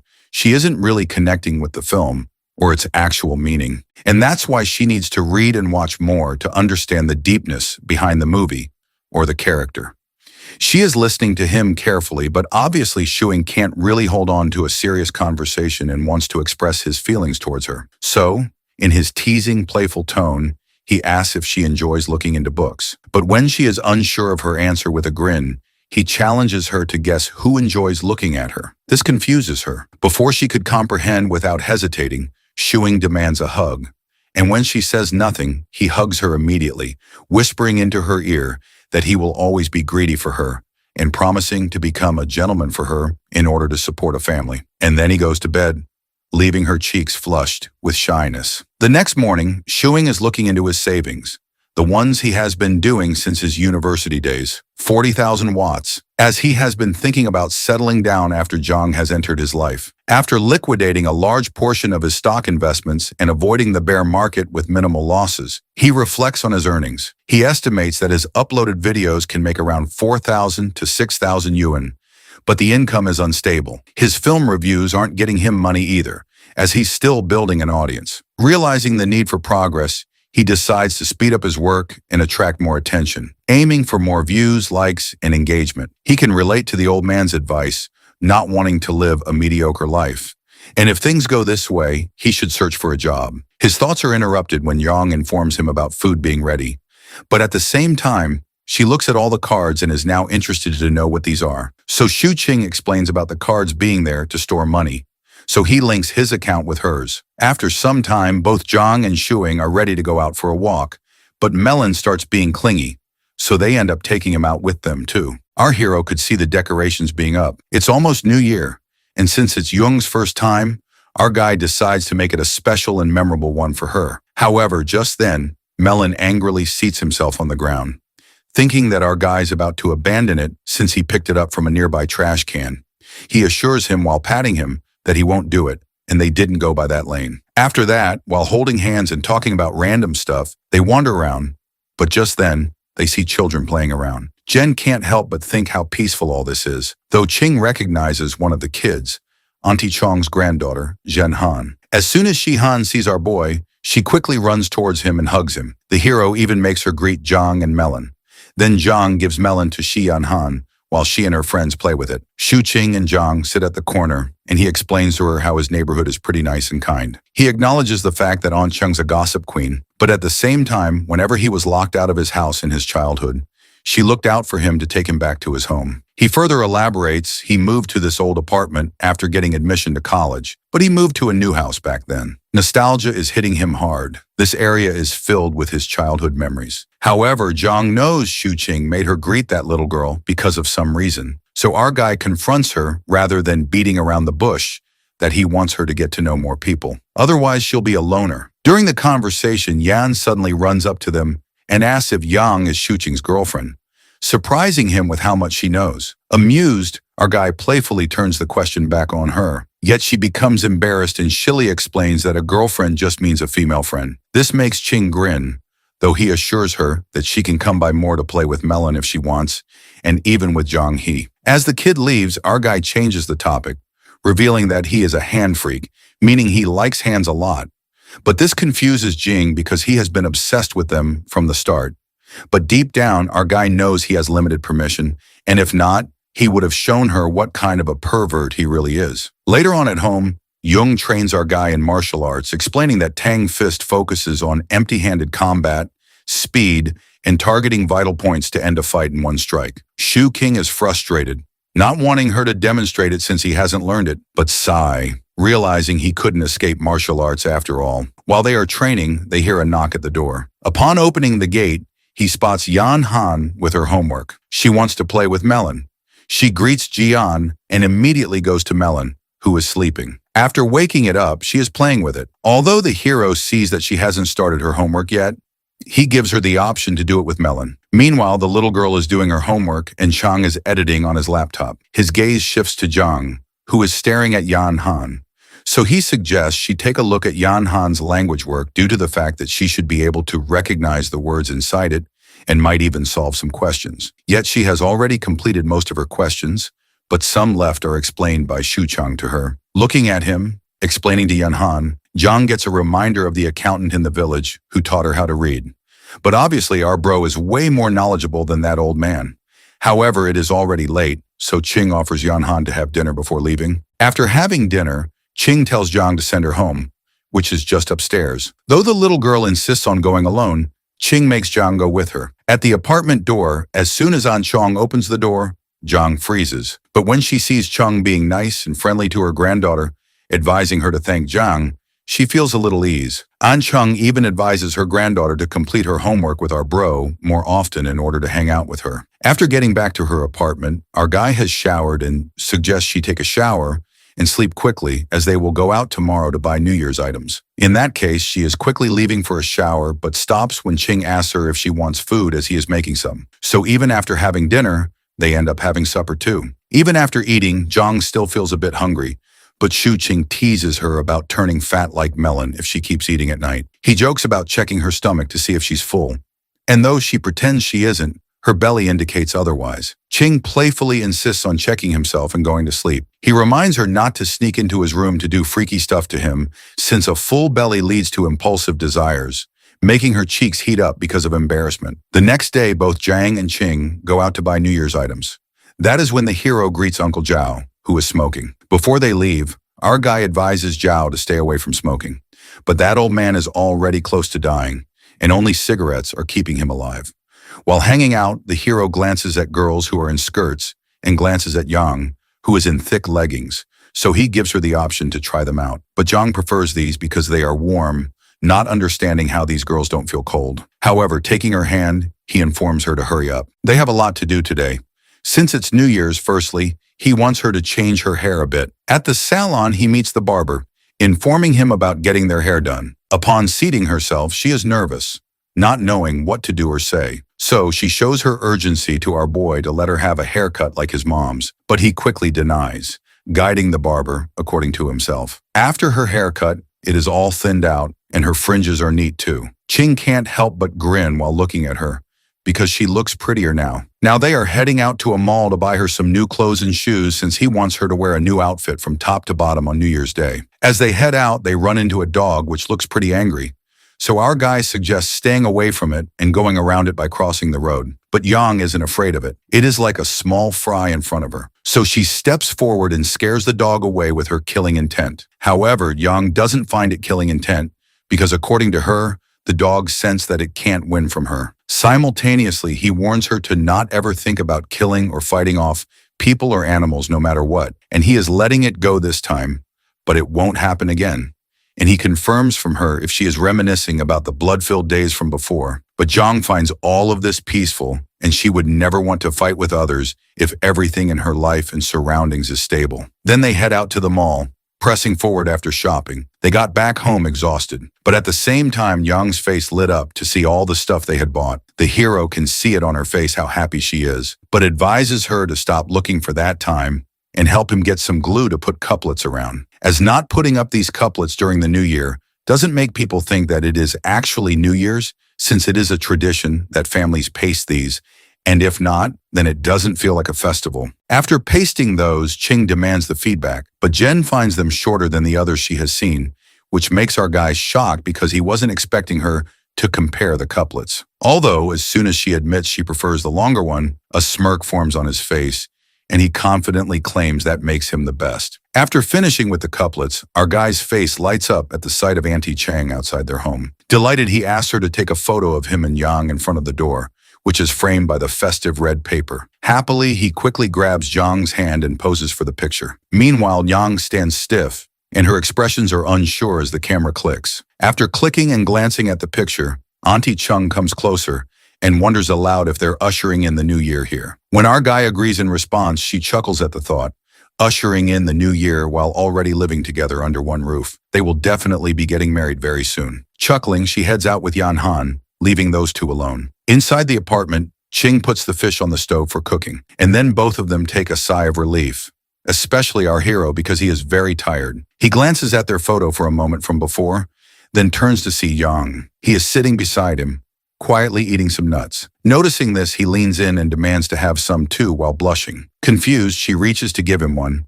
He suddenly opens his mouth, expecting her to feed him. But instead of feeding him properly, she tosses the nut straight into his mouth, shocking him. However, he shows her the picture too. John quickly notices his wicked smile in the picture, but then the hero makes her notice the seriousness on her face too, though he decides to put on some filters on the picture to make it look vintage. Not having any idea about filters, Jen looks at our guy with confused expressions. At the same time, our guy texted his family group about bringing Yang to their house and letting his mom teach how to make dumplings. Afterwards, at his parents' place, while making dumplings out of curiosity, Qing's mom interrogates her about what they generally eat at home. So Yang innocently reveals that they have porridge or noodles in the morning, while she makes some quick food for lunch and dinner. She even mentions that they have supper at times too. This shocks the hero's mother, as her son never woke up till afternoon, but now even wakes up for breakfast as well, even having 3 to 4 meals a day. But then she glances over at the beautiful girl her son has, making her realize that maybe living with a girl changes a boy. In the other room, Ching and his dad are munching on some snacks, and that is when they hear a knock. Upon opening the door, our guy spots Hyozi, who has bought some goodies for his friend's dad since at his home they couldn't finish those. Hyozi is shocked to see his friend, yet our guy acts clingy with his friend. In the meantime, his dad is frustrated to see his son's friend getting benefits from working while his son doesn't even work. So ignoring them, he walks away to sit on his sofa. The hero brings up the girl Hyozi met through matchmaking, curious about how things are with her.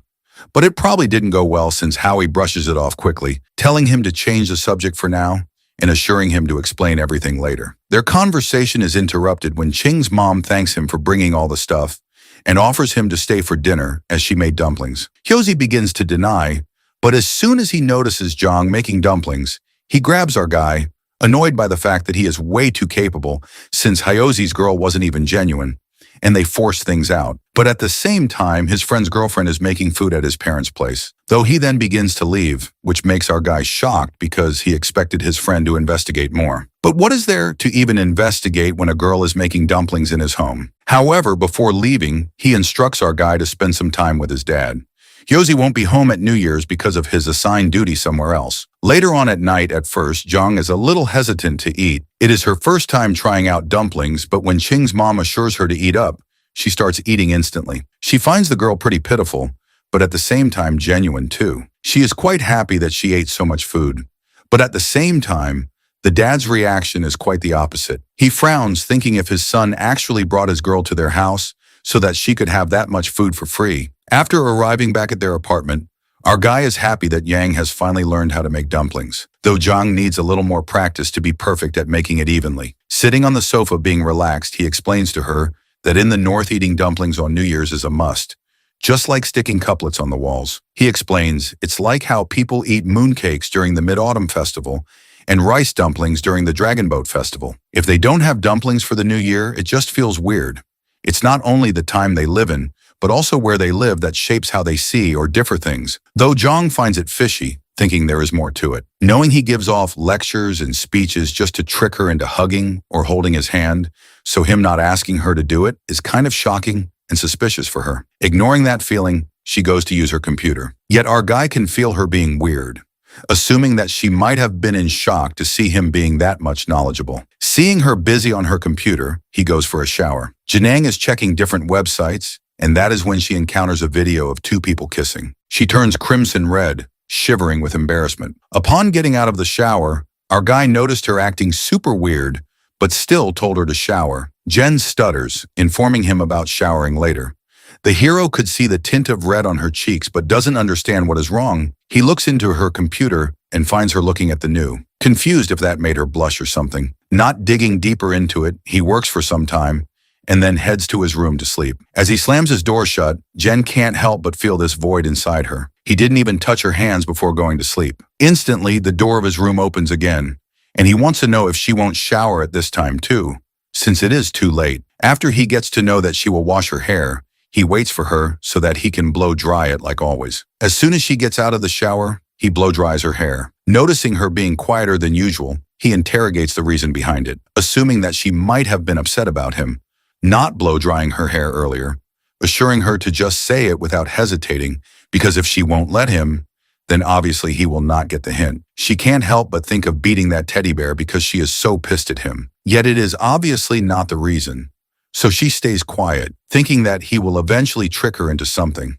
So there is no need to make all that happen right now or to confront the reason. The next morning, Young is making fish while looking at its recipe on her phone. When our guy walks to her, she expresses how modern she feels about herself and is quite impressed about hiding her true self. Even his family yesterday didn't get the hint about her difference. This statement makes Ching a little suspicious because hiding her true self, what is that supposed to mean? He wonders if she is still planning to run away. Although his thoughts are interrupted when he sees her being all red, while blushing and revealing that she likes being with his family and loves when the four of them are together. Ching has literally removed all the old stuff and replaced it with the new things they both bought earlier.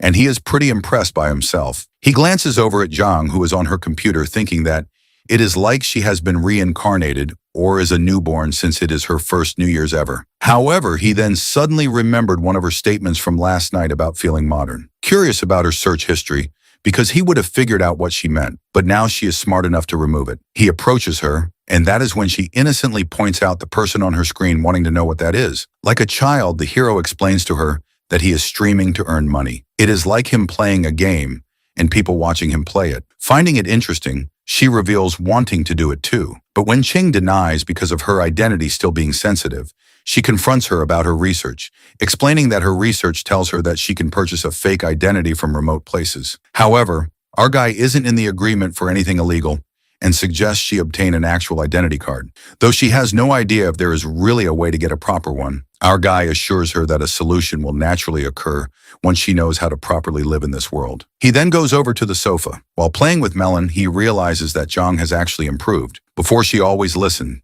being confused, but now she is actually discussing her problems, which shows her character development. Later on that evening, Yang has decided to make some dumplings. Seeing her busy, he decides to look into her search history, assuming that maybe she has forgotten to delete it, but instead she has put a fake alarm to alert him that she already knows that he peeks at her search history. This makes him utterly astonished, and with shocking expressions, he goes into the kitchen again to help her. He suggests she season the ingredients, and he will mix them all. Seeing him help her, Jen just wishes that this type of life continues without any pause. On New Year's Eve, as instructed by Hyozi, our guy meets Uncle Chin. He is looking forward to seeing our guy and his girlfriend arrive at the annual dinner. That being said, he even gives him an idea of a separate mini hot pot gathering too.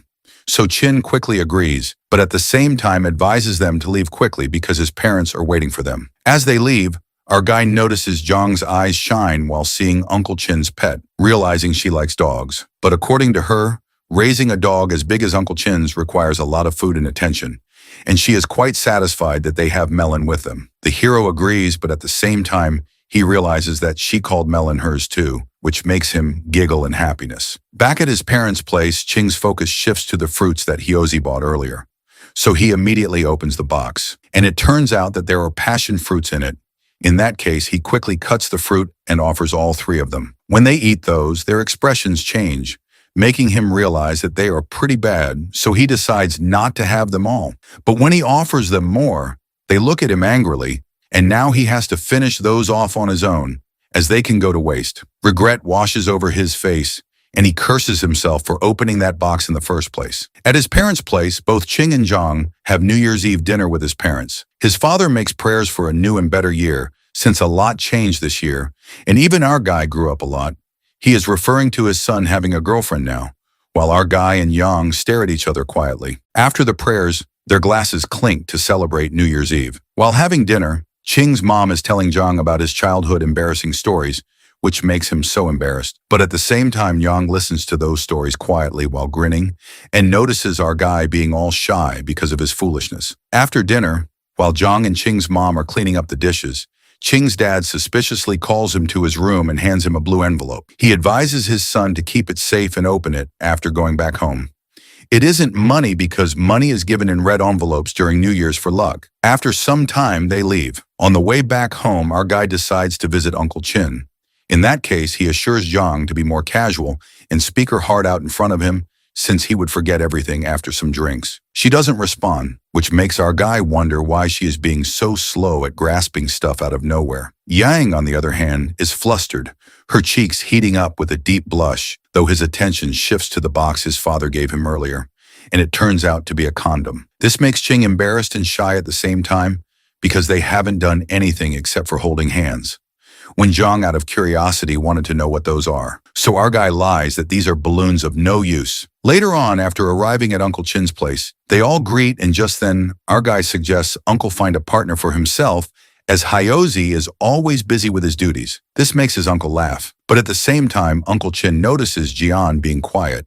So he jokes about her and our guy getting married, as they are even celebrating New Year's together, and questions her about her whereabouts. And with Ching's telepathy, She shilly tells him that she is from Join. They all then keep talking about different stuff, and that is when Hyose's dating life topic is brought up. Jung is quietly looking at the television where wishes of the new year are being announced. She can't help but feel something is not right. On their way back home, our guy teases Jung about the gap between her and modern people. Confused, she asks him to explain, but instead he grabs her hand and intertwines his fingers with hers, telling her to figure it out herself. She doesn't really give anything a thought. Instead, she blushes, acknowledging the fact that she loves a life like this, always wanting to rely on him. After getting back home, our guy is casually watching the television. He is happy about catching the tail end of the New Year's special show and even reminds Xian to wear her new clothes tomorrow. It's going to be the first day of the new year. At the same time, Jen is sitting there uneasy. Her mind is racing with tons of thoughts. She is not understanding what to do with this guy beside her, though she quickly stands up and goes to the kitchen. The hero is all confused, not understanding what is up with her lately and why she goes to the kitchen. But suddenly, Yang comes out of the kitchen with cooking wine. She has drunk all of it. Chong grabs her wrist, making her understand not to drink. But rather than focusing on her lecture, she is more concerned if they still have a clear conscience. Annoyed, he clarifies that it is very clear. However, in the blink of an eye, he's on the sofa and she's on top of him. She pins him down without any hesitation while the countdown for the new year begins on the television. As everyone on TV wishes Happy New Year, she kisses him. This feeling of being pressed down by her is frustrating for our guy. He realizes how helpless he is that he can't even play along with her. After kissing him, she repeats her question of whether they now have a clear conscience. And obviously now he denies it since he was pinned down. Though he always thought that guys would be taking advantage of drunk girls, for him it was the opposite. Jeneng then leaves him and then goes inside her room, bringing her slippers to him in order to express to him that he is important to her. She even offers to teach him how to punch. Confused, he suggests she rest as learning how to punch can wait. Jang pauses for a moment, but then leaves. Therefore, Ching takes a sigh of relief, but is still too confused, not understanding how to clear the mess inside his head. Instantly, Zhang peeks out of her room again. Our guy is again freaked out, suggesting she leave because if something more happens between them while she is drunk, she will beat him to death. But instead, she reveals with a touch of a hint on her cheeks that he hasn't touched her hands today. And when he does, she quickly goes to her bed. She is stunned, too shocked to see this side of her, doubting that she would try to leave tomorrow because of shame, so he locks all the doors and windows. The next morning, the first day of the new year, Yang seems to be in a really good mood while wearing her new clothes. On the flip side, Ching secretly watches her from his room, finding her being normal more weird. Gathering all his courage, he approaches her and questions her if she remembers what happened last night. The question makes her blush, but she still manages to tell him that they no longer have a clear conscience. Ignoring that, he spots her dressed in her new dress and realizes that he went to bed like that and didn't even shower since yesterday. In that case, he decides to shower first and continue this conversation in a bit. 20 minutes later, they both are sitting on the sofa, and Ching questions her on a few things like how she held him down, suddenly got drunk, and kissed him. He wants to know the reason behind all these questions. Hesitantly, she admits that she wants to rely on him. This makes him more confused, and he remembers about her bringing her shoes to him. So he asks the reason behind it too. It turns out that she has a misunderstanding about him having a thing for shoes, assuring him that it isn't an illness. This makes him realize that she has been reading weird stuff on the internet and doubts him, but he clarifies that it was because those shoes were the ones she wore when she came to his home for the first time. So, he thought to keep them as a memory or an antique and sell them later on. However, she instructs him not to sell it, and he agrees and reassures her one last time about not having anything for shoes. He then jumps up to the next topic while rubbing his bruised hand from earlier, because of being pinned down. She said about relying on him, so he questions her about whether relying on him means pushing him against the sofa and kissing him. Yang narrows her face. Her face turns crimson red, and she declares that they don't have a clear conscience after a kiss, and in that case, she is his girlfriend now. Hearing that, Ching also blushes and now can't help but demand a hug from his girlfriend. As he extends his arm, she slides near him, and they finally hug, the actual hug that Ching always wanted. While hugging her, he acknowledges the fact that his thinking about relationships is quite different from hers. Zhang doesn't really put a deep thought into it, because what they have right is what she wants forever. And Ching agrees to her, but at the same time, cupping her face, He confronts that he wants a modern. Zhang has his wife, not someone confused who will be having children just for a stable life. He even hopes that she learns how to smile. And when she hears that, she tries to smile forcefully, which is totally weird. He acknowledges the fact that she has a pretty smile, but she doesn't have to force it.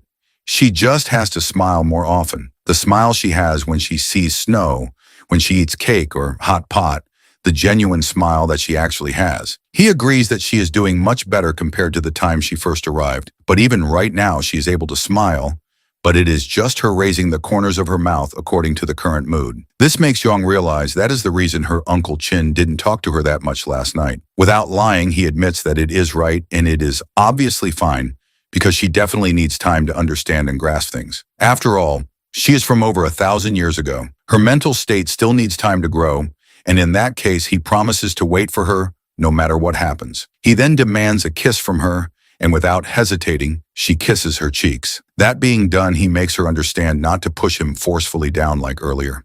She just has to say what she wants, and she will eventually get it. And if that is a kiss, then it is a lot better. Hearing that, she apologizes for her behavior yesterday. After that happy moment, Shang said, "See, isn't that better? Don't push me away like yesterday anymore. Just say straight out that you like me. I won't refuse your kisses. On the contrary, I really like them." Hearing this, Zhang shyly replied, "I'm sorry, I shouldn't have done that yesterday. I'll give you all the shoes." Faced with her naive answer, Xiang helplessly said, "I don't need shoes. I want your lips." The first day of the new year ended. In Zhang's hand was a beautifully decorated red envelope. Uncle Tan said to her, "This is a beautiful pair of mandarin duck red envelopes, isn't it?" Xiang, sitting beside her, also chimed in, "Uncle prepared it for you." This was the first time Zhang had seen this type of red envelope, so she was very excited, carefully examining every detail on it, saying, "Thank you, Uncle." She gently squeezed the envelope, feeling it was very thick. Uncle and Aunt also gave me one this thick. At this rate, I'll have a lot of money to spend after the new year. After wishing Uncle's family a happy new year, the two of them went downstairs to leave. As soon as they reached the stairs, a young man leading a bicycle approached. It turned out to be Hao Zi. Xiang warmly greeted him and asked Hao Zi, "Finished your shift?" He replied, "Just finished." Xiang's eyes sparkled like stars. He proudly showed 2 mandarin duck red envelopes to Hao Zi. "Look, mandarin duck envelopes. How did you get these? When are you bringing your girlfriend home to meet your parents?" Hao Zi blushed with annoyance, thinking to himself, "Damn it. If this guy finds out my girlfriend is just in name only, he'll definitely tell my dad. I can't let him find out." Thinking this, Hao Zi decided to go home. "I'm not arguing with you anymore. I'm going home to sleep." Xiang still smiled brightly and said, "Happy New Year." On the snow-covered road, Zhang asked, "Can you help him solve this issue?" Xiang replied, "He's a police officer with limited authority. It's difficult. Regardless of his position, if more people know about his situation, it will be safer. That's always beneficial for our goals." Zhang looked at him meaningfully. She gazed at the distant sky and said, "That's good," Xiang asked, puzzled. "What's good?" "For the past 6 months, we've been working towards a common goal, and that makes you very happy," Zhang replied, then suddenly hummed a few romantic lines for Xiang to hear. He was touched, his cheeks flushing, as he asked, "Really? That's all I know for now." To reciprocate Zhang's sweetness, Xiang looked around. The next moment, he kissed Zhang's cheek and excitedly said, "Wonderful." However, Zhang lowered her head, her body trembling, and shouted, "You rascal!" The scene changes to Hao Zi's house. A steaming hot bun is picked up with chopsticks, and he eats it deliciously. He exclaims, "So good. Homemade buns are still the best." Sitting beside him is the uncle who gave Zhang the red envelope, who is also Hao Zi's father. He's playing with the dog Tyrant. "You must try harder. Even though you're grown up, I haven't neutered you yet. I'm waiting for the day you find your soulmate." Needless to say, this wasn't directed at the dog, but was implying something to Hao Zi. The old man continued, "I've placed all my hopes on you, hoping to have an heir to continue the Qin family line soon." Hao Zi didn't realize and instead said, "Dad, Tyrant is a girl." Hao Zi's father replied, dissatisfied, "I'm not talking to you, just eat. After you finish eating, go to Uncle Hua's house to wish them a happy new year." Following the instructions, Hao Zi went to his uncle's house to wish them a happy new year. "Happy New Year. Happy New Year, nephew. Let's chat for a bit. As a police officer, you have to work even on holidays. It must be tough for you." Zhang's mother took out a thick red envelope and said, "This is a red envelope for your girlfriend, but it seems she's too busy to come. I'll make an exception and give it to you this time. Hao Zi immediately became flustered because there was no girlfriend at all. It was just a name he made up. Hearing this, Hao Zi waved his hands in refusal. I can't accept it. I'm grown up now. She stuffed the red envelope into his pocket and said, do you have someone in your heart yet? If you're still single, I wouldn't give you a red envelope. Time is running out, she advised. Bring your girlfriend here to visit next time. Hao Zi sighed and replied, of course, I'll definitely bring her next time. Being asked about his love life, Hao Zi became dazed. He recalled the past months being urged every day to find a partner. Thinking about the day he would bring a girlfriend home, he wouldn't be nagged anymore. Once they see her, they won't keep pestering about marriage. Life is so difficult. The Hua couple witnessing this scene were also a bit confused. Before Hao Zi pushed the door to leave, Xiang's father asked, do you know what Xiang is doing these days? He's a TikToker, uncle. Can I borrow your phone for a moment? Hearing this, the uncle handed him the phone. After searching for a while, Hao Zi showed him an account with a Doraemon avatar saying, this is Xiang's account, uncle. The couple curiously opened it to see. Seeing his son's long, incomprehensible name, the uncle scolded, what the hell is this? Hao Zi explained to Xiang's father, he can't use his real name, Xiang. This name suits him well. Then he operated the phone a few times and introduced, this is his personal page. Below are the videos he posted. If you want to watch any video, just tap on it. Realizing she could get information from here, Xiang's mother invited Hao Zi in. Come in and sit down, nephew. The boy only said he's making money. We basically don't know what he's doing.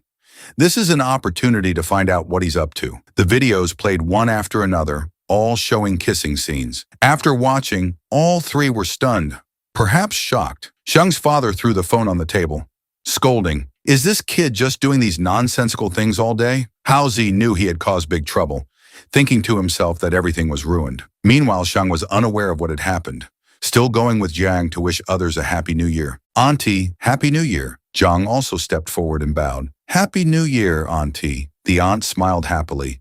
You look so radiant. Happy New Year. Suddenly, Xiang sneezed, a very loud sneeze. Someone must be talking behind his back. After exchanging New Year greetings, the three went inside to chat. Xiang spoke first. Auntie, when will Yen Yen come back? Jiang really likes her. The aunt replied, she'll be back after the New Year. Little Yen has to stay at my house for another half-month until school starts. If Jiang likes children, you two should have one soon. Xiang laughed loudly. You're right, Auntie. Get ready to receive our wedding invitation. In contrast, Jiang glared at him affectionately, looking like she might hit him. They started arguing again. However, the aunt spoke up. By the way, how did you two meet? Did you meet online? This question interrupted their argument and broke the atmosphere. They both looked at the aunt awkwardly, then at each other. Then each started explaining the reason. No, Auntie, we met in Zhangcheng. I pursued her for 3 years before succeeding. 3 whole years. The aunt replied, 5 years would be worth it, let alone 3. That's wonderful. At this moment, the uncle brought out a plate of fruit to serve the guests. Xiang quickly said, Uncle Wang, you don't need to be so formal with us. We'll be leaving soon. The uncle replied, talking to this old lady must be boring. Make yourselves at home. Have some fruit. Well then, if you insist. After a morning of New Year visits, they finally returned home. As soon as they got home, Xiang asked Jiang, do you know what online dating is? Jiang tiptoed to get a bag from the top of the fridge, replying, of course, as soon as I open my phone, it shows up on the website. I basically don't need to search for it. The waiting pet cat also got to enjoy a full bowl of food. Xiang worried, not knowing if her web browsing was a blessing or a curse. He thought she was still innocent, but she's already been corrupted. The next second, he walked toward the sofa. Xiang chose to lie on the armchair because the morning of New Year visits had exhausted him.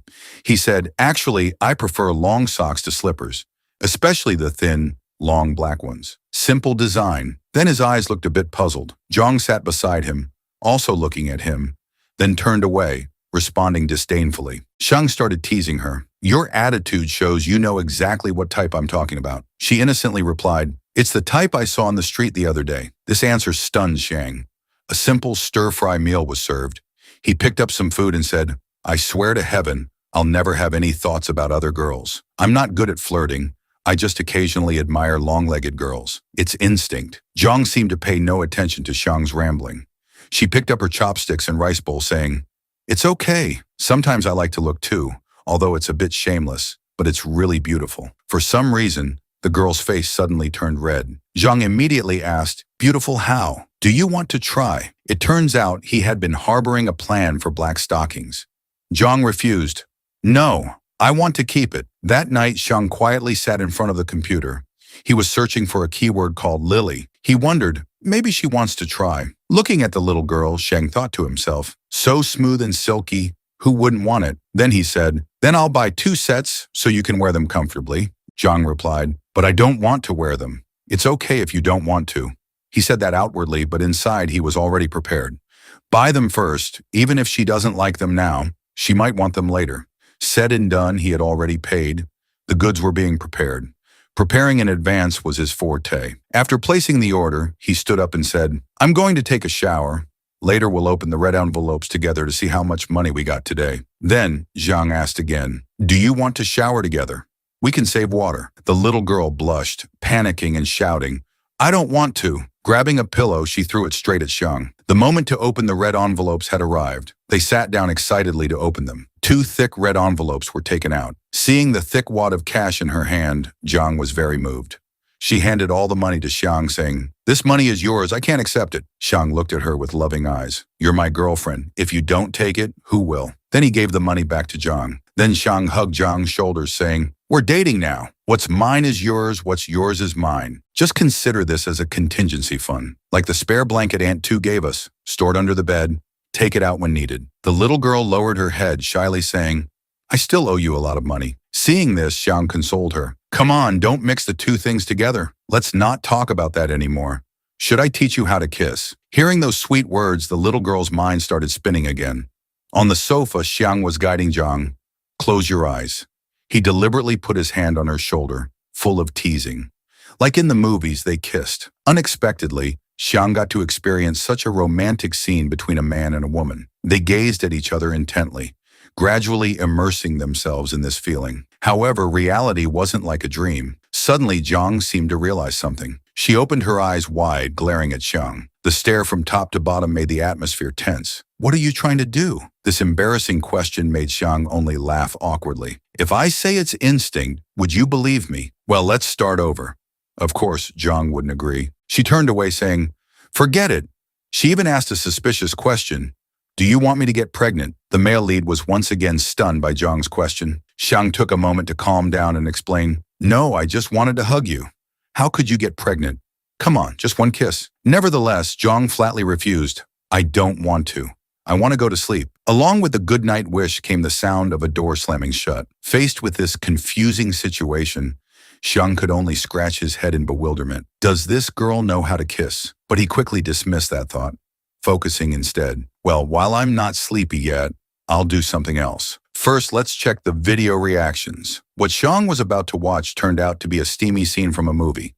When scrolling down to the comments section, an indecent comment appeared before the male lead's eyes. Why watch this nonsense? It's so undignified. Delete it. This comment seemed familiar to Xiang. He muttered, oh, why does this sound so familiar? Never mind, I don't care. The male lead directly blocked that person. The scene shifts to Xiang's parents' room. The father seemed to be intently watching something on his phone. Seeing her husband staring at the screen, the wife asked, what are you still watching on your phone? He calmly replied, nothing, about to go to sleep. It turned out he was monitoring the comments under his post, wanting to see if anyone had replied. But surprisingly, he couldn't access that post anymore. Faced with this situation, Zhang's father started to get irritated, shouting, you can only find videos through the uploader's channel. What kind of damn app is this? Can't watch anything at all. The 6th day of the Lunar New Year was approaching. Early in the morning, 2 young boys were making noise at the door. Tha, your dad's friend Wang Zi is here to visit. The friend beside him shyly reminded, keep it down, don't disturb the neighbors. The male lead quickly opened the door for his 2 friends. As soon as they entered, he said, sit anywhere you like. Food is being prepared. I'm adjusting the background music, so I can't use the computer. If you want to use one, there's only the laptop. Wang Zi suddenly acted arrogant, putting the male lead in a headlock, saying, hey, you go play games. At the same time, Zhang brought out a plate of food. She seemed not to understand why these guys were hugging each other. As soon as he saw the girl, Wang Zi pretended to be gallant. How have you been lately? Long time no see? The male lead was exasperated by Wang Zi's talkative nature and had to remind him, be quiet, Let me go to the kitchen to lend a hand. In the kitchen, the male lead started to show his romantic side next to Zhang. Even just handing over a potato required an intense gaze between them. Wang Zi and his friends stood outside looking in, feeling a bit bewildered. He helplessly turned to chat with the cat. Right, kitty. Wang Zi turned to ask the other friend. It's strange. How did this useless guy suddenly change so quickly? Seeing his friend's slow response, Wang Zi arrogantly reminded, Hey, I'm asking you. This statement startled the dazed friend, who didn't dare to move. Then the young man leaned close to Wang Zi's ear and whispered, Maybe Tan has been replaced by someone.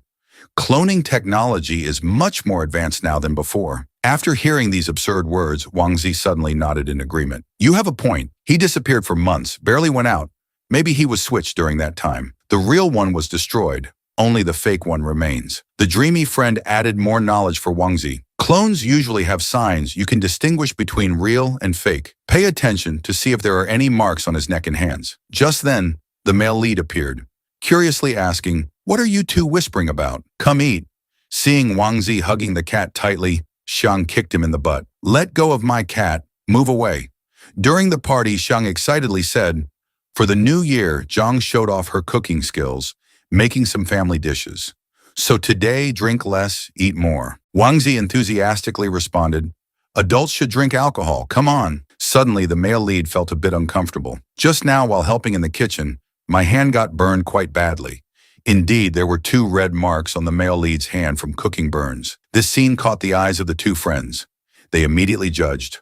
Oh my, there are marks on his hand. Hearing this, the male lead felt strange. He didn't understand what his 2 friends were implying. The atmosphere at the dining table suddenly became tense. Everyone looked at each other suspiciously. In contrast to Wang Zi's suspicion, the male lead thought to himself, Damn, I almost forgot about the bruise from the female warrior pressing on me. How do I explain this to everyone now? So Xiang quickly pulled his sleeve to cover the bruise on his arm. This action made Wang Zi even more suspicious. He shouted, Stand still! Raise both hands. The police blood in Wang Zi suddenly surged strongly. They rushed to carefully examine Xiang's hands. Wang Zi changed his tone, pretending to understand everything, and talked non-stop. Xiang could only helplessly say, What else? We were just fooling around a bit too much. Hearing this, Wang Zi couldn't control his emotions and shouted, Too much. My God, I didn't expect you to be that kind of person. The friend beside him still didn't understand what was happening and blurted out, Huh? Seeing his friend's confusion, Wang Zi leaned close to his ear and whispered, Those marks are. The naive friend had just heard it and shouted, What? You just said he's a pervert. As soon as these words were uttered, Xiang felt extremely embarrassed and quickly explained, Don't talk nonsense. The awkward situation made the 3 men look at each other in silence for a moment. The 2 friends couldn't help but give a thumbs up, praising Xiang. You're a master, bro. The male lead's face showed clear distress as he tried his best to explain. It's not what you think. After the embarrassing untangling, everyone returned to the dining table. Wang Zi still didn't stop his teasing tone, raising his glass and saying, Sister-in-law, I toast to you. In his mind, he was still thinking, She looks so gentle on the outside, but turns out to be so violent. Before Zhang could react, Xiang had already taken on the role of a model pillar. No, she can't drink a single drop of alcohol. In fact, the image of a drunk Zhang appeared in the male lead's mind, urging him to prevent this from happening. How could he let her drink alcohol? Wang Zi and his friend started chatting, sharing about their lives. Your dream of becoming a police officer has come true. Doing good deeds every day, it's wonderful. Wang Zi was still complaining. I'm so jealous, every day feels meaningless to me. Tan's life is the best. He has a cat, a girlfriend, and plenty of free time. Wang Zi's words obviously didn't sit well with the male lead. He was still talking to Zhang. Just eat and listen. It doesn't matter if you understand or not.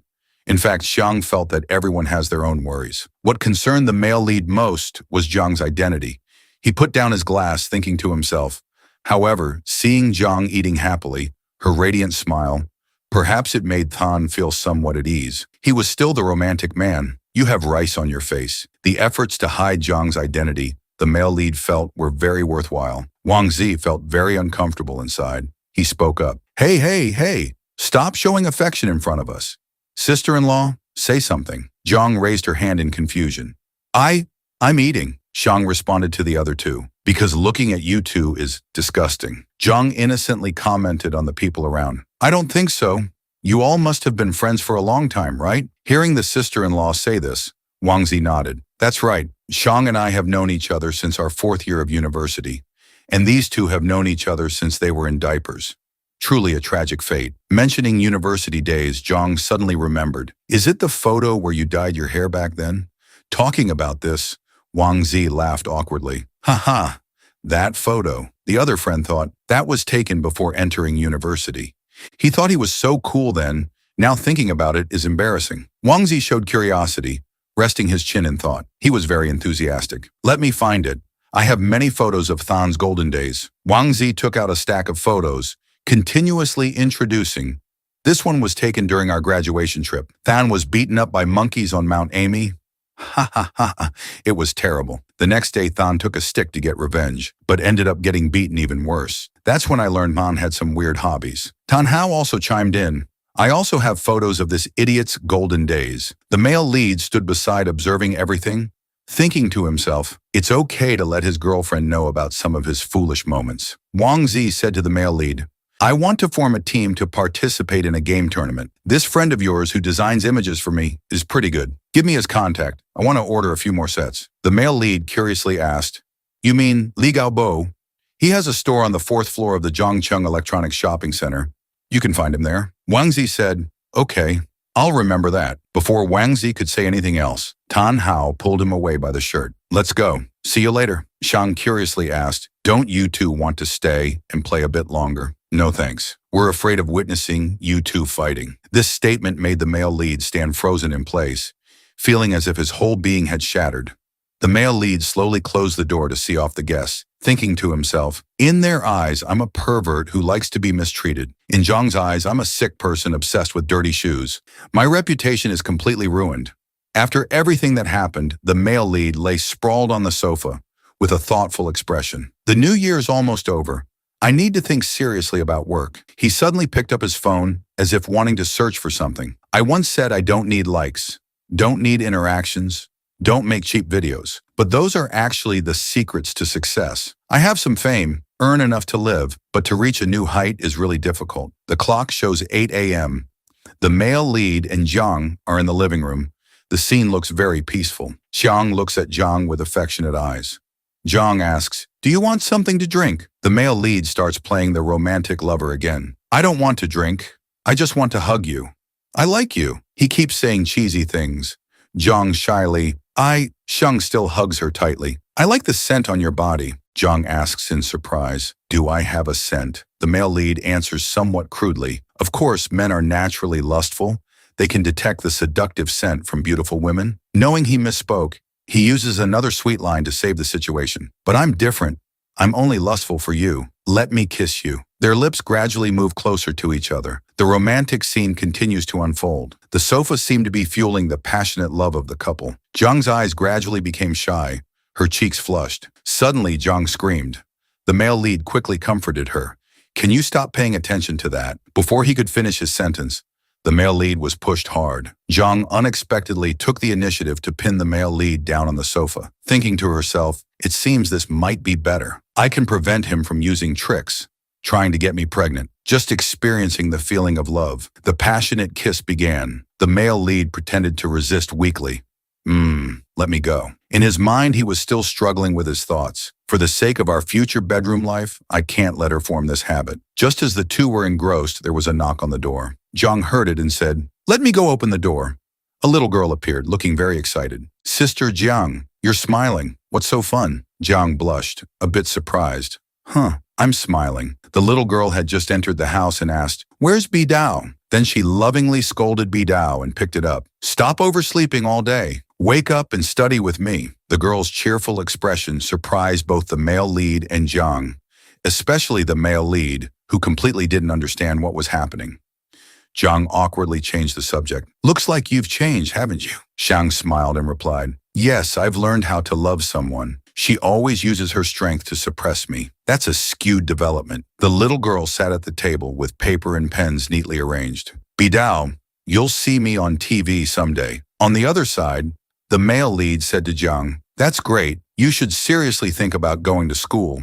If you don't know anything, people will laugh at you. Zhang, our names both have 14 strokes. This is destiny. Jiang's eyes suddenly changed. She looked a bit surprised. The little girl who just came in also curiously asked, "So how many strokes does my name have?" The male lead quickly explained, "Your name has more strokes than mine and hers combined. If you had to write your name 100 times, it would be like a teacher's punishment for you. Your name is really hard to write. You probably don't want to write it over and over like being punished, right?" Hearing the male lead's sincere explanation, Zhang's eyes lit up with amusement. The little girl in the yellow shirt continued to ask innocently, "How can I become a superstar?" Zhang then listed, "You need to know how to sing, know how to dance, know how to act, and everyone has to like you." Ngon Yen, "Do you know how to sing?" Ngon Yen replied pitifully, "No." "What about dancing? Can you shake your butt?" The male lead immediately teased, "Your sister Jiang can do that too." Jiang shyly refused, "I don't know how." The scene changes to a poetic sunset. The male lead focuses on work, while Jiang cleans up.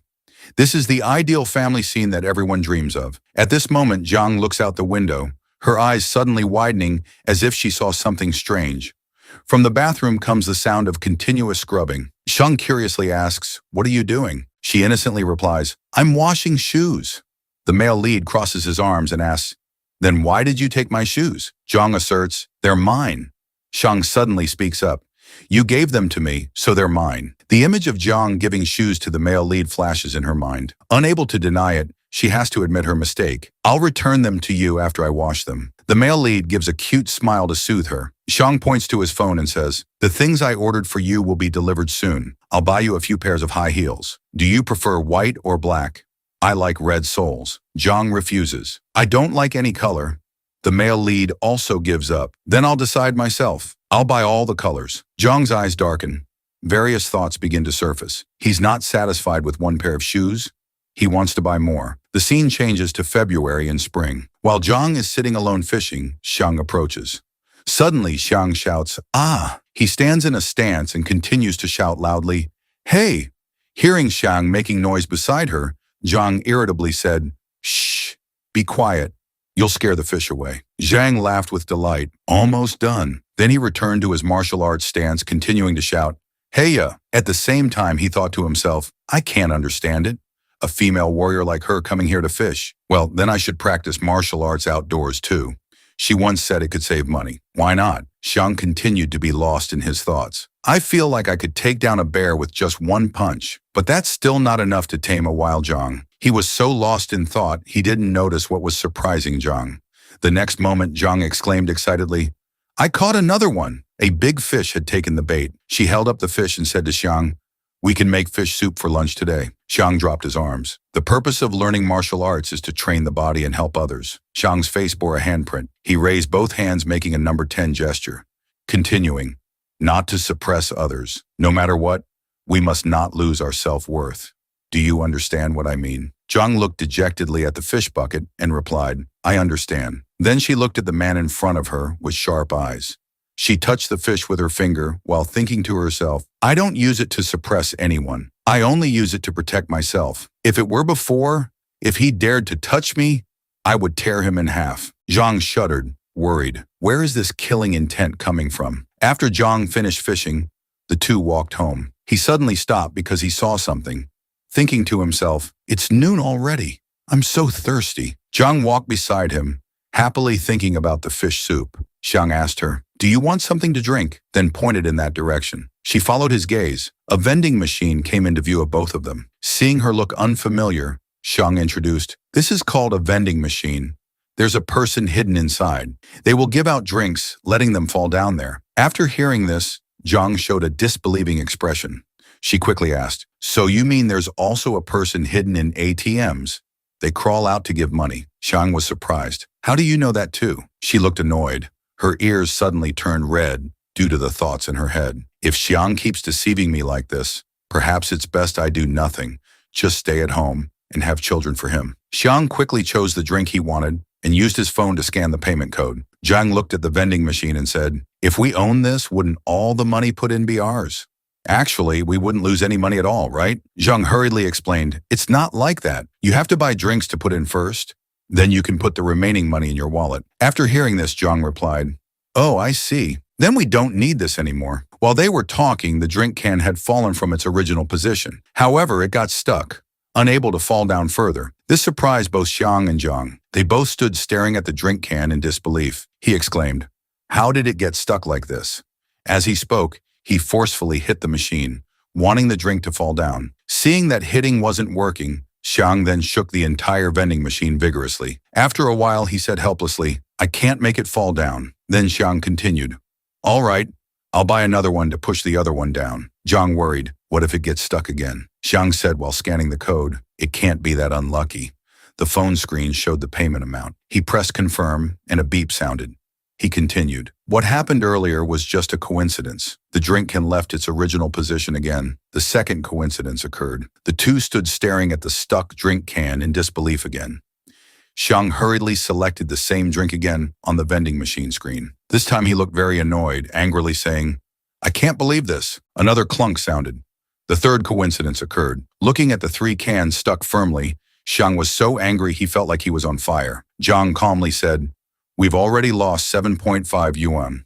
Xiang frowned. "Watch me destroy this stupid machine." Zhang immediately looked around, turning left and right to see if anyone was there. Confirming no one was around, she delivered a powerful kick to the vending machine, frightening Xiang to the point where his soul nearly left his body. The three cans fell down simultaneously. Xiang shouted, "Run quickly!" The two quickly ran away. They only stopped when they reached an empty alley, and only then did Xiang breathe a sigh of relief. Seeing this, Zhang said, "Don't worry, I checked beforehand.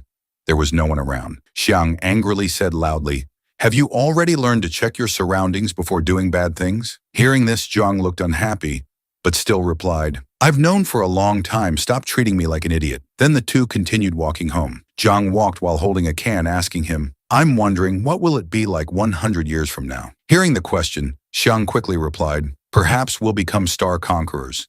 If you came a few thousand years later, there might not be as many people on Earth anymore. Robots would be everywhere. You'd have to fight them and finally collapse from exhaustion." After saying this, he suddenly gave an enigmatic smile. Then Zhang continued, "When you're settled and have an ID, we can go by plane or ship. You'll see the ocean and giant fish." Zhang immediately replied, "Giant fish. Then we can eat for a long time." Hearing her say that, he laughed and said, "Why is food always on your mind?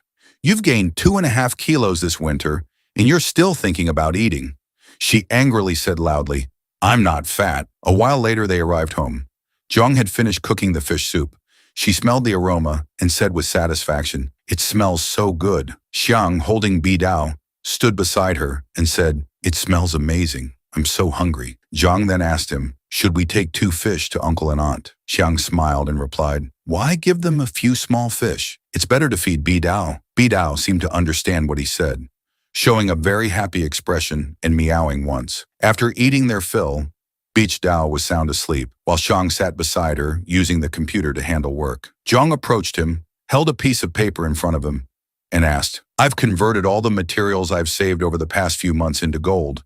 So how do we sell them now?" Xiang looked at the paper she held up, saw a string of zeros on it, and exclaimed in surprise, "That's a lot." He continued, "Wait a moment. Let me find a place to sell." Then he quickly went to the desktop computer to check the current gold price. After checking, he thought to himself, "This is truly a miracle. A person from the Tang dynasty, who in just a few months learned to use computers in modern society, has earned her first money. She's truly a hardworking female warrior." Zhang happily flipped through the pages of her notebook, saying, "I heard that gold prices are much higher now than before. I've calculated if I sell everything, I can pay off all my debt to you." She thought to herself, "If you borrow, you must repay, especially to those who have helped you. Kindness must be repaid. I won't let second-hand advice go to waste." Xiang, while using her computer, said, "Not only can you pay off your debt to me, but you'll also have quite a bit left over. You can buy new clothes, new shoes for yourself." "Oh, forget about buying shoes, because I've already bought them for you." Xiang looked at her with a smile and said, "All right, I've found a buyer.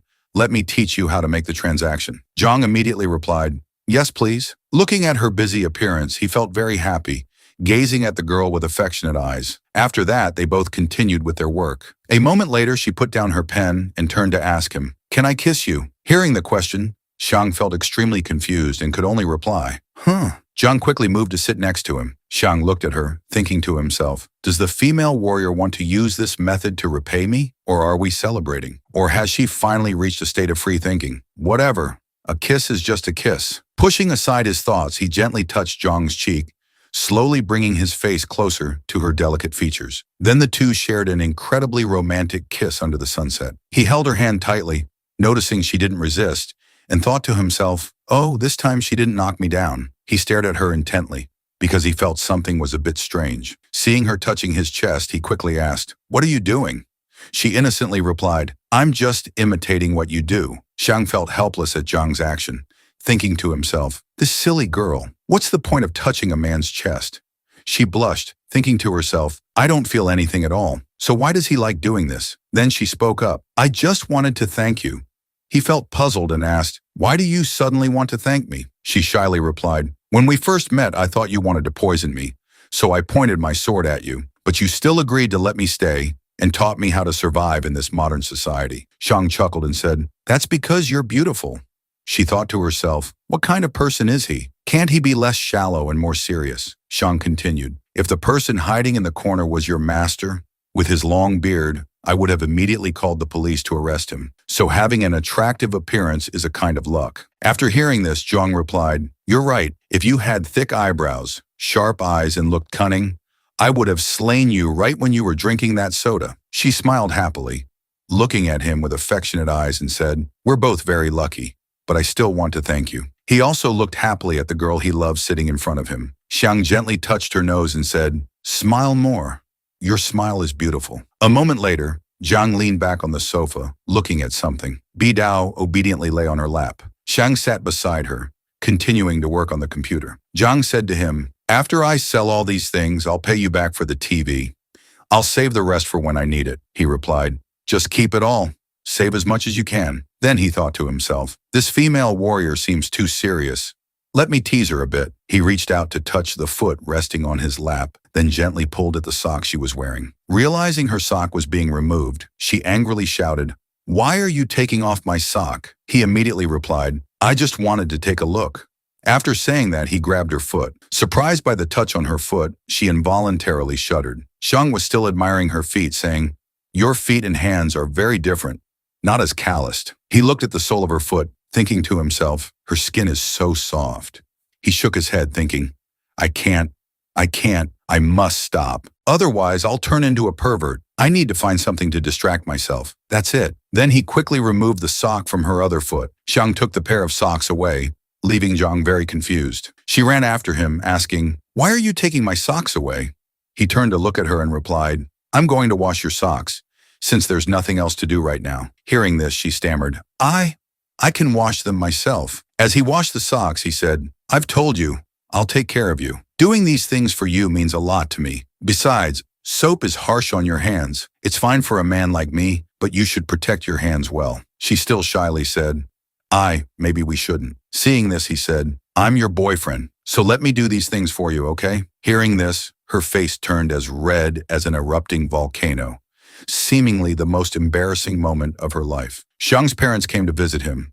In front of Xiang's father, he appeared as serious as his father was gentle and affectionate. Xiang was still secretly eating a cucumber when he opened the door for his parents and immediately asked, Mom, Dad, why are you here so early today? I truly am a precious son, aren't I? Xiang finished eating the cucumber. By now he had entered the house but didn't forget to call out, Mom, Dad, please sit and relax for a while. Zhang is cooking. Seeing his mother carrying many things, Xiang thought they were for him and quickly said, Mom, you don't need to buy things for me. I know you love me. Xiang's mother quickly extinguished her son's excitement. Who said it's for you? I brought these for Zhang. Zhang hurriedly called inside. Zhang, my parents are here to visit us. Zhang, who was cooking, peeked out to see. Zhang turned to Zhang and boasted, Mom even brought gifts for you? Really? Zhang was a bit flustered, bowing her head to ask, her hands still slowly wiping on her apron. Zhang held up the gift box his mother had prepared and showed it off. Look, Mom got you this. It's hand cream. Zhang's mother saw Zhang come out and greeted her with a kind smile. Hello, dear. How have you been lately? Xiang's father stood behind, only glancing briefly, not as warmly as his wife. Zhang was very happy and quickly thanked her. Thank you, Auntie. Xiang's mother replied to her future daughter-in-law. Oh, no need to be so formal. A table full of fragrant dishes was laid out, not only delicious, but also very appealing to the eye. After tasting a bite, Xiang's mother couldn't help but praise. Oh my, this skill. This dish is even better than what I cook. Xiang smiled proudly, boasting about his girlfriend. Yes, Zhang's cooking skills are top-notch. Zhang, standing nearby, blushed at the compliment. Feeling a bit shy, Zhang was still holding her chopsticks, her cheeks flushed, looking embarrassed but very cute. It seemed this female warrior had put down her sword, replacing it with a rice paddle for cooking, and she had learned very well. After everyone finished eating, Xiang and Zhang quickly cleaned up. Xiang neatly stacked the dishes and wiped the table. When finished, our protagonist carried the dirty dishes to the sink and handed them to Zhang. She was putting her apron back on. As soon as she saw Xiang come in, Zhang quickly said, "Just leave them there.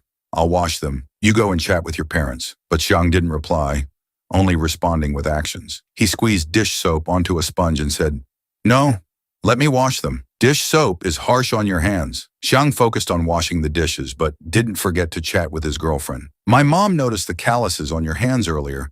That's why she bought the hand cream, so you can take good care of your hands." Xiang continued, "So use it freely. Don't be stingy." Hearing this, Zhang raised her hands, carefully examining them. Zhang asked curiously, "Do hands really need special care? Isn't it only swords that need to be cherished?" Xiang explained, "In modern society, taking care of swords isn't that important anymore. What really needs care is yourself. You should put away your sword and not carry it around so often. If you want to practice swordsmanship, I can buy you another one." Hearing Xiang say this, Zhang didn't know what to say. She clenched her hands tightly and bowed her head in thought. Zhang's face flushed again. She looked down at her hands, thinking to herself, "To make my hands soft?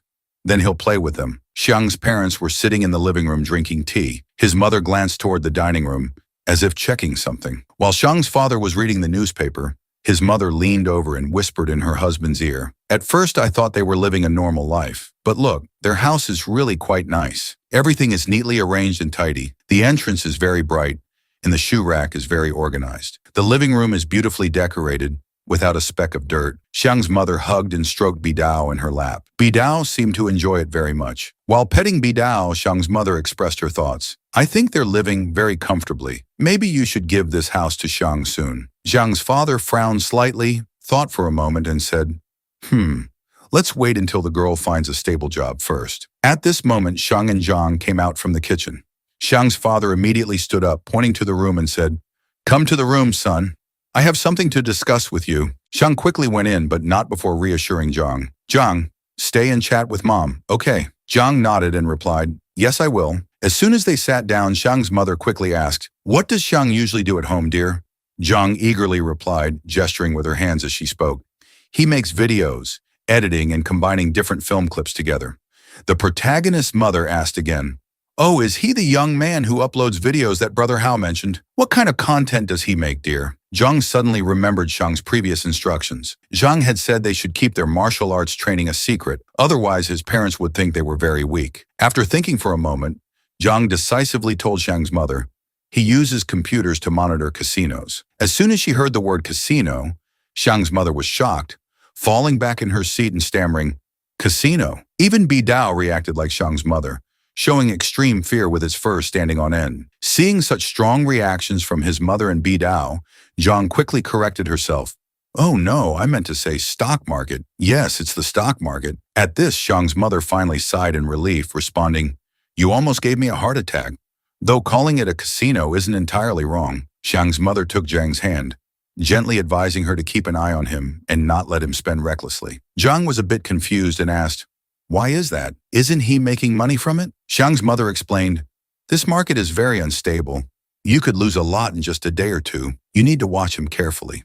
Zhang seemed to understand, squeezing her hand and replying, "I'll try my best to monitor him." Xiang's mother chuckled behind her hand. "Monitor him however you like." Zhang also realized something was off, thinking to herself, "Why does that sound so strange?" Meanwhile, in the room, Xiang followed his father inside.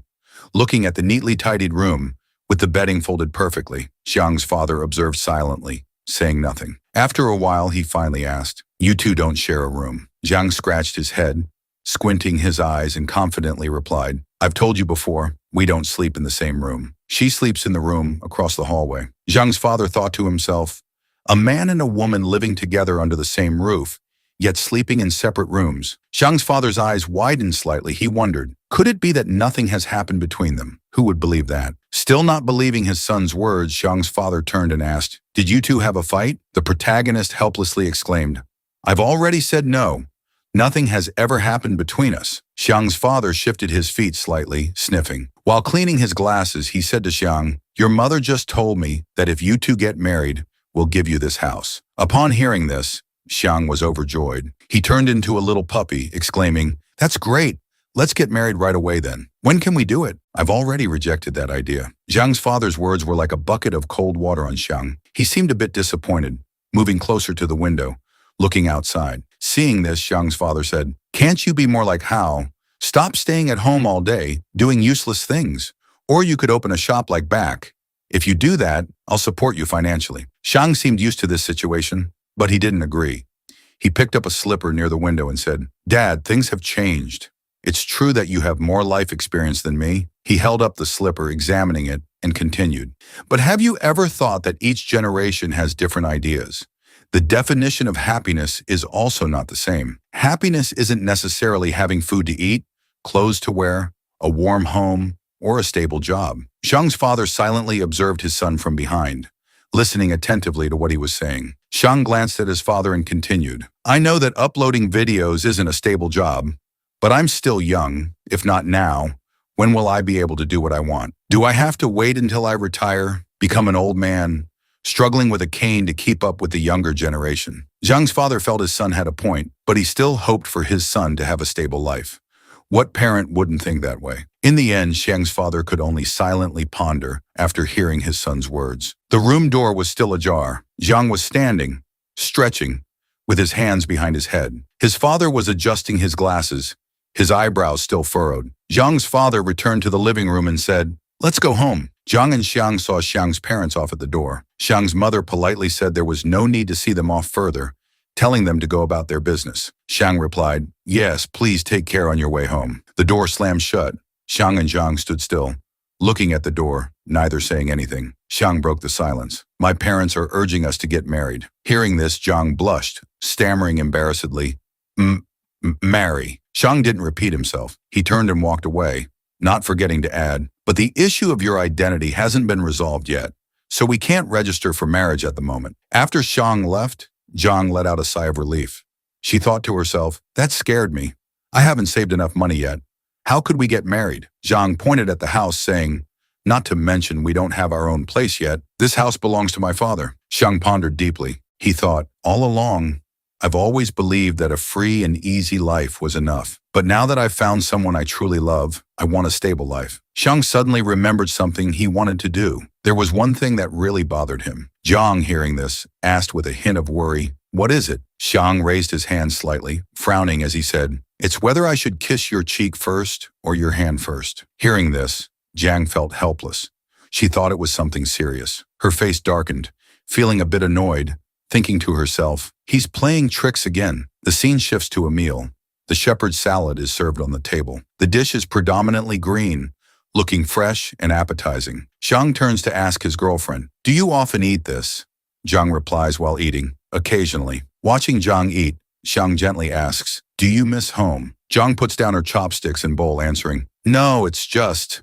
She trails off. A hint of sadness flashes in her eyes. Xiang picks up a piece of food and puts it in his mouth, saying, "In about 2 years, when you have your ID card, I'll take you back to visit Koto." Xiang says, "I've looked it up online. Koto is very different now." She continues, "It's completely different from my memories.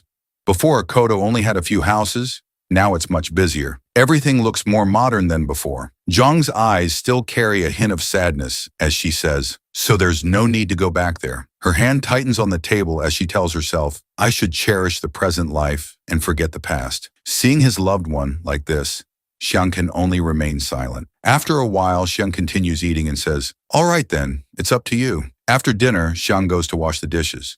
It seems this guy is quite capable, not wanting his future wife to work too hard. Xiang suddenly grabs the phone and runs over, saying, "Someone's calling you. It's Haozi." Xiang presses the answer button and hands the phone to Xiang. She holds the phone close to Xiang's ear. Xiang quickly says, "Hello, Haozi. Do you need something?" On the other end, Haozi speaks, "About your girlfriend not having an ID card. We can't let her continue staying without proper documentation. I've looked over some regulations. This issue is quite complex. If you want to resolve this, find time to visit the civil registration office to see if there's a way to solve it. Xiang calmly asks, is it easy to resolve this? Zhang just silently holds the phone for her boyfriend to talk. On the other end, Hao Zi replies, I'm not sure, they'll have to review her case. The checks are very strict now, and moreover, she has no relatives. Xiang has finished washing the dishes, and he's drying his hands with a towel. Then he takes the phone himself to listen. Xiang says while wiping the dishes, how about we meet up and talk about this? Whenever you're free, let's have a meal together. I'll contact you later. Hao Zi replies, yeah, I'm not in a hurry. Xiang responds. Hao Zi seems doubtful and asks, are you really not in a hurry?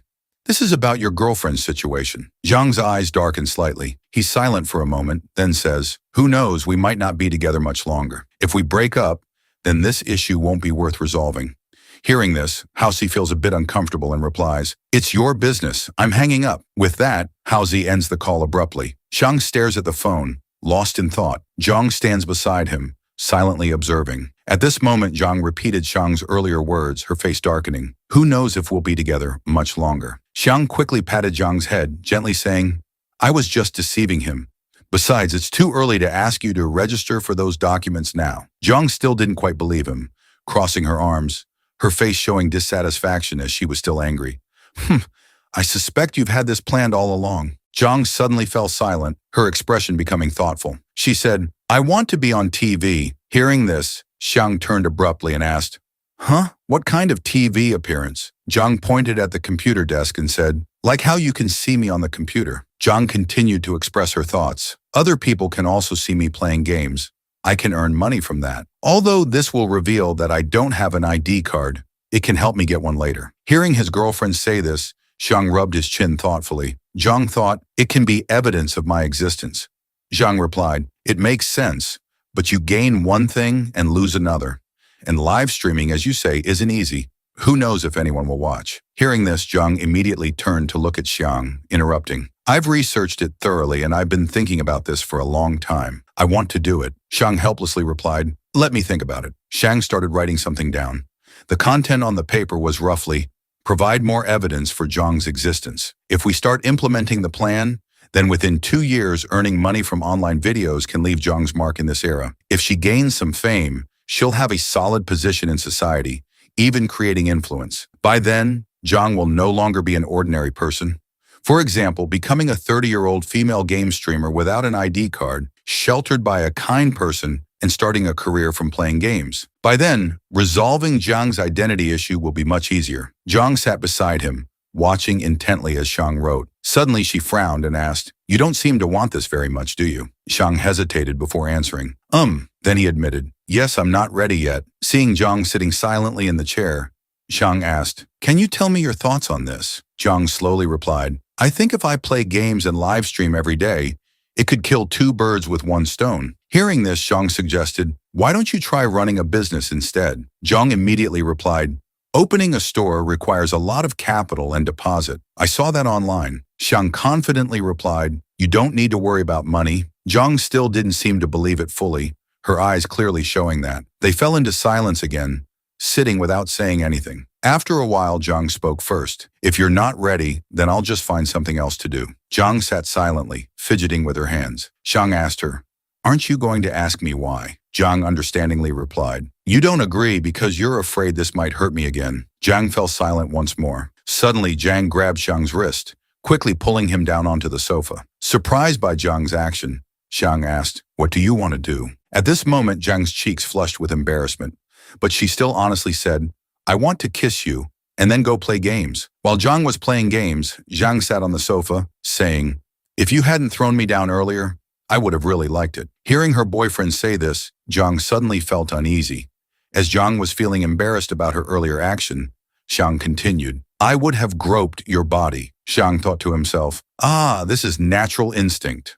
The male lead Xiang leaned back in his chair, sighing, Highs, your martial arts skills are too high. I can't beat you. But Xiang still wasn't satisfied. He angrily pointed at Zhang and said, but once I'm stronger than you, I'll teach you what manners are. Despite saying this, in Xiang's mind appeared an image of Zhang coyly calling him Master. Zhang, who was playing games, heard this and covered her chest with both hands, silently cursing. Pervert. Zhang plopped down on the chair, resting his chin in thought. Since Zhang arrived, I've helped her with many things. In fact, almost everything has been for her benefit. I have to admit, I've kept some things from her. Live streaming is the first thing she wants to do on her own. Looking at the girl playing games at the computer desk, Zhang said, "The world of streaming is chaotic. Those with creativity will create content to attract viewers. Those without content will rely on their appearance to get attention. Jealous people will use unfair methods to suppress others. And Zhang is so beautiful." Xiang's face suddenly darkened. At this moment, Xiang imagined Zhang becoming famous, rich, and beautiful. Then she would say to Xiang, "Why do I find you so useless now?" Just thinking about this made Xiang very uncomfortable. Although he thought this way, Xiang said something different to Zhang. That could be part of the reason. When you love someone, you always feel insecure. Zhang continued, "What I worry about most is that I can't take good care of you. I'm afraid you'll lose your way. I'm afraid I still see you as the ancient heroine while you're gradually becoming a modern person." Zhang suddenly asked, "Can you clearly understand what our relationship is?" Hearing this, Zhang turned to stare at Xiang, answering without hesitation, "We are lovers." The female lead spoke while playing games, and Xiang continued, "We will get married, live happily together, hug and kiss. I'll even like your shoes. Although we're a pair, we're still two separate individuals. We both feel a bit awkward." Zhang turned to observe Xiang carefully. At the same time, Xiang continued, "Everyone has their own thoughts and goals. When we're together, we're bound to have conflicts due to differing opinions." Xiang gave an example.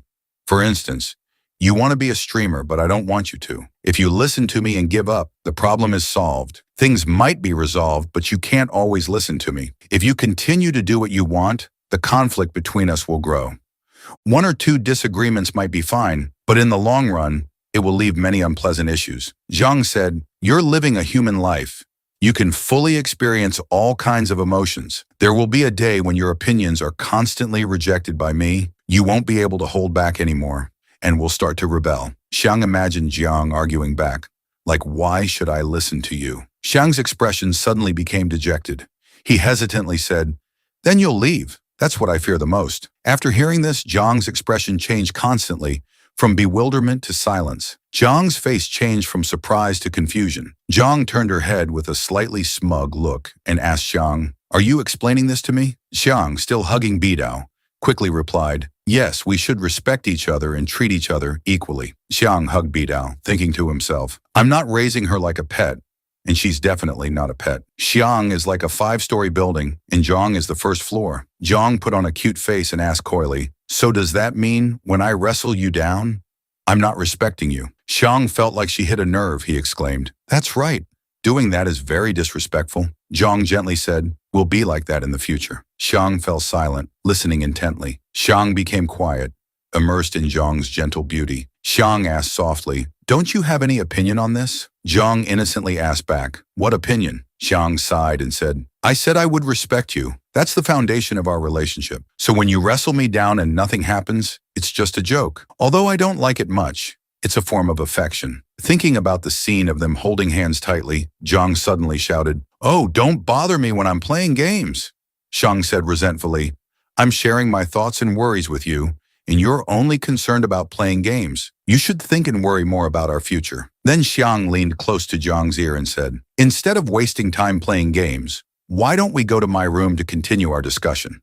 Someone's starting to play tricks, trying to seduce an innocent girl." Zhang was also very alert.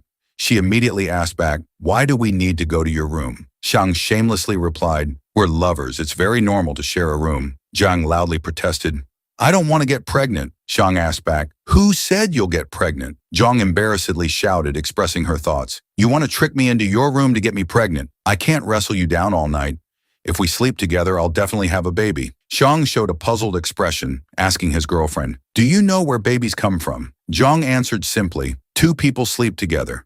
It seems this innocent girl thought that just sleeping together could easily result in having a child. Xiang still tried to explain, "Just sleeping together can't make you pregnant. I haven't even done anything yet." But Zhang didn't let Xiang finish his sentence. She hesitantly interrupted, in a rather loud voice, "You think I'm that easy to fool?" The spring scenery of March, soft sunlight shining through the high-rise window. Zhang sat on the sofa, holding her phone with both hands, staring intently at the screen. On the screen was a gold trading chart. The more she played the gold trading game, the more she lost. Zhang was brought back to reality, as if shattering her imagination. Zhang's mood became depressed. It seemed that focusing on investing in this game was not a long-term solution. Zhang was still immersed in sadness, sitting dejectedly on the chair. Meanwhile, Zhang was intently writing something at his desk.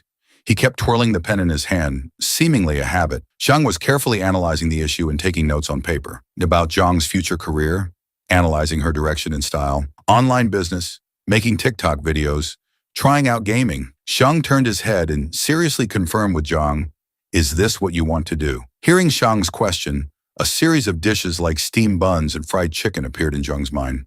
Her eyes lit up with excitement and anticipation. Still holding her phone tightly, she said firmly, "Cooking." Hearing this answer, Zhang immediately jotted it down on paper, blurting out, "Becoming a chef." He clearly wrote the two words chef on the paper. Suddenly, as if remembering something, Zhang frowned and reconsidered. He quickly crossed out the two words chef on the paper, saying to Zhang, "Choose another profession. Without an ID card, even if you have excellent skills, it's difficult to become a chef." Zhang started imagining herself as a chef on a mobile food truck. "How about we try selling street food from a mobile cart? I just need a cart and a pot." Zhang immediately refuted Zhang's idea, pointing out the disadvantages of this job. "It's not as simple as you think. You'll encounter a lot of trouble. While you're selling to customers, you might run into the police. When the police come, you'll have to run. You'll have to push the cart and flee from the police." Hearing the reason about the chef job, Zhang immediately asked back, "As long as I can make money, being a chef is fine, right?" Faced with this question, Zhang felt uncomfortable and had to explain, "But that's not a stable income, and it's not enough for you to support yourself." Zhang was surprised and said, "Not enough for me to support myself." Zhang also paused, suspecting that Zhang was talking about this issue. He thought about what he had said, stable, supporting oneself. He associated it with the image of Hua Wenban, blaming himself. "That's terrible. Why do I feel like I'm a bit like Hua Wenban?" Xiang. Zhang's voice rang out. Seeing him deep in thought, Zhang snapped out of it, forcing a smile and replied, It's nothing. I'm just a bit hungry. Go make dinner." She obediently stood up and answered, "Yes, sir." Xiang leaned back in his chair, hands on his head, pen in his mouth, frowning as he thought about Zhang's job. What job will she do? Is this really important? Zhang was in the kitchen tasting the food. Xiang's train of thought continued. It seems that's not an issue for her. As long as she can make money, she's willing to do anything, even use her own hands to carry construction materials. Hot, appetizing dishes were beautifully arranged on the table. Zhang called from the living room, "Let's eat. Dinner is ready." Zhang picked up the rice bowl and said to Zhang, "You've lived here long enough. You can be considered half modern now. If you want to do something, you can tell me, and I'll give you advice. But the final decision is still yours." Xiang's words made Yang glance at him in surprise. She didn't know what to say, lowering her head and mumbling, "I've never thought about this issue." Seeing her discomfort, Xiang comforted her. "Don't rush. You can take time to think carefully about what you really want to do." Zhang was still lost in thought. The blurry clock showed 5:35. Zhang concentrated intensely as she swung her sword, her movements decisive and strong. Then she closed her eyes and slowly brought the sword back in front of her. Zhang sat beside him, watching attentively. The sword was carefully wrapped. Xiang exclaimed, "Okay, it's done," carefully placing the sword in a corner. Xiang walked out of the room, saying to Zhang, "I'll keep it in my room. If you miss it, you can take it out anytime." Zhang gently pushed the closet door back to its original position. She walked past Xiang, responding with an She sat down in a corner, holding a nail clipper to trim her toenails. She trimmed each toe neatly and cleanly. Xiang saw her actions, rubbed his hands, and stepped forward to suggest, "You're very different from before now. Would you like me to cut your toenails for you?" Hearing Zhang's words, Zhang fearfully avoided. "No need. I don't want to." A hand grabbed the doorknob and opened the door. A voice rang out, "I'm home." Xiang walked into the house carrying shopping bags. Zhang saw him and curiously asked, "What's that?" Zhang moved closer to him. They both stared at the package. Xiang spoke, "Finally, the thing I ordered for you has arrived." He excitedly opened the item he had prepared for her to see, wanting to check the goods. The appearance of that item made Yang blush and scream, "Ah. Zhang immediately rushed forward to hug the sensitive item and cover it. Xiang was also startled and stepped back because of that item. She hugged the item, her face flushed red, loudly warning him, Don't look. Suddenly, Zhang noticed something beside it. She picked up a piece of paper and read, "A 5-star review will be rewarded with 20 yuan." Zhang's eyes lit up as she looked at the paper in her hand, exclaiming happily, "Wonderful!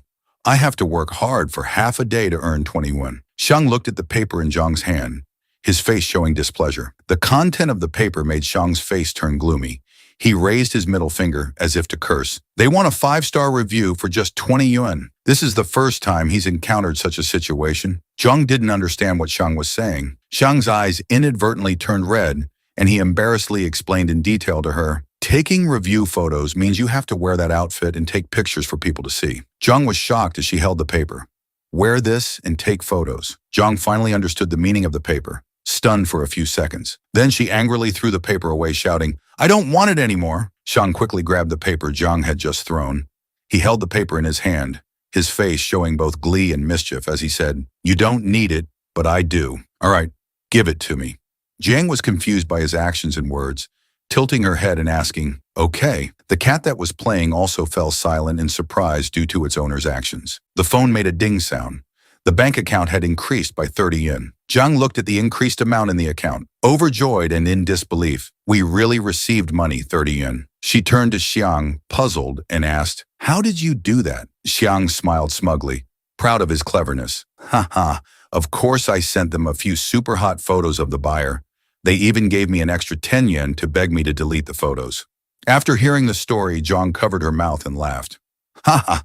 She hugged the cat on her lap, smiling like an angel, and said, "That's really fun." Xiang snapped his fingers, his face confident and full of victory and pride. "This is how life should be, making others wary of you." Both were happy to receive this money. Xiang reminded Zhang to buy food. "Buy some pork, we'll have more food tonight." Zhang cheerfully and obediently replied, "Yes, sir." Zhang smiled nonstop, hugging the cat tightly in her arms and stroking it, saying, "Eat more, eat more." Xiang sighed helplessly, looking at her innocent appearance. He lamented, "What a fool." He spoke up and asked, "Sometimes I feel like I'm taking care of a daughter. Do you feel that way?" Hearing the question, Zhang instinctively looked at the cat that was nuzzling her face playfully. Then she immediately lowered her head. Xiang sat down next to Zhang, picked up his phone, and started reading comments. "Let's see what comments the video I just posted has." Xiang carefully read each comment. Suddenly he saw a comment. Remembering his angry father, he felt uncomfortable inside, thinking to himself, "Why does this person keep repeating the same comment? The way of speaking sounds like an old man. No, it should be said that it's exactly like him." Xiang then blocked this account, pretending not to know anything. "Forget it. Let's pretend we don't know, just block it. Anyway, no matter what I do, I won't let him really threaten me." The next day, Hua Wenban crossed his arms, his face angry, silently sighing, "Humph." Seeing that his father was still angry, Xiang approached, awkwardly asking, "Dad, are you still mad at me?" Hua Wenban decided to keep his dignity, refusing to admit, "What am I angry at you about?" Xiang had guessed that his father would come to question his actions. "How dare you block all my accounts?" Xiang continued to ask for the reason. "Isn't it because I just blocked your account?" Hua Wenban was finally provoked by his son's question, blurting out, "I even used your mother's old phone number and Hao Zi's to register accounts." Knowing the reason, Zhang picked up an apple from the basket and said to his father, "If you have any opinions, just text me directly.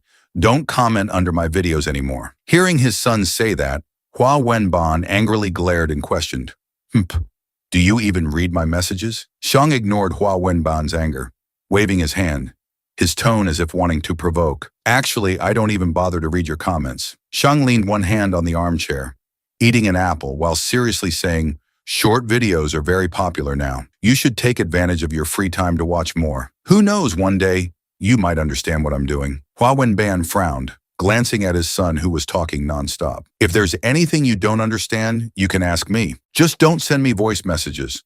I'll explain everything else to you in detail. This is not about right or wrong. It's just different understandings. Don't make yourself outdated." Hua Wenban was so angry he was speechless at his son's words. He stood up to leave, saying, "Let me get my phone." Watching his father angrily walk towards the room, slamming the door in front of him, Xiang was momentarily at a loss for what to do. Then he put aside the conversation with his father and turned to Zhang, pointing at the apple and asking kindly, "Do you want to eat an apple?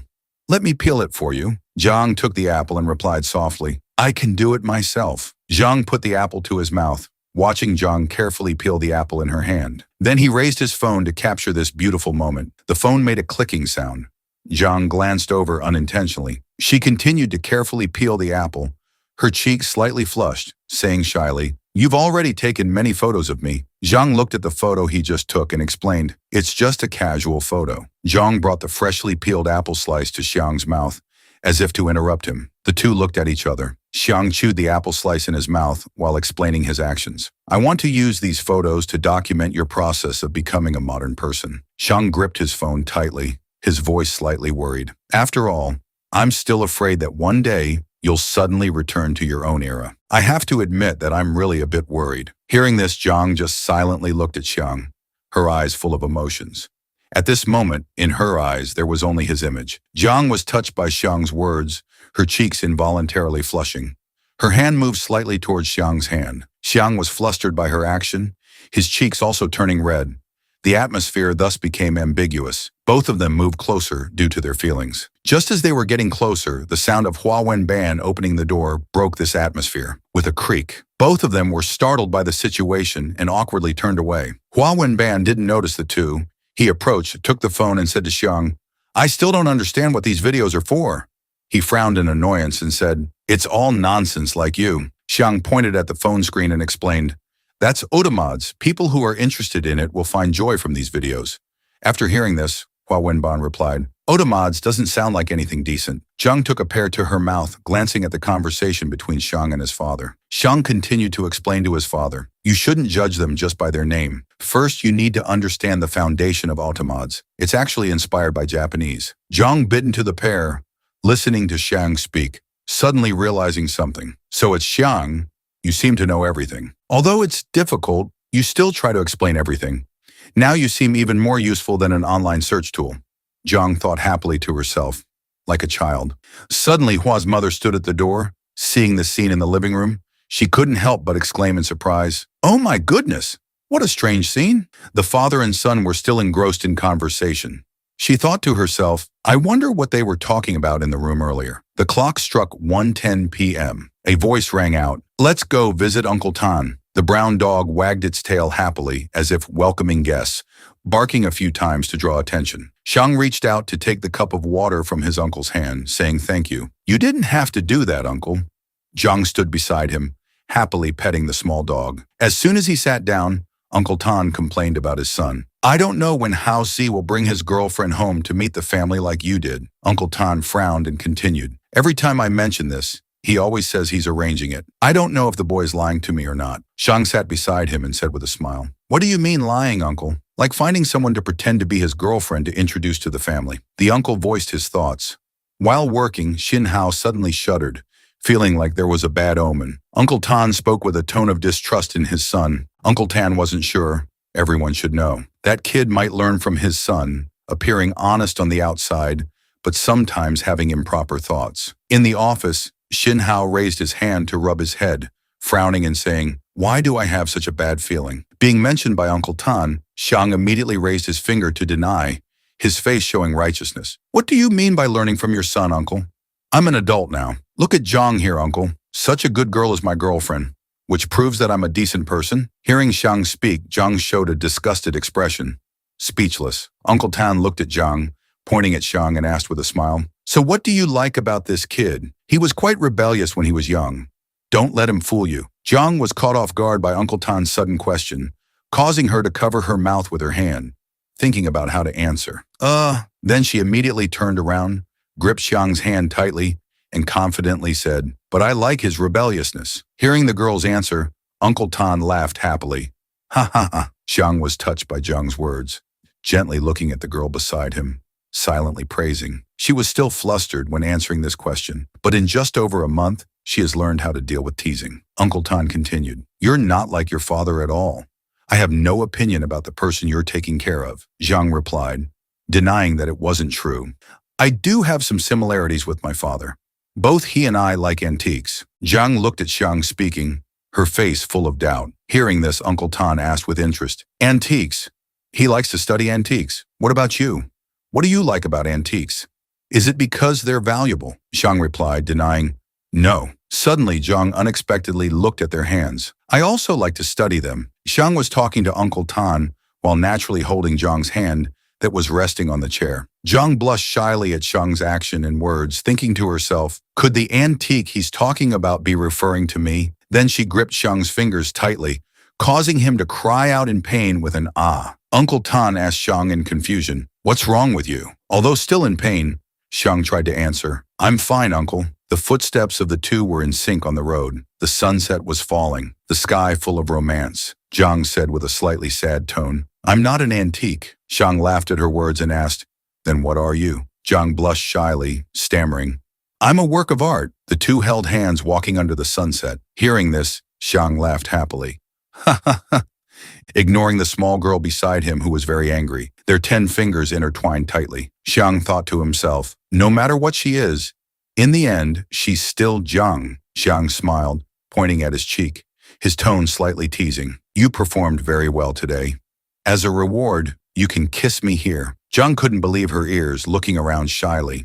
She panicked and said loudly, right here. Her eyes turned red with embarrassment and worry. We're on the street. How can we do that here? Out of embarrassment, she ran away quickly, saying, I won't do it. Looking at her back, Xiang said in bewilderment, oh, she ran away. On the walkway, Xiang and Zhang were engrossed in admiring the surrounding scenery. He pointed down and said, that's the train station. When you have all your documents, I'll take you to buy tickets, and then we'll explore together. Zhang smiled happily and nodded, saying, yes. Then they both moved to another place. Noticing a trash can, Xiang casually threw away an empty drink can. After that, they came to a small bookstore. This is a bookstore. Let's go in and take a look. Entering the store, the staff asked warmly, what kind of books would you like to buy? Xiang looked around and replied, we're just browsing. Each person went to a different bookshelf, carefully examining each book. Xiang kindly cared for the girl who was still bewildered. See if there's any book you like. If there is, we'll buy it to read. Suddenly, Zhang's eyes fell on something on the bookshelf. She picked up a book from the shelf. Seeing this, Xiang read the title of the book. He approached Zhang and said to her, this book will be difficult for you to understand.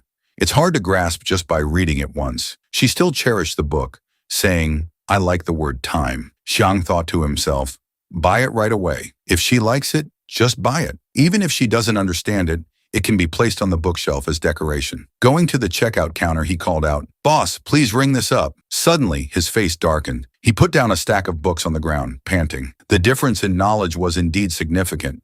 It was too heavy. This stack weighed about 27 kilograms. Zhang, like a savior, rushed over and volunteered. Let me. Xiang was touched and almost cried. You truly are my heroine. The two held hands as they walked. Zhang asked curiously, where are we going next? Xiang replied, let's go home. It's inconvenient to walk around with such a stack of books. He accidentally noticed a familiar figure walking ahead and called out loudly, How to, heard the call and turned around. Xiang pulled Yang closer to greet his friend. How to scratched his head and said, Thantu, why are you two here? The main character replied, we're taking a walk. His eyes glanced at the unfamiliar girl beside him. This young lady is a very beautiful girl with short hair on the outside and long hair on the inside. How to introduced her shyly. This is Liu Jingfeng, a friend. Before he could finish, the girl interjected, I'm his girlfriend. The police officer blushed bright red, embarrassedly rubbing his nose. We're not official yet. Xiang happily introduced, I'm How To's friend. My name is Xiang. This is my girlfriend. Zhang also quickly greeted, hello. The main character immediately suggested, we're about to go watch a movie. Would you two like to join us? How To waved his hand. No, I don't want to be a third wheel. The brief conversation between the two couples ended. Xiang waved goodbye. Well, see you next time. We'll go ahead. The sound of footsteps gradually faded away. Zhang tilted her head and asked her boyfriend, oh, are we going to watch a movie? Didn't you say we were going home? Xiang walked with his hands in his pockets, pondering for a moment. I just said that casually earlier. Didn't you find those two a bit strange? He touched his chin, recalling the scene just now, his face looking as if he was thinking about something. They say they're just friends, but judging by how proactive that girl was, it's very likely she's pursuing How To. But there's still something odd about it. Zhang innocently looked up at Xiang. Those two, I didn't see anything unusual. Xiang shook his head. That's because you don't understand How To's personality. Zhang opened her eyes wide and looked at her boyfriend, saying, I've had a question I've wanted to ask for a long time. Why do you always add to after names? He's called Hao Tu. The rich guy's called Wang Tu. You're called Tan Tu. Can I be called Hua Tu? Xiang gently explained. That's a nickname we gave each other in college. Like Lao Tzu, Zhuang Tzu, Confucius, they all have Tzu. We felt adding Tu after names would sound cool. You're a girl, you don't need to add it. Zhang suddenly understood. Oh, so that's it. Then I don't want to be called Hoa Tu. She happily held Xiang's hand as they walked under the sunset. Hoa Tu doesn't sound good. Kuang Tu is even worse. Just call me Zhang. Arriving home, she placed the stack of books on the table. Xiang hugged his orange cat while turning his head to look at his girlfriend. Zhang expressed her dissatisfaction. Actually, I wanted to watch a movie too. The main character broke out in a sweat. You mean watch at home? If I knew you wanted to watch, I would have taken you to the cinema. Watching in the cinema feels more authentic. Imagining the scene in the dark, an unsafe movie theater. Can't talk, very impolite. The second option is watching movies at home. You can freely adjust the lighting, discuss comfortably, and have cats and drinks. Zhang firmly said, no, I still prefer watching at home. You once said that couples should shop, eat, and watch movies together, but we can eat and watch movies at home together. Xiang hugged the cat tightly in fear, calmly saying, all right, your fist looks scary. I'll listen to you. Let's close the curtains. Zhang advised, in life we need memorable and cherished moments. We can't live superficially. Look, if we just do everything at home, when we look back on the past or when our children ask about their parents' love story, do you want to tell them that mom and dad just stayed at home and didn't go anywhere? After hearing this, Zhang immediately got angry, glaring at him with a red face, saying, what children? This little guy has already revealed his intentions. Xiang hurriedly explained, that's not the main point I wanted to make. Xiang and Zhang sat down on the couch. He turned on the computer and said, let's watch this movie. A crunching sound was heard. It turned out that the sound wasn't from the movie, but from Zhang's mouth. She was still leisurely chewing her snacks. The blurry face on the screen gradually became clear. His girlfriend continued to crack sunflower seeds. Xiang secretly glanced at Zhang, feeling embarrassed. The silence between them made him blush to his ears.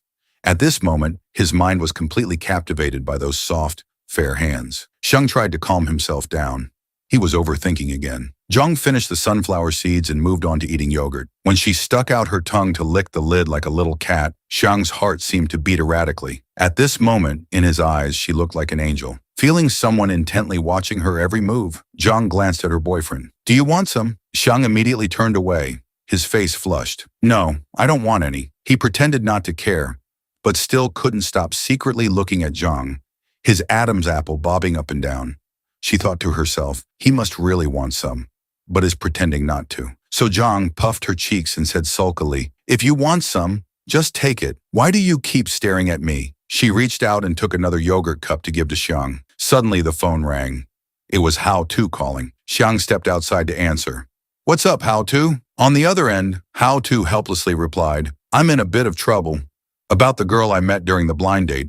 It's a long story. Don't tell anyone, especially Uncle Hua. If too many people know, sooner or later my dad will find out. Xiang laughed and replied, don't worry, I'll keep it a secret. Hao Tu continued, I was introduced through family. That meeting was so embarrassing I could have died. She looked at the menu and said, I heard the food here is very good. Do you come here often? Liu Jingfang said she wanted fried rice. Then I called out, boss, 2 portions of fried rice. From outside came the reply, coming right up. When the food was brought, we sat in silence. The atmosphere was very awkward. Liu Jingfang took the initiative to speak. You're a police officer, right? I politely replied, yes, I just finished my internship. We started chatting.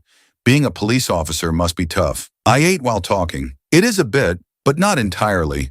Just working continuously for a few hours can be tiring. Then I changed the subject. Does the food suit your taste? Jingfang didn't answer, carefully wiping her mouth. I can't eat anymore. Seeing her not respond, my throat felt choked up, so I decided to finish the remaining rice in one go, then put the bowl down hard on the table, pretending to pull out a tissue to wipe my mouth, hurriedly ending the meal. I hastily probed, you were also forced to go on a blind date, weren't you? Jingfang caught the key word and asked back, also, I felt very uneasy inside, wondering if I had guessed wrong. The poor girl had to admit, you're right, I was a bit excited, feeling that my judgment was correct. What a coincidence, Jingfang nodded.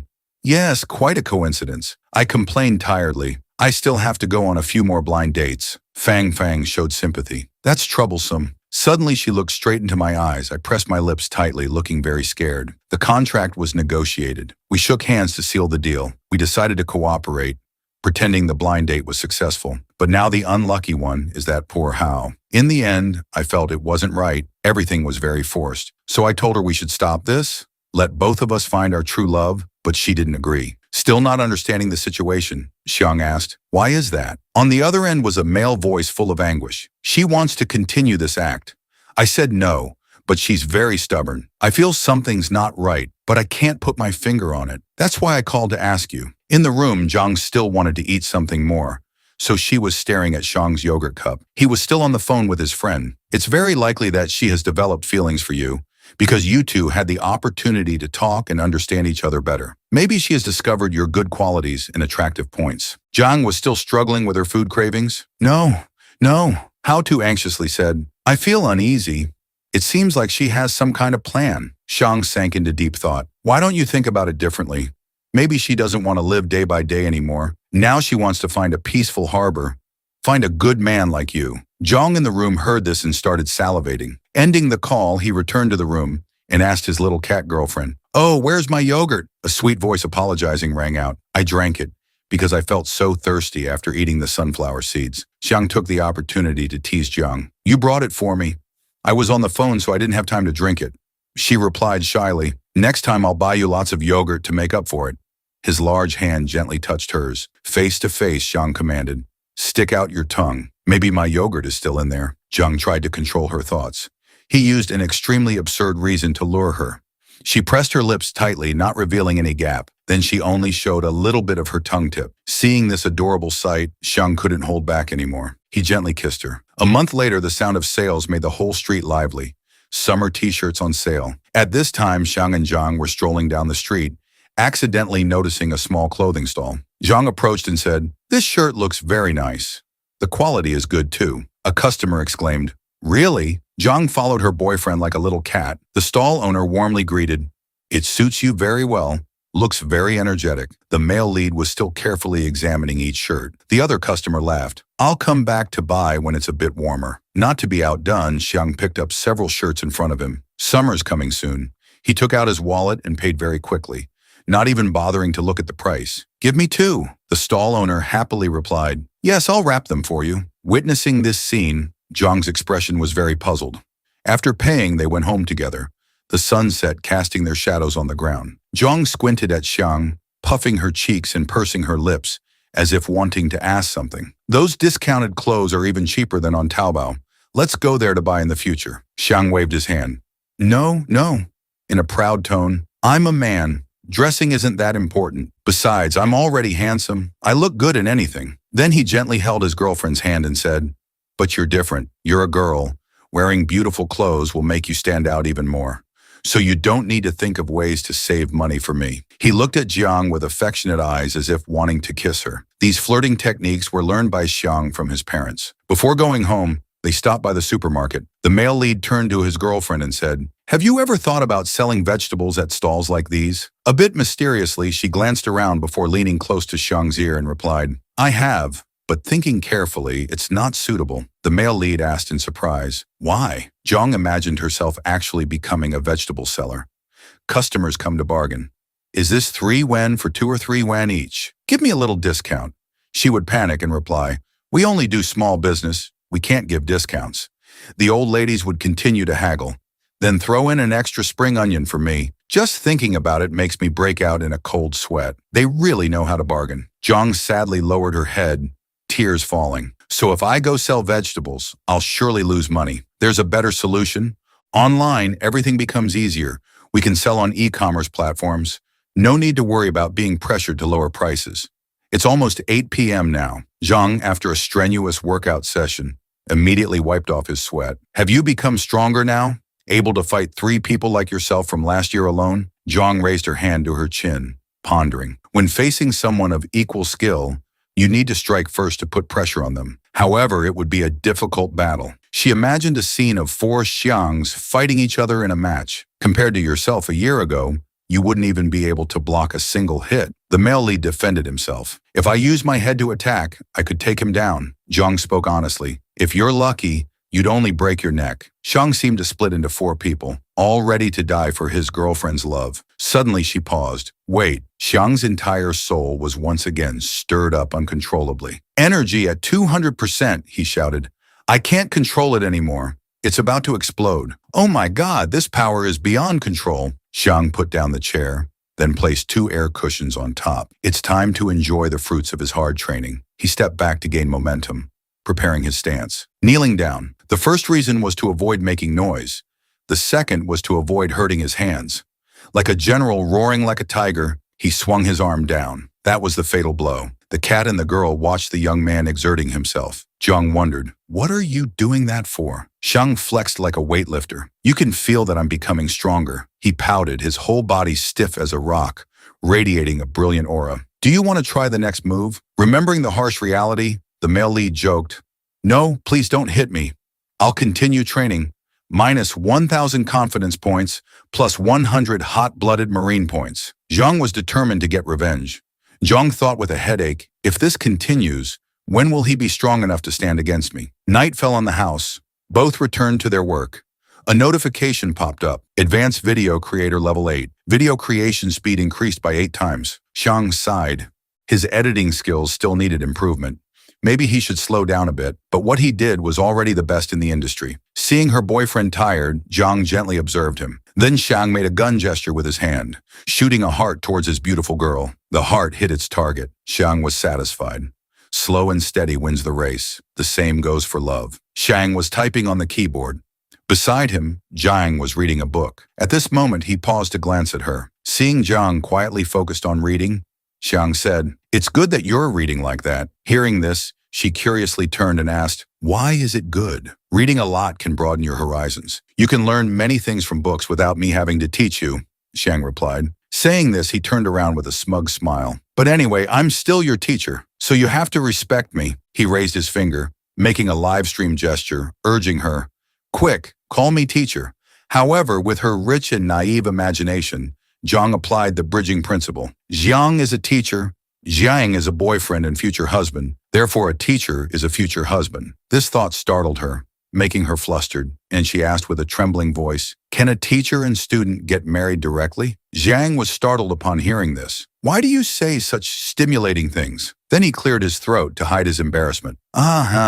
Actually, that's just a joke. It's like how some couples like to call each other daddy. As soon as he finished speaking, the book in Zhang's hand dropped to the floor with a thud. The innocent girl, surprised and blushing like fire, asked with her mouth agape, what? What does that mean? What's the meaning of calling someone that? At this point, Xiang calmly explained to her, it sounds strange, but I just wanted to let you know that such things exist. As long as both parties are willing and enjoy it privately, of course, without affecting others, then I can't stop it. Zhang lowered her head in embarrassment, thinking to herself, wait, why are we discussing this topic? Then she quickly grabbed the book to cover her face, saying, I'll continue reading. Seeing this, Xiang silently admired. This heroine is truly adorable. Time passed for a while, both still sitting on the sofa, each busy with their own tasks. Zhang finished reading the book. She propped herself up and sat closer to Xiang. Seeing Zhang looking at him, Xiang asked, have you finished reading? She didn't answer but continued to move closer, intently looking at Xiang's computer screen. Then she suddenly turned her head, finally answering Xiang's question. Not yet, because this book is too difficult to read. It's really too difficult. I can't understand it. As soon as she finished speaking, Zhang turned to glare at him. I feel like you're looking down on me. That's the truth. She, dissatisfied, rebutted. I'm not stupid, but halfway through her sentence, she stammered, Just. Zhang immediately continued. You're just not used to that book. Actually, I understand everything, kitten. Zhang looked at him angrily. Suddenly, her cheeks turned red, and she spoke up. What are you looking at? Hearing this, Zhang looked over and said, oh, this is a spin-off of Journey to the West. He pointed to the image of a girl paused on the screen, saying, this female lead is very similar to you. She's very violent. She'll attack people she doesn't like. Teased by Xiang like this, Zhang frowned and denied. My mouth isn't that big. I'm not talking about appearance, but behavior. The little girl immediately sat up straight and retorted, I've never hit anyone. But Xiang gave an example to prove. Do you remember that thief from that day? You nearly beat him to death." At this point, the distance between the two had shortened. Xiang glanced and blushed. Too close. She maintained her position, pressed against him. He could smell her scent. Thinking of this, Xiang suddenly spoke up. "Can I touch your calf?" This time it was Zhang's turn to be surprised to the point of blushing, immediately shrinking back. "Stay away from me." This statement choked her.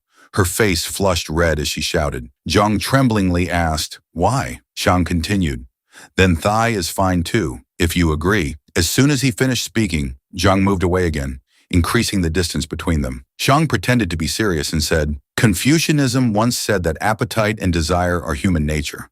It proves that what I want is not a bad thing.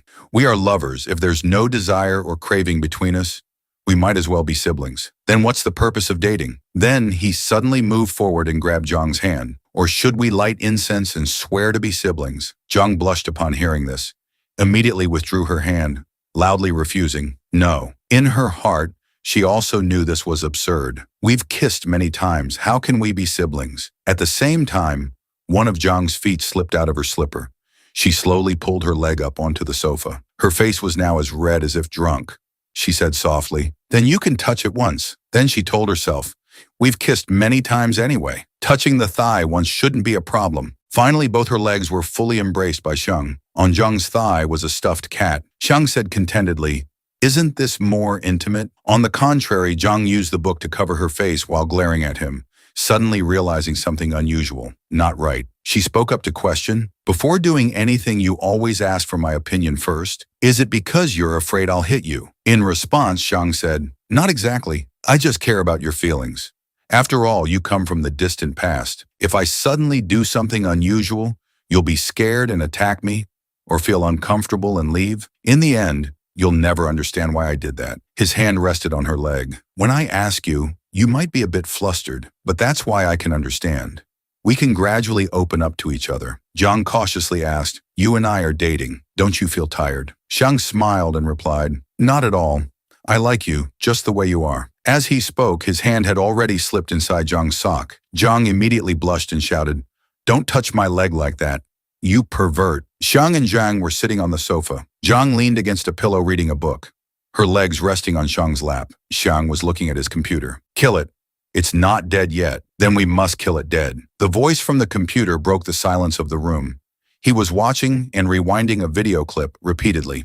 "It's not dead yet." Zhang, who was reading, noticed him rewinding the same part several times and spoke up. "You've watched that part 3 times already. It's not dead yet." The voice from the video sounded again. "Because I'm thinking." These 3 lines not only show the villagers' ignorance, but also reveal their deep-seated hatred, while these black characters are portrayed in an absurd and stupid manner. Just a short clip contains so many implications and meanings. "It's really interesting," he replied. Hearing this, she asked, "It's just 3 lines. Aren't you overthinking it?" "Maybe, but thinking too much is better than having an empty mind. There are many methods to train the habit of deep thinking. Once you form this habit, you'll understand why people think this way." After saying this, he started typing on his computer keyboard again. She tilted her head and asked, "Why?" He couldn't help but laugh, answering, "If you don't think deeply, you'll become stupid and eventually be tricked into marriage and having children." Hearing this, she immediately got angry and said, "I'm not stupid." She trembled with anger, remembering what he had said before. "We should discuss you moving in to live with me," she thought to herself. Last time I saw through his scheme and immediately refused. Seeing her like this, he smiled slightly and asked, "So do you know what I like about you?" She immediately replied, "You like my shoes and hands." He looked at her and laughed, caressing the ankle resting on his lap, saying, "Wrong, that's just your assumption." She was startled. "No way." Then she secretly glanced at him, wondering if it's not shoes and hands, then what could it be? Somehow I've started to like him too. I'm gradually preparing myself to be seduced by him. Doesn't that make me very stupid? Lost in thought, she looked at the clock. It was already 10 p.m. She puffed her cheeks, pulled her legs back, and said, "I won't let you touch anymore. I'm going to take a shower." After saying that, she went into the bathroom, slamming the door shut. As soon as she left, Bidao jumped onto the sofa, slowly approaching to rest its paws on his lap. He coldly used his hand to push its paws away. It wasn't satisfied and tried to put its paws up again, but was pushed away once more. He thought to himself, trying to compete with the heroine for attention. What a stupid and delusional cat. Don't you know your place? If you could shapeshift, it would be different. He imagined it turning into a beautiful, cute cat girl, but then realized, wait, you're just a cat. Forget it. A moment later, Jong finished her shower and came out while drying her hair. She was wearing a loose, comfortable nightgown and yellow slippers. Hearing her footsteps, Xiang turned to look at her, resting his chin on his hand, smiling and saying, "How about we sit for a while longer?" Hearing this, she immediately bristled and said, "Dream on." Then she nervously clutched her dress, thinking to herself, "I wonder what he's up to now. I'm wearing a nightgown now. If he touches my legs again, I'll be ruined by his craziness." Xiang stared at her intently, his face gradually turning red. He stared at her chest because she was nervously clutching her dress, unintentionally revealing a bit of cleavage. Feeling his gaze, she looked down, immediately realizing and hurriedly covering herself, warily looking at him and shouting, "Pervert!" Then she ran into her room in embarrassment, slamming the door shut, leaving him sitting in the living room thinking, "Damn it, I can't concentrate on work anymore. I need to take a shower to clear my head." After saying that, he went to take a shower. Taking off his clothes, he bent down in front of the sink, splashing water on his face. When he raised his head, water droplets ran down his cheeks. He gritted his teeth, grabbed his hair, thinking to himself that he must become stronger and more attractive. He absolutely cannot be like that weak prince. A moment later, Xiang finished his shower and stepped out. Water droplets still clung to his body, falling to the floor with each step. Passing by Zhang's room, he noticed the light was still on. He opened the door to his own room, thinking to himself, "Looks like the heroine is still awake." Entering his room, he immediately flopped down on the bed. At this moment, his mind was filled with images of Zhang's nightgown. His eyes reddened. He placed his hand on his forehead and sighed, thinking to himself, "This is going to be a long night. Don't think about that anymore." With that thought, he turned to lie on his side. Meanwhile, Zhang was sitting in her room, her face flushed red, biting her lip. In her hands was a pair of black stockings. She blushed as she held them up for closer inspection, thinking to herself, "So this is what they call fishnet stockings." Feeling them, I really like them. Xiang had bought these stockings along with those shoes 2 months ago, but she had always kept them in her room, never using them. Thinking this, she picked up her phone placed beside her, opened the search app, and typed fishnet stockings. Immediately, related search suggestions appeared below. How to wash fishnet stockings, how to match outfits with fishnet stockings, how to wear fishnet stockings. After searching on Google, Zhang opened an image. Then she began to try on the stockings. The black stockings were gradually pulled up her legs. A moment later, she had finished putting on the black stockings. She let down the hem of her green dress, slightly lifting her foot to look, thinking to herself, "Wearing these is indeed very comfortable. No wonder Xiang always wants me to wear them." She shyly pulled her legs back, curling up in a corner, thinking to herself, "These stockings really make my legs. Just trying them on once in my own room should be fine, right? I absolutely won't wear them outside for others to see." Her cheeks were burning red. Although Xiang didn't ask me to wear them for him to see, if he likes them and happens to see me in them, I'll be in big trouble. Early the next morning, the sun was gradually peeking out from behind the clouds. Zhang opened her door, tiptoed out, looking around as she walked. In her hand were the stockings she had tried on the night before. When she looked towards the bathroom, she was startled. Xiang was squatting in the bathroom, busy washing something. She called out to Xiang. Hearing her voice, Xiang jumped in surprise. He quickly hid what he was washing behind his back, flustered, and asked, "Why are you up so early?" She stood at the door and asked him, "What are you washing?" The black stockings were also carefully hidden behind her back. Hearing her question, he replied, "Nothing, just some socks. Is something wrong?" Her face slightly reddened. She stammered, "Ah, it's nothing." The black stockings were clutched tightly behind her back. "Oh, is that so?" he said. Then they both fell silent, looking at each other without saying anything. After a while, Xiang awkwardly smiled and asked, "It seems like you have something to tell me." Seeing his strange behavior, she suspiciously thought, Xiang's actions are very odd. Why is he afraid of others seeing him washing socks? Could it be? Her eyes widened, imagining him doing the same as her, secretly trying on stockings in his room. Could it be that he's just like me, secretly waking up early to wash those fishnet stockings? The more she thought about it, the redder her eyes became, her whole body trembling, sweat pouring out nonstop. Seeing her like this, Xiang suspiciously said, "I feel like you're thinking about some improper things." She hurriedly turned and ran away, saying, "No, I don't know anything. I'm going back to my room." Time slowly passed. The clock struck 10 o'clock. Xiang sat on the sofa, while Zhang sat at the desk writing something. Bidao lay stretched out on the floor resting. Zhang wrote while slightly turning her head to look. Seeing Xiang resting his chin as if deep in thought, she asked, "What are you thinking about?" Hearing her question, he replied, "I'm just recalling the dream I had last night." Bidao had changed from lying down to sitting, lightly pawing at his slipper. "So what did you dream about?" He shuddered slightly, thinking while breaking into a rosy smile, and replied, "Very happy things. Very captivating." Hearing him say this, she immediately imagined him secretly wearing a dress and fishnet stockings. She blushed and asked, "Did you dream that you turned into a girl and even wore fishnet stockings?" While hugging Bidao, hearing this question, his face darkened. "Why would I dream about turning into a girl?" He thought to himself. What is this heroine thinking? Turning into a girl isn't fun or memorable at all. She turned to look at the computer screen, sighing. Oh, if it's not that, then never mind. This response filled him with doubt. Could she have misunderstood something about me? In the kitchen, everything was neatly arranged. Spice jars were lined up orderly on the shelf. Vegetables were placed on the rack. Pots on the stove. Food was neatly arranged on plates. Vegetables in one corner, meat in another, rice paper in another corner. Zhang was wrapping a large spring roll filled with various ingredients. Xiang asked her while eating, "By the way, have you thought about what you want to do? If you want to open an online store, I can help you set one up." She picked up the spring roll and replied, "I don't want to." Hearing this, he continued, "Well, think it over carefully. There's no need to rush. What's important is what you want to do. As long as you like the job, you'll achieve your own success. With your perseverance and determination, you'll succeed at whatever you do. I believe in you." Hearing this, she paused for a moment and said, "But I don't believe in myself. There are so many things I don't understand. It's normal to lack confidence now. It's not because you're from the past. Even in this era, many college graduates are just like you. Few people can determine their direction right after entering society. It takes many trials and errors to find a job that suits you. Cats eat fish, dogs eat meat, superheroes fight monsters."